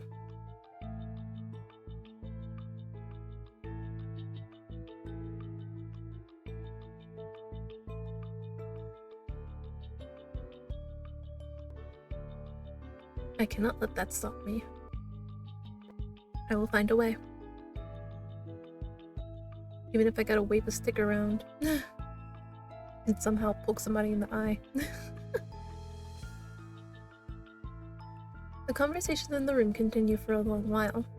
At some point, it is said that the volunteers are needed at the hospitals and clinics for the injured soldiers. Chevalier immediately volunteers. Only afterward does he look at me with regret. For what? He told me he was going to try his best to change. Rhea called him selfless before putting his work before her, but it would be a fool not to. My life is not in any danger, and there are people who need you more than I do. Do what you do best, Chevalier. I promise you I will do whatever I can to help you as well. As the meeting disbands, I am left standing there in quiet. The last to leave is Waltz, who promises me that he will make things right. I'm going to trust everyone, but I am also not going to stand idle. I will make things right somehow, as is my responsibility as Crown Princess. Chapter 9! Alright. The moment of truth is coming soon. Is it the bad end or the good one?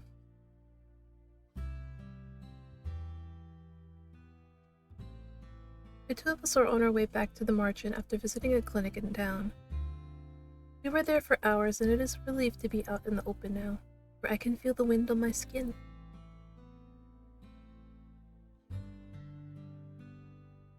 I volunteered to help Chevalier at the clinic part-time, but it is worse than I had expected. Many other soldiers have severe wounds.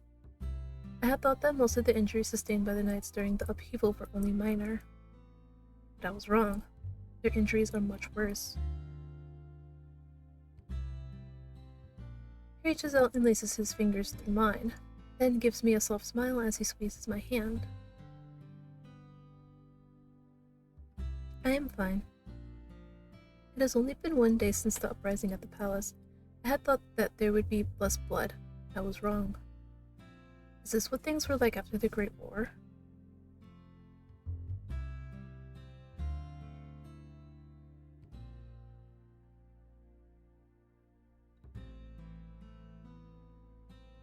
We cannot have a repeat of the Great War. I do not know why Mithros would kill Sir Alcaster and take the throne without claiming the crown, but the witches already have a bad name, and he's making it worse. I cannot help but remember the wide smiles Mithros gave me when I was still living at the palace. Every time I felt his eyes on me, I felt there was something strange about him. I mean, we know what it is, but it can also imply something else. You know? There was always a cloudiness to his eyes, something unreadable. He was excellent at his job, but always an enigma outside of it. A sudden breeze chills my skin.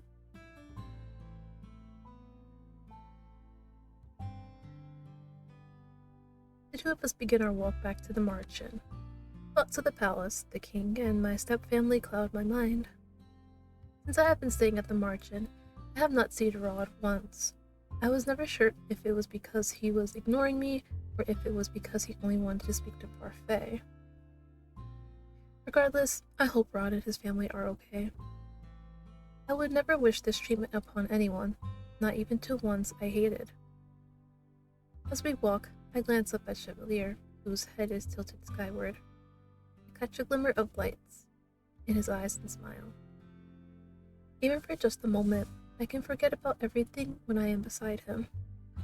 It's a way of taking the weight off my shoulders. But as the Crown Princess, I cannot let others carry my burden for me. I must find ways to protect the others, even if it means putting myself in danger or harming someone in order to protect someone else. What do you think is the easiest and fastest way to kill someone? True. Like, imagine you're just strolling in and then your girlfriend's like, yo, what's the fastest and easiest way to kill someone? Hmm?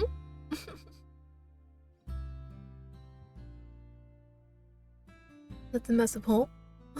You know? Hole.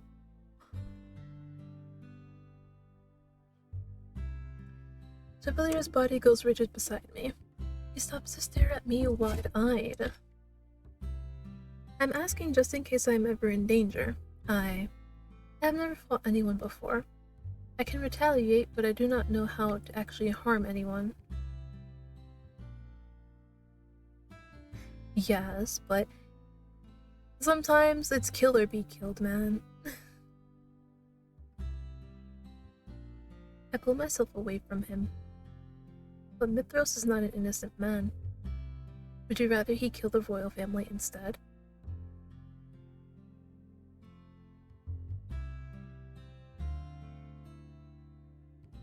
How would you know what it was like to kill someone?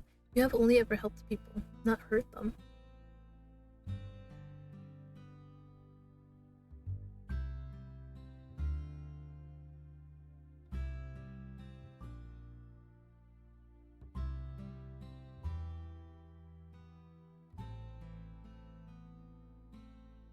Well, I'm willing to shoulder the responsibility of having his death on my hands. It's okay.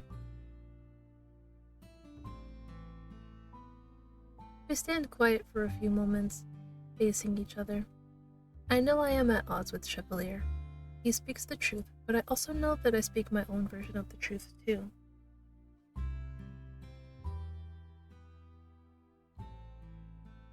Bria told me that Chevalier was so selfless he became selfish. She told me that he never had anything because he gave everything to others. His kindness has hurt others, and I fear that it has a likely chance to hurt him as well. But if his reluctance to hurt anyone causes him to be the one that is injured? Chevalier suddenly breaks the silence. No. I've been told it's like to, put something in their neck. Please don't question why I know that. It's just when you see it quite a few times in media, it sticks with you. He puts his hand over his heart and stares dismally down at the ground. He removes his hand briefly, but only to reach for mine.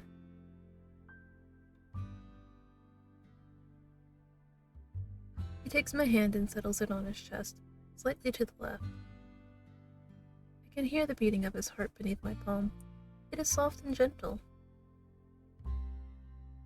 Your rib cage? The ribs? Yes. Yes, of course it's the ribs. Duh, duh, duh.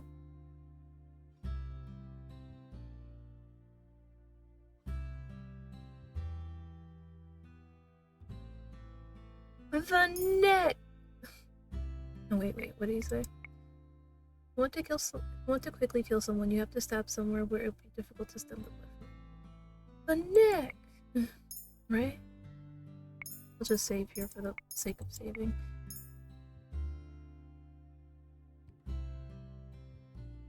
The skin on the neck is thinner, and you have lots of blood flow underneath the skin, going right to your head. It would most likely be easier to slice or pierce something more vulnerable in the neck without running into as much resistance. Chevalier raises an eyebrow. Yes. No, I simply guessed. Exactly, it's the neck, man. It's the neck! That's why people always say go for the jugular. Sorry. Chevalier moves my hand to the side of his neck. My fingers curl slightly when I feel his heartbeat reverberate beneath my fingers. Oh, you see? I literally just hit the jugular. Ah. Yeah. Okay. He runs my fingers down the length of it, and I shudder. A mischievous smile brightens his face.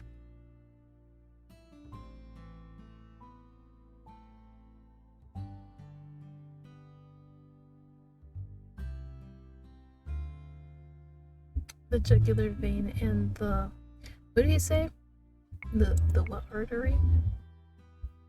Carotid. Carotid. Okay.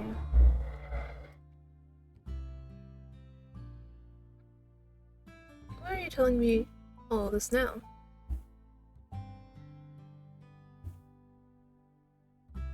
Sevilier's fingers loosen on my hand, and I grasp his hand tighter in response.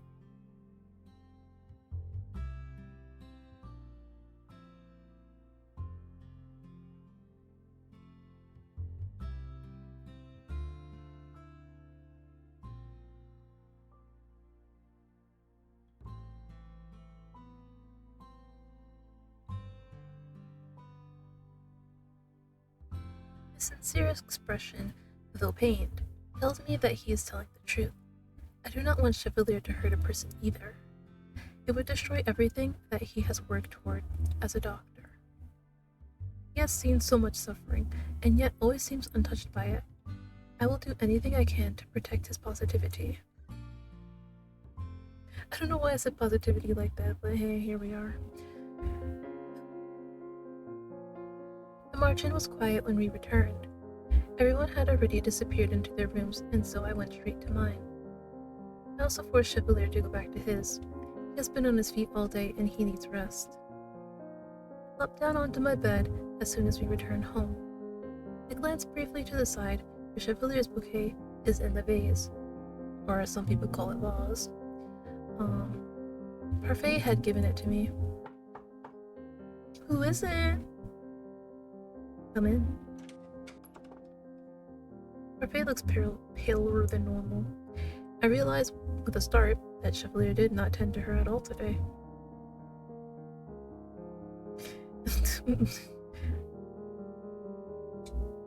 Tell me that when you don't look like you're about to collapse at like the next step that you take. Not good. Many of them have been gravely wounded.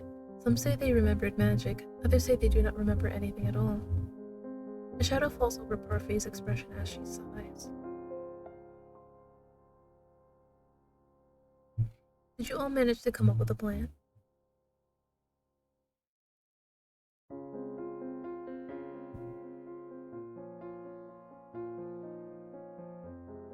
I do not want to involve him in this. Of course I am.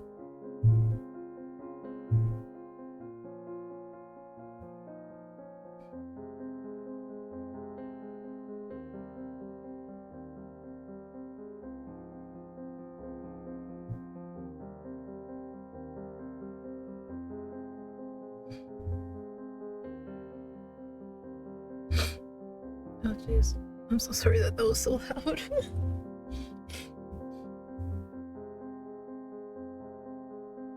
I do not remember a time before Mother was corrupted, and so I cannot imagine the woman Parfait describes.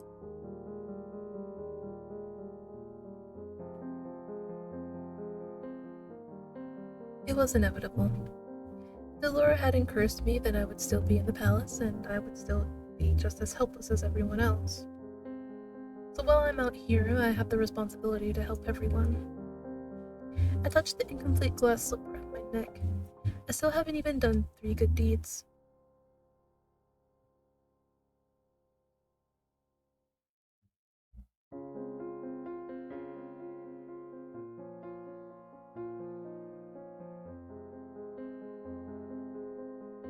It is hard to believe that this problem could be so easily solved, but I will try to believe. When Parfait leaves, I am left to my own thoughts. I hope everyone at the palace is okay, and that they can hold on until we come up with our plan, but I feel like we are already running out of time.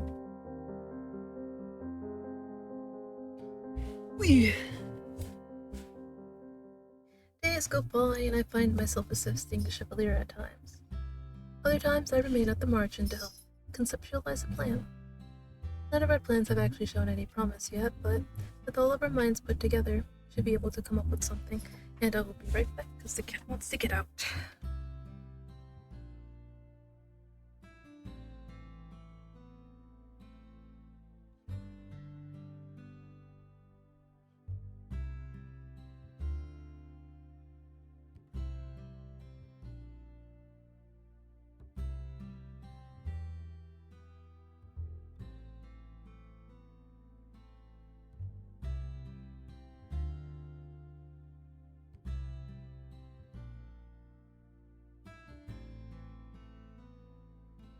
Alright, let's go. A week later, I find myself standing outside the clinic door waiting for Chevalier. You can drop the title, you know. Yes, but you do not need to address me by title. Just my name is fine. Chevalier reaches out to take my hand, then immediately pulls his hand back, eyes wide. Forgot what?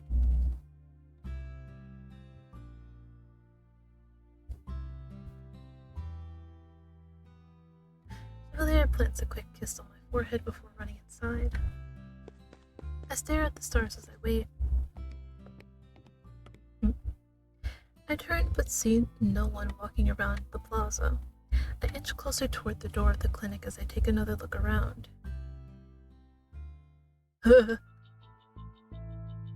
Suddenly see the silhouette of a man. He takes a few more steps toward me, then stops in front of me. Hi, sweets. How you doing? I recognize him immediately. His appearance left quite an impression on me last time.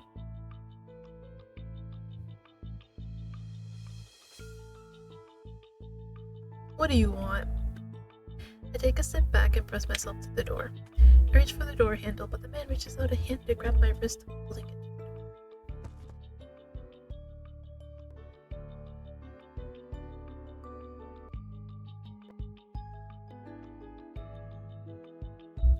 How do you know who I am?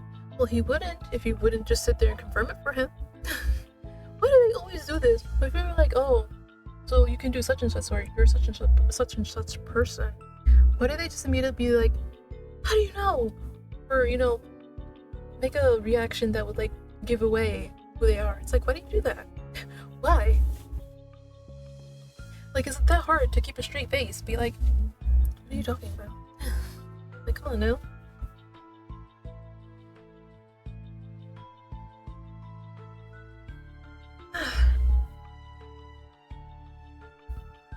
I attempt to wrestle my wrist out of his fingers. No! Let me go! I refuse to go anywhere with him. I open my mouth to scream, but before I can even breathe, the man's hand flies to my mouth. I struggle against his grasp. It does not take long for the grin to fall from his face. It is replaced with a look that lacks any amusement.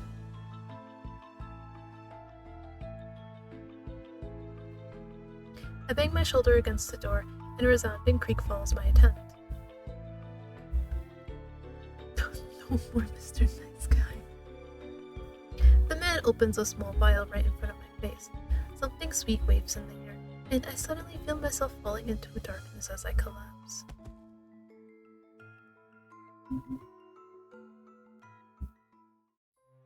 Where am I? I glance around me. My room. I look around cautiously, checking to see if anything in my room is different. The last time I was here was before I was cursed. How is it that this room is still the same?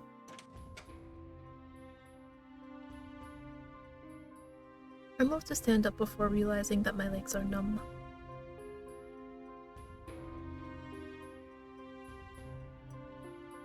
I glance up to look at the man, who is now standing right by my bedside. How do you know who I am? Are you a witch?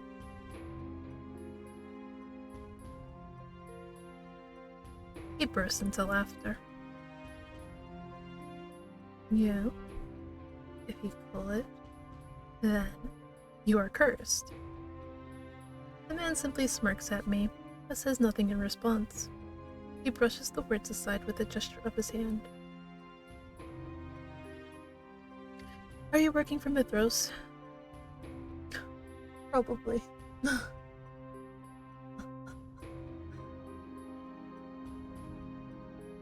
I glare at his vague answer.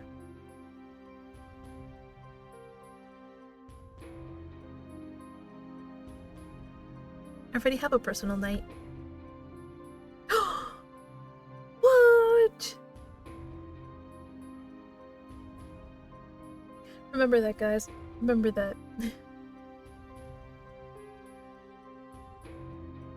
You. Mithros enters the room.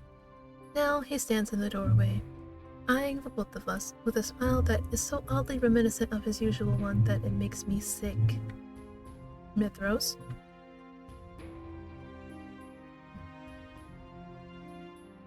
He moves to stand in front of me. At the same time, Varg begins to take slow and careful footsteps to the edge of my room. What have you done with everyone? Both. Mithros clicks his tongue impatiently. I narrow my eyes at him. I have no idea who he defines as inconsequential or consequential.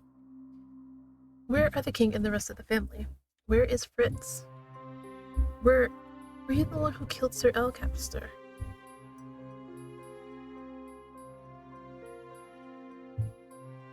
No.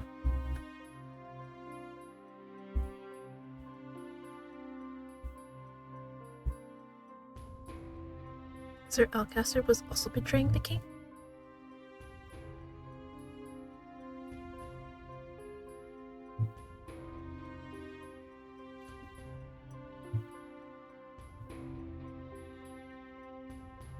Mithros smiles at me. It is a look that makes my blood run cold.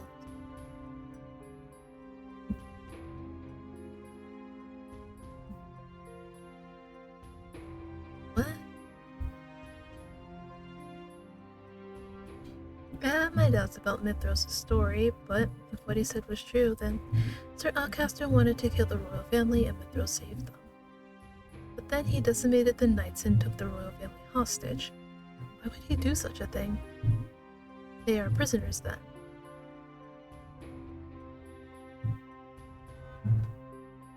The Queen? Slowly, I feel pieces beginning to fit together. Queen? He cannot be talking about Ophelia.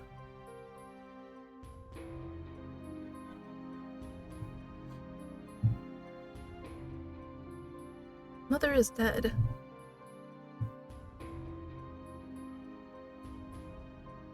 You can bring Mother back from the dead. We?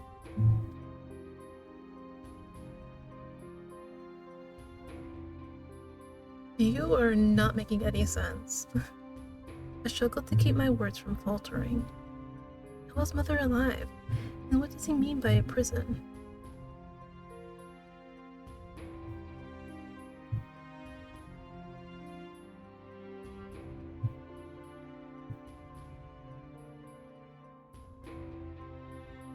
My power?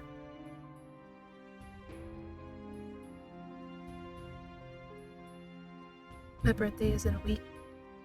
That is when I am meant to take on the responsibilities of becoming the bearer, though Parfait and Delora never went into more detail beyond that. I still cannot quite take in everything he has just said. However, if Mithros had approached me before the curse, I would have helped Mother in a heartbeat. But it was Mother who was the last Tenebrarum bearer, and the one who brought darkness to Angiel.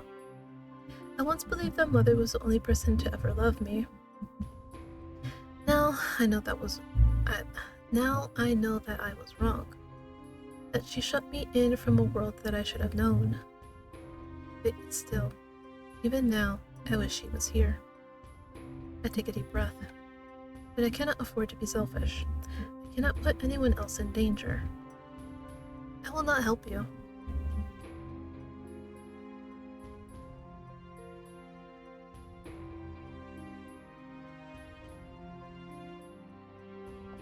Mithros leaves the room, leaving me briefly with Varg. He smiles at me beneath his mask, then brings his index finger to the temple of his head and loops it. He mouths the word crazy. He really is. You said you would tear witches apart, so why do you serve Mithros?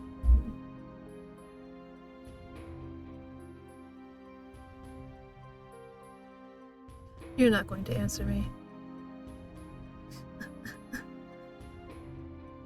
smirks at me before following Mithros out the door.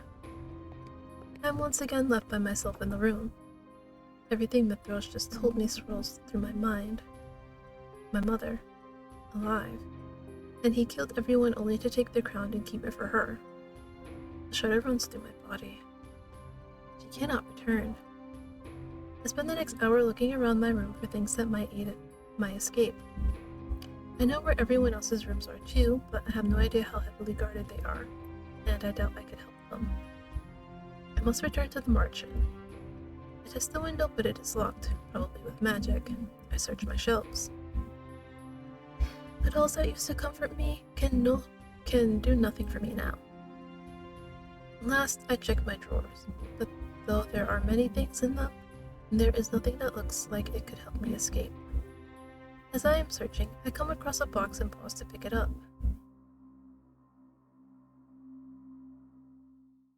I remember this. It was given to me by Mother with strict instructions not to open it and always keep the key hidden. I search the drawer again for the key. The moment I begin to set the box down, I see a small golden key at the bottom of the drawer. I pick it up and am about to open the box when I stop. This is hardly a priority right now. I set the key down next to the box. I should be searching for a way to escape. I turn to see Varg's smiling face at the door. Says the criminal himself. Maybe. I narrow my eyes as he approaches. Behind his back, I can make out the open door. He said, nope, don't even think about it. Otherwise, I'll use this cane. I've got a cane and I'm not afraid to use it. Oh, jeez. Don't say it like that, man.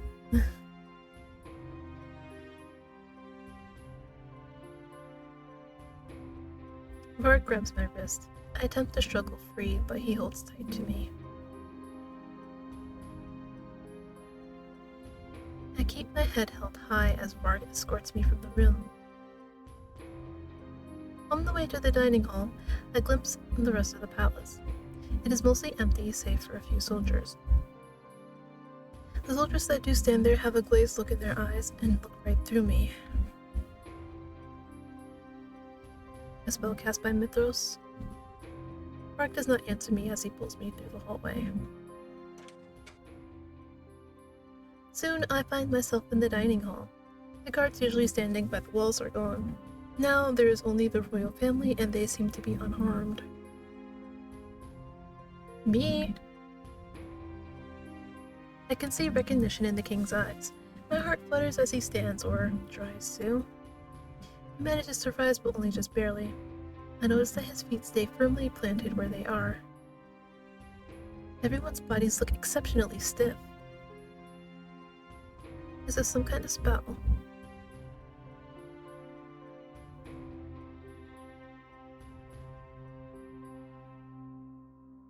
I notice that the king is not at the head of the table as usual. Everyone sits on the table's sides except for Mithros, who is at the far end. The king's seat, however, is clear. It's like, daughter, my daughter's right there.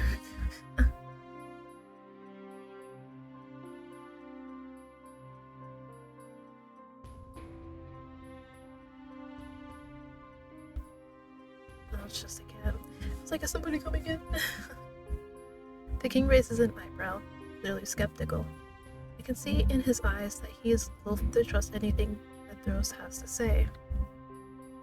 The king slumps in his chair as Varg leads me to a seat just beside Rod. I notice Cinderella sitting just to Rod's side. She forces a smile onto her face, but I can see tears gathering in her eyes. Oh my god, is he in here?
I'm in here bowing for literally no reason.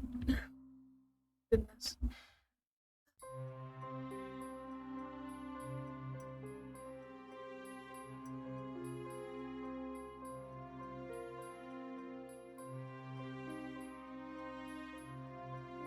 The king looks at me again. This time there's more uncertainty in his gaze.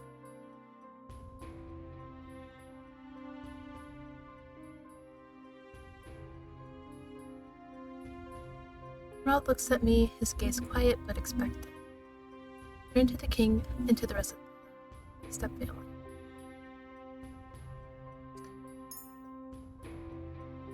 I guess I can just say it's nice to meet you. There's no point in trying to convince the king of my birthright here and now. It would only confuse him more, and now is not the time or place. I glance at Mithros, who is smiling at me expectantly. Besides, Mithros must have a reason for insisting on my birthright right now. Most likely he just means to confuse the king more. If that is the case, I will not play into such a petty scheme. My name is Petty. Thank you for your kindness that one time. Rod looks shocked. I scowl at him before turning to look at Mithros. His smile has twisted into a frown. I feel proud in seeing him caught off guard.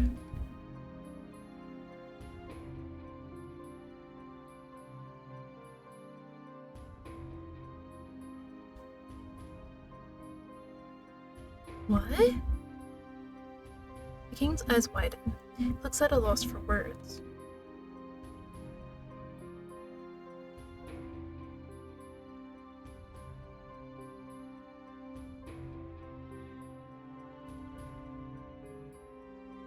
I was wondering why my room was unchanged. But could it be that the king remembers me somehow? I look up at him, but he has already glanced away from me, his expression a complicated twist of confusion and helplessness. It seems that the king doesn't not fully understand. I turn to Mithros. It can work in both good and bad ways. I catch Varg's eyes from the side of the room. He glances away from me, and I follow his gaze to the corners of the room. I hadn't noticed them before, but now I see cloaked figures hiding in the shadows. Witches. They must be the ones holding everyone in place if they try to escape.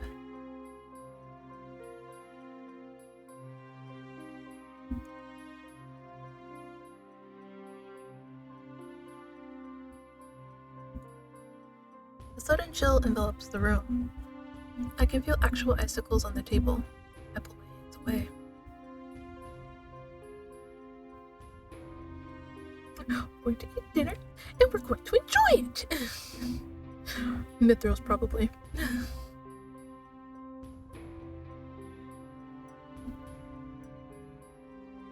Rod glares across the table at Mithros.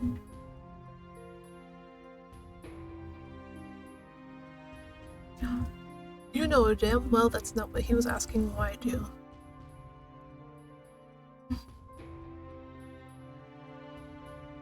I stare across the table at Mithros, glaring.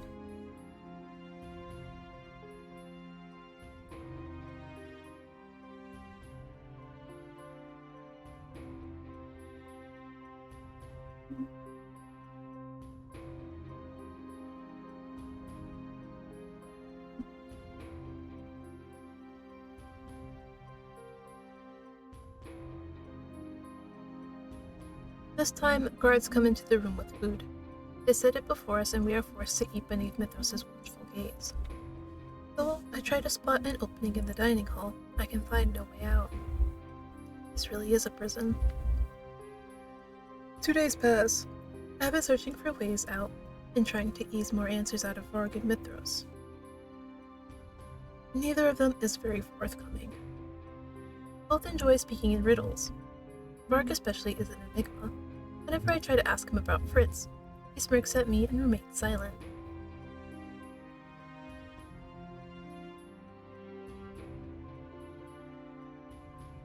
I'm not going to get any answers from Varg, and it is almost my birthday. I need to find a way out of here. Maybe if I'm quiet, he will leave me alone.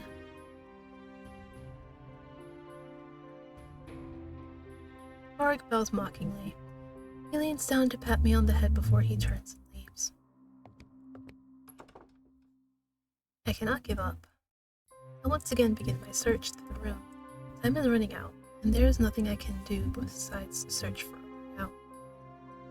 But I know that if I leave the room, the knights will catch me immediately. If I had a weapon, I might stand a chance. I put my fingers to my neck and remember what Chevalier told me about it. The sound comes from outside my door. It is a woman's voice. The door opens and suddenly Chevalier and Delora are both in my room. I am startled to see Chevalier standing before me, his eyebrows drawn over his eyes with great worry, and beside him stands Delora with her arms crossed.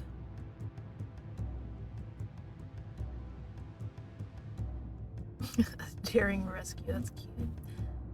I rush to Chevalier and wrap my arms around him. He puts a hand on the small of my back and smiles down at me. How did you both get in here?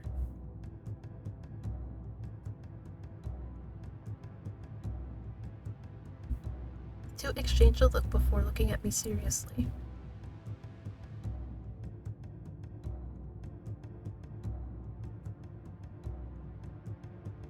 They are under a spell. He wants to release Mother. Both of them look at me with confusion. Mother is still alive, just inside the Tenebrae room. Mithros wants to bring her back.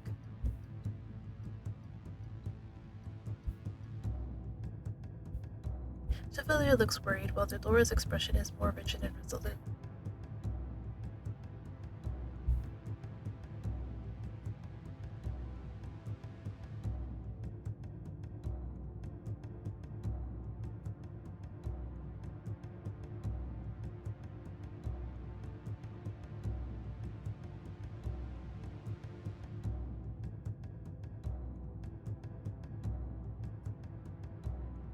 I cannot just leave everyone here.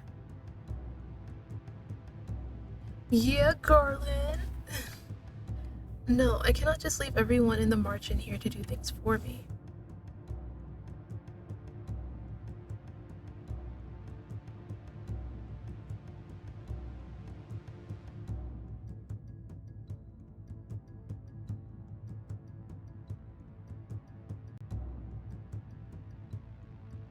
I nod my head feebly. Without another word, the three of us head toward the door. Delora exits first and stops immediately. I almost run into her. I glance through the doorway and see Varg waiting just outside, holding a blade across Delora's neck. Delora holds up her hand and deflects the sword and slides harmlessly past her neck. Varg slides away, still holding out his sword. His usual smirk is half-hearted at best.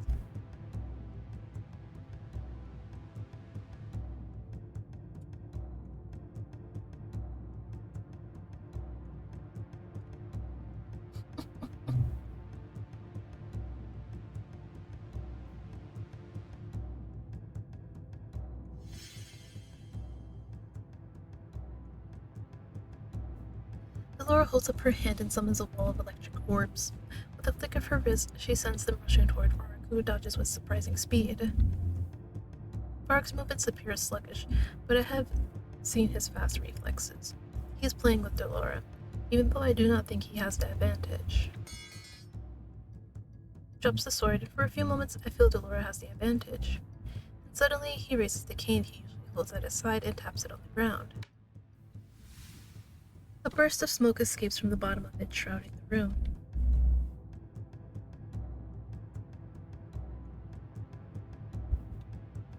Delora! Sorry, I had to make it as dramatic as I could. Chevalier takes my hand in his and begins to lead me away. I turn to glance back at Delora and Varg, and realize that while Delora is completely on the offensive, Varg does nothing but dodge. It's as if he's trying to buy time for something. I banish the thought from my head as Chevalier pulls me down the hall.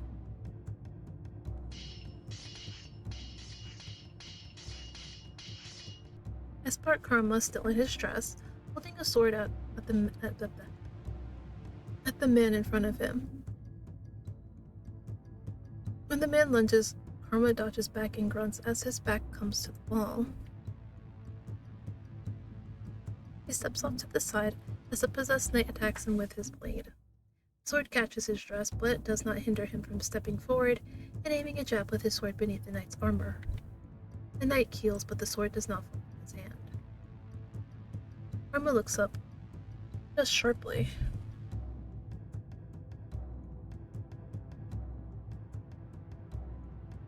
It takes me a moment to realize that just as I was frozen, so too was Chevalier. His face is pale as he grabs my hand again, and once again starts rushing me down the other end of the hall. Chevalier's steps are wider than mine, and I have to struggle to keep up. But the further we go down the hallway, the more apparent it becomes that there are too many obstacles in the way. We pass Jurian and Garland as we move too, and they manage to clear a path for us. These knights, will they not stop moving until Mithros is defeated? I hope the king and everyone else is safe. As we pass Jurian and Garland, I tell them where the royal family is, but I have no way of knowing if the words reach their ears amidst all the sound. Chevalier?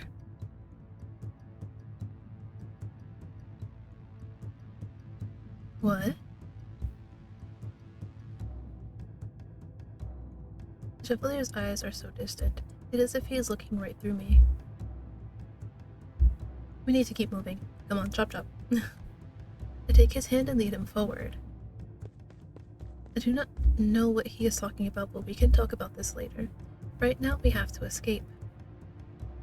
We are closer to the palace entrance when we see them. A group of knights stand in two lines on both sides of the hall, facing each other. At the far end of the hallway stands a gaggle of witches, and in between them, Mithros. Chevalier immediately moves to stand in front of me. The cloudiness is gone from his eyes. What leaves his mouth is not a demand, but a question. How could you do this?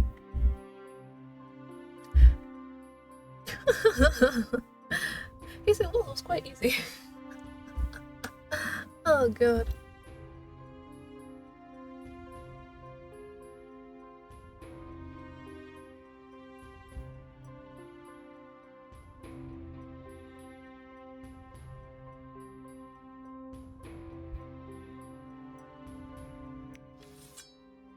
He snaps his fingers and the knights raise their swords.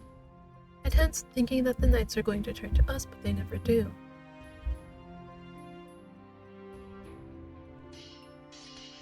The knights are attacking each other? The sound of metal ringing against the metal fills the air. The knights' swords arch, dive, and stab. Mythos watches from behind them, a sly smile never leaving his lips. The two of us can only stand there, stunned into silence. It isn't long before we can see red. The smell of blood begins to linger in the air as swords cut through flesh. Abruptly, I snap to my senses. I attempt to move forward, but Chevalier remains firmly grounded. Chevalier!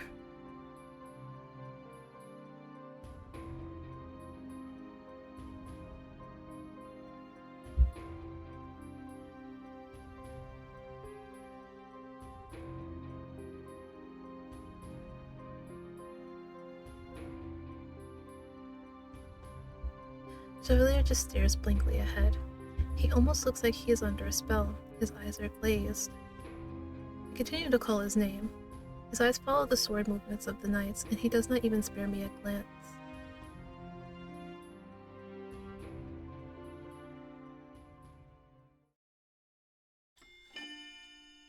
I think that's the bad ending. Look, I'm just guessing. Alright, hold on, let me just quickly... No, not discussions.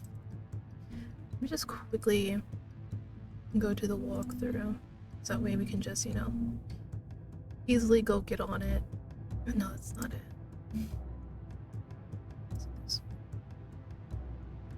It's this one, okay. Just so when we inevitably get to the bad end, we can just hurry up and get to the good one. Chevalier, snap out of it!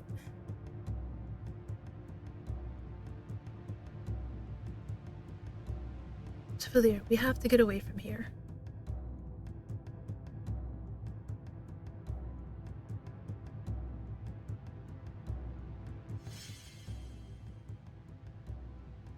Mythos' voice is oddly calm, and I can feel some sort of presence in the air that is different from normal. A knight plunges a sword through another's gut, causing him to lose his sword. The sword skitters across the floor, gleaming underneath the moonlight. I look desperately at Chevalier and realize that the magic is already working its way into him. He does not see anyone except for Mithros, who is still smiling at him from behind all of the knights. I slowly inch backwards, making a show of looking at Chevalier. Neither Mithros nor Chevalier seem to see me. I will protect you, Chevalier. I will do whatever it takes, even if I have to kill someone. I pluck the sword from the ground and grasp it at the hilt. It feels heavy in my hand, but I ignore the weight. I rush down the hallway with the sword, weaving my way to the side so I'm out of the knights fighting each other. Out of the way of the knights fighting each other. I look squarely at Mithros. Then suddenly, Chevalier's eyes flicker to me, only momentarily, but enough for me to know that he is no longer looking at Mithros in a daze. I turn back and see Chevalier rubbing his hand across his eyes. Mithros snaps his finger, and two of the fighting knights turn and rush toward me. The knights manage to back me into a corner of the wall. I hold out the blade as they bear down on me and close my eyes. Why would you close your... My hands shake on the hilt, but I stand resolute, ready for the blow. But it does not come. Almost before the knights raise their swords, I'm aware of breath on my cheek and beautiful violet eyes staring into my own.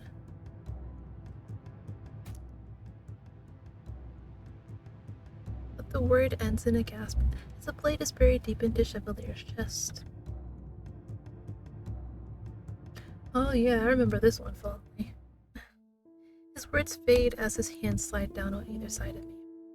He slumps his head and falls to my shoulder.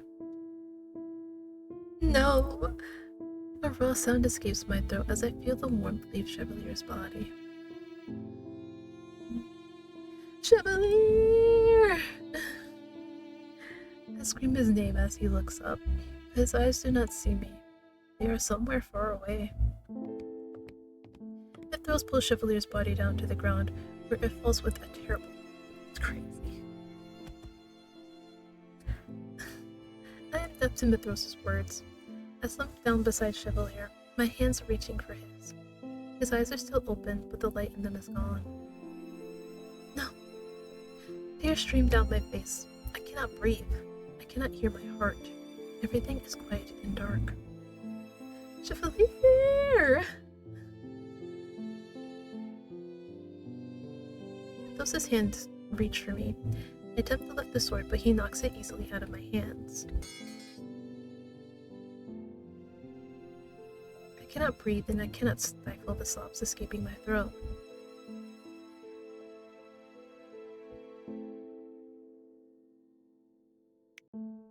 He snaps his fingers and the witches congregate around me.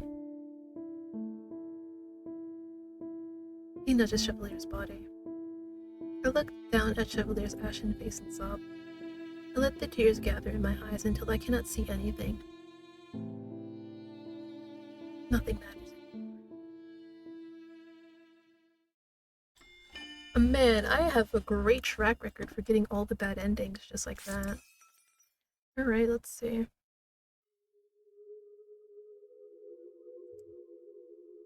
Oh shit. Damn. Alright. As usual, we have to start from chapter 3. Dang it. I didn't save this chapter 3. It's okay.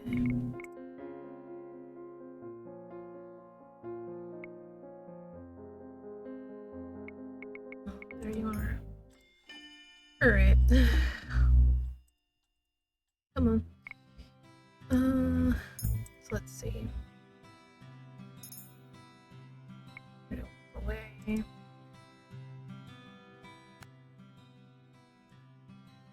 You know what? I'm just gonna... Yep, just gonna do this. Slap him.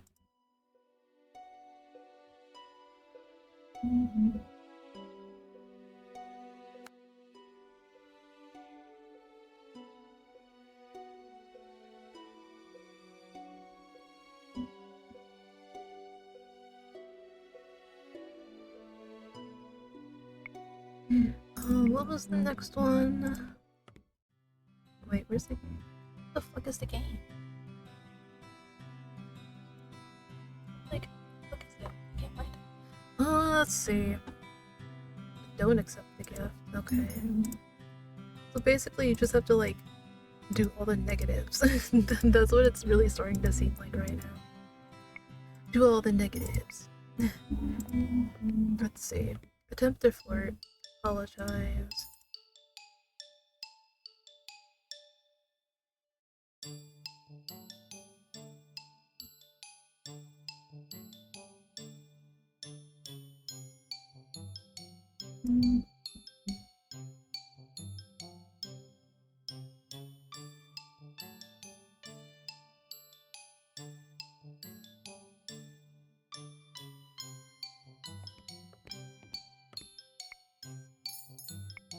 That I said apologize? Yeah. That was right. What was it? Tell him off? Yeah, I got that one right. Okay. Are we supposed to stop walking?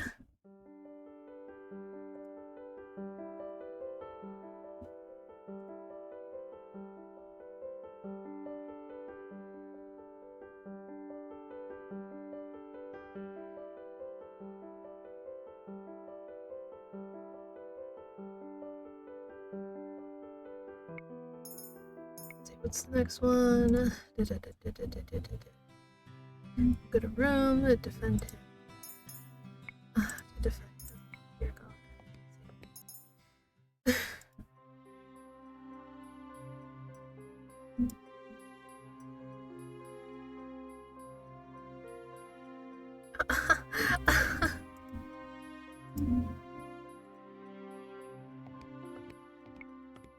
What was the next one? Oh, we're getting some additional dialogue right now. So that was right. The next one that we got, the next choice.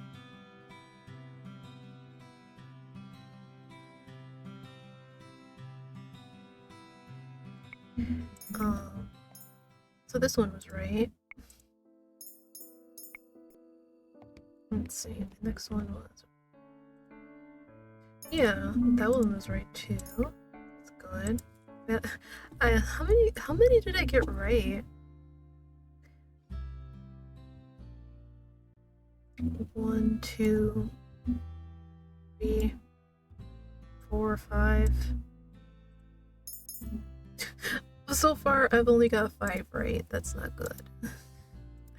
Ooh, we were destined for a bad ending. Okay, next one. Yeah. We got a luck roll. Oh no.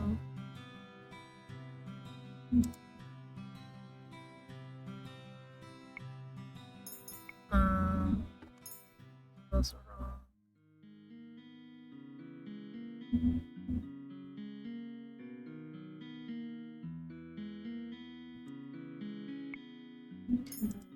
What was it again?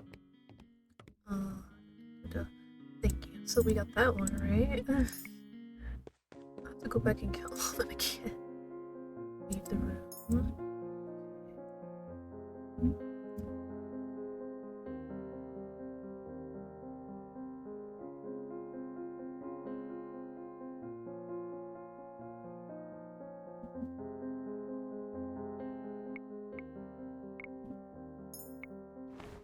Again. Is this the third one? Yeah. That was right. Obviously I have to ask the questions.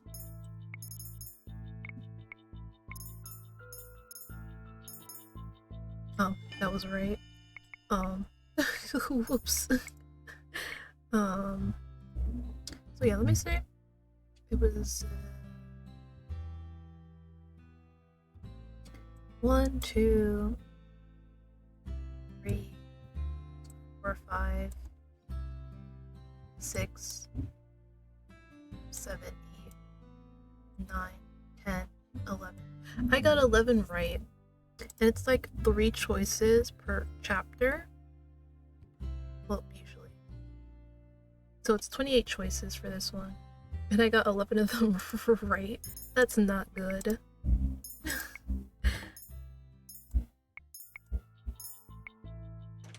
Only getting 11 right out of 28 choices. It's not even half.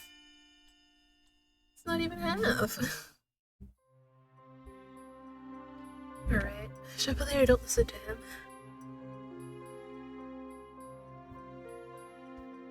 Get away from here.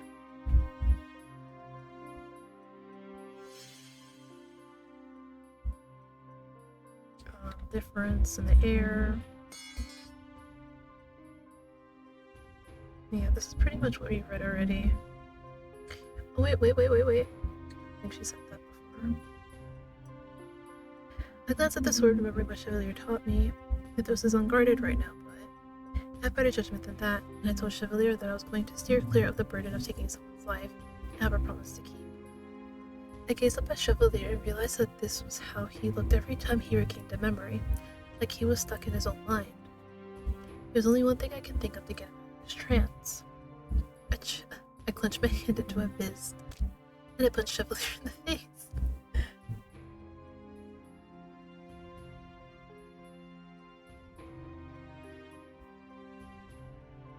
Chevalier's eyes clear, and when he looks at me, I can feel he is distraught, but his eyes are seeing the present.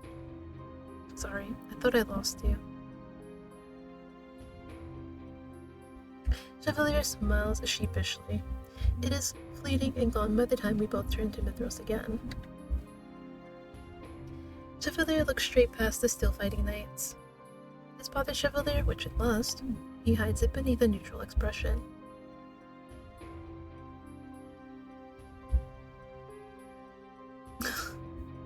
I stare at him skeptically. We both know that is not true, and I know Chevalier well enough to know that he does not mean that. But Mithros looks furious.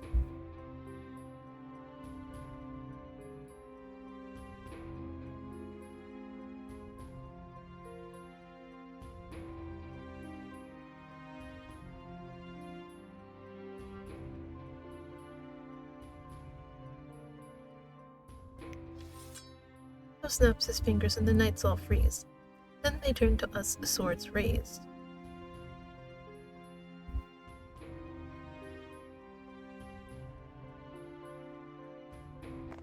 Mithros holds out his hands and the knights begin their steady, deadly march towards us. Chevalier takes my hand and pulls me back. But I see my opening in the narrative. Mithros enjoys inflicting pain with his words. And I can do the same. If you do not need love, if you do not need affection, then why are you doing all this for Mother? You are doing it to be recognized. Why? His words are calm, but there is desperation in them. Mother was Mithros' teacher. I had thought he was just reviving her as another witch, but...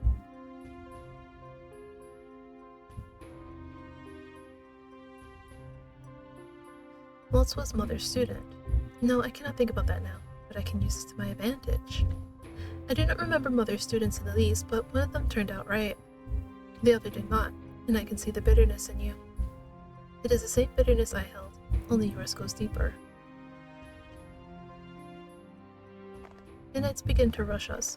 Their run is more of a pathetic shuffle given the harmed state that they're in, but this does not slow them down. But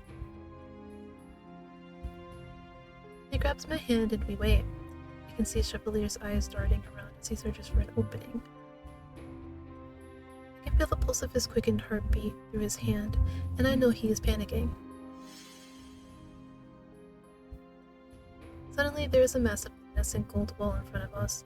The knights stumble right into it, their swords hitting the bright barrier. managing.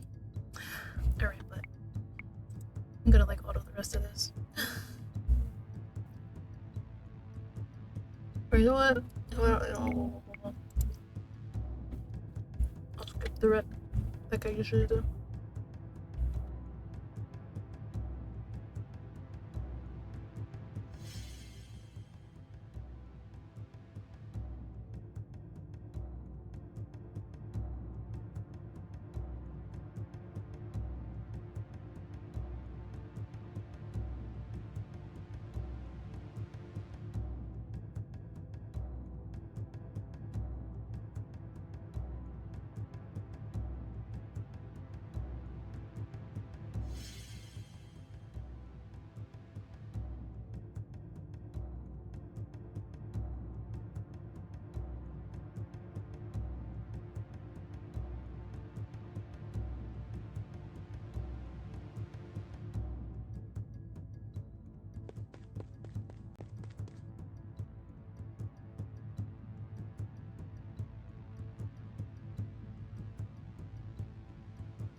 It's like, what are they talking about? I'm like, what? And then I see him like, oh, right, that's what you look like. That's what he actually looks like when he's not in kid form. Doesn't he look better as an adult? It's peak hotness.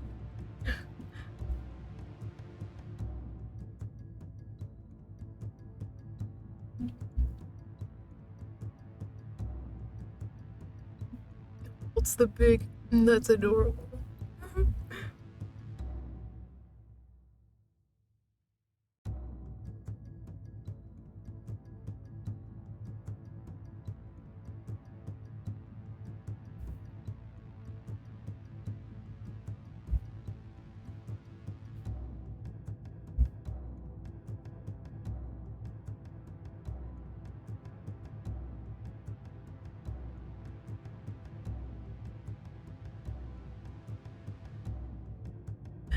This is so good.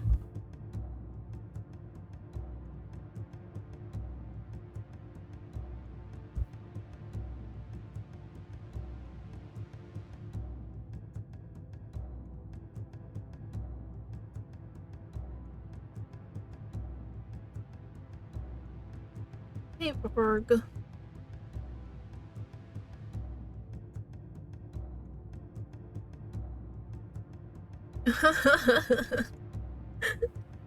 Leave it to Varg. He's so unserious that it's like so entertaining. Like, well, most people say like to entertain the guests, you know, like offering refreshments, like stuff.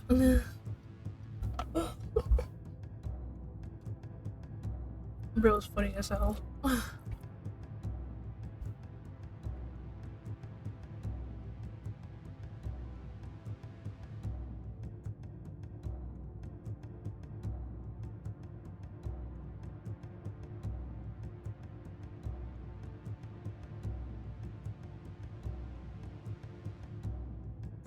You did? Yeah, really? Oh no, where?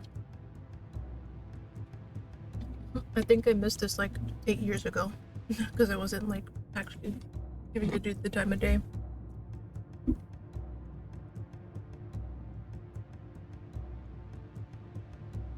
Oh, I did not know that he dented him. Grade 4.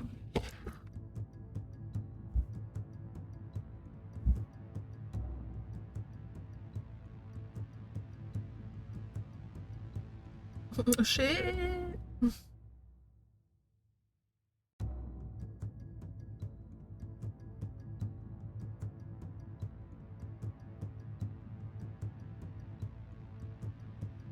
Is everyone okay?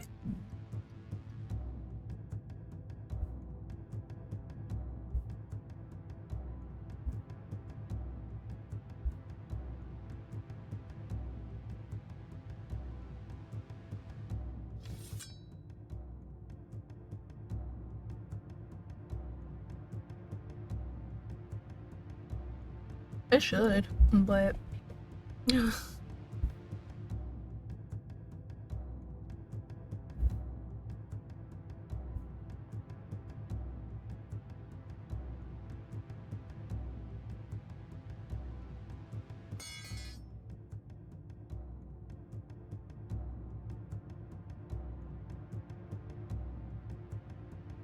that was a good deed, really. Not killing the throws. I think a good deed would have been killing him. No, I'm kidding, I'm kidding, I'm kidding. I can't believe he was my last good deed. What the fuck?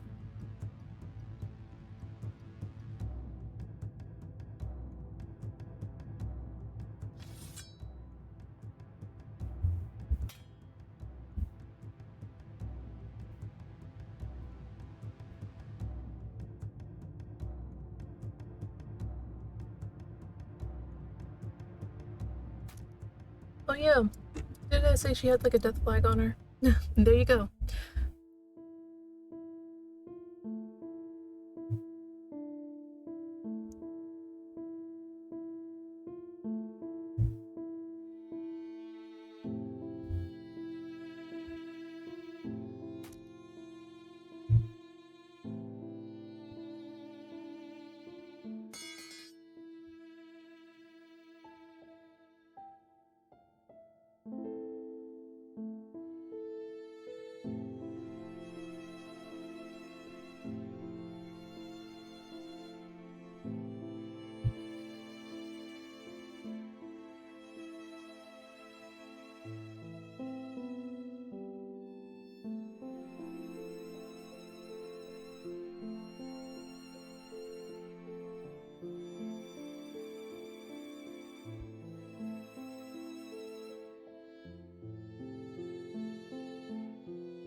Sorry, I'm also like a fast reader, so I'm kind of just going, you know.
Oh,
we're getting through.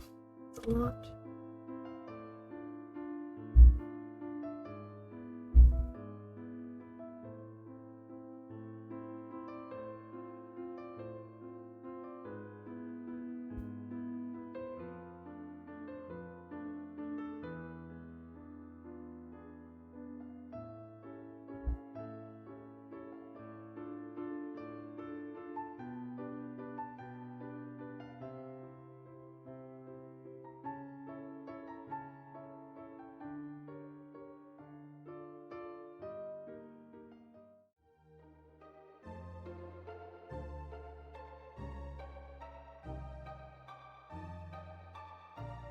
Sure will. Come next week.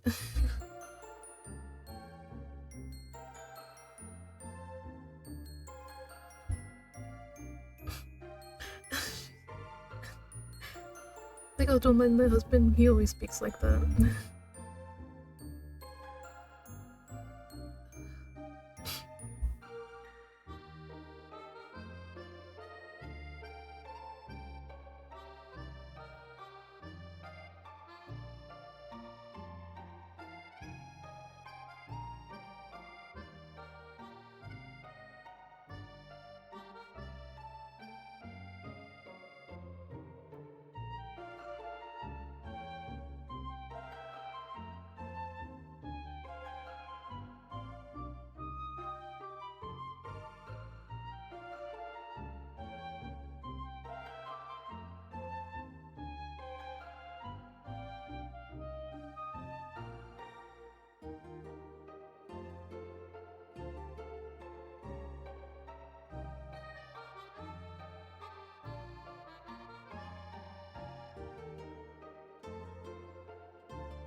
Yeah, we're done. Only took 5.5 hours. Good. But yeah, like I said, you know what? Okay. This time, I'm not even gonna look up credits. Wait, can I even skip them? I don't think I can. The unfortunate side. I can't skip credits. But yeah. Is there no sound? Oh no, I'm just deaf. But yeah, that is it for Rumple's Root. We will be starting Fritz's next week. Yeah, I'll have to pencil that in for Friday. My brain is not braining. I will just reiterate from like what I said earlier in the stream. So tomorrow's plans have changed, so I will probably be starting stream earlier than on what's set on the schedule. So I was thinking like maybe 1 or 2 p.m. rather than 5, since we're probably not going out. Because I mean, I haven't gotten word that anything's changed. So. Yeah, I think that's what's gonna happen. We'll be doing more demos from the Steam Visual Novel Fest. I will do the ones that I originally planned to do for tomorrow, and if there is time, I will do the ones that I did not get to yesterday because I was doing finishing up the Busted Fellows demo. Busted Fellows 2 demo, that's what I should say, not just Busted Fellows. So yeah. And I will make sure to end this off with... Yeah. Yeah. I'll just stay quiet because I know if I keep talking, I'm gonna keep yapping and I'll never end stream. So yeah. We now have our third guy. And for some reason, the screen is frozen. Why is the screen frozen?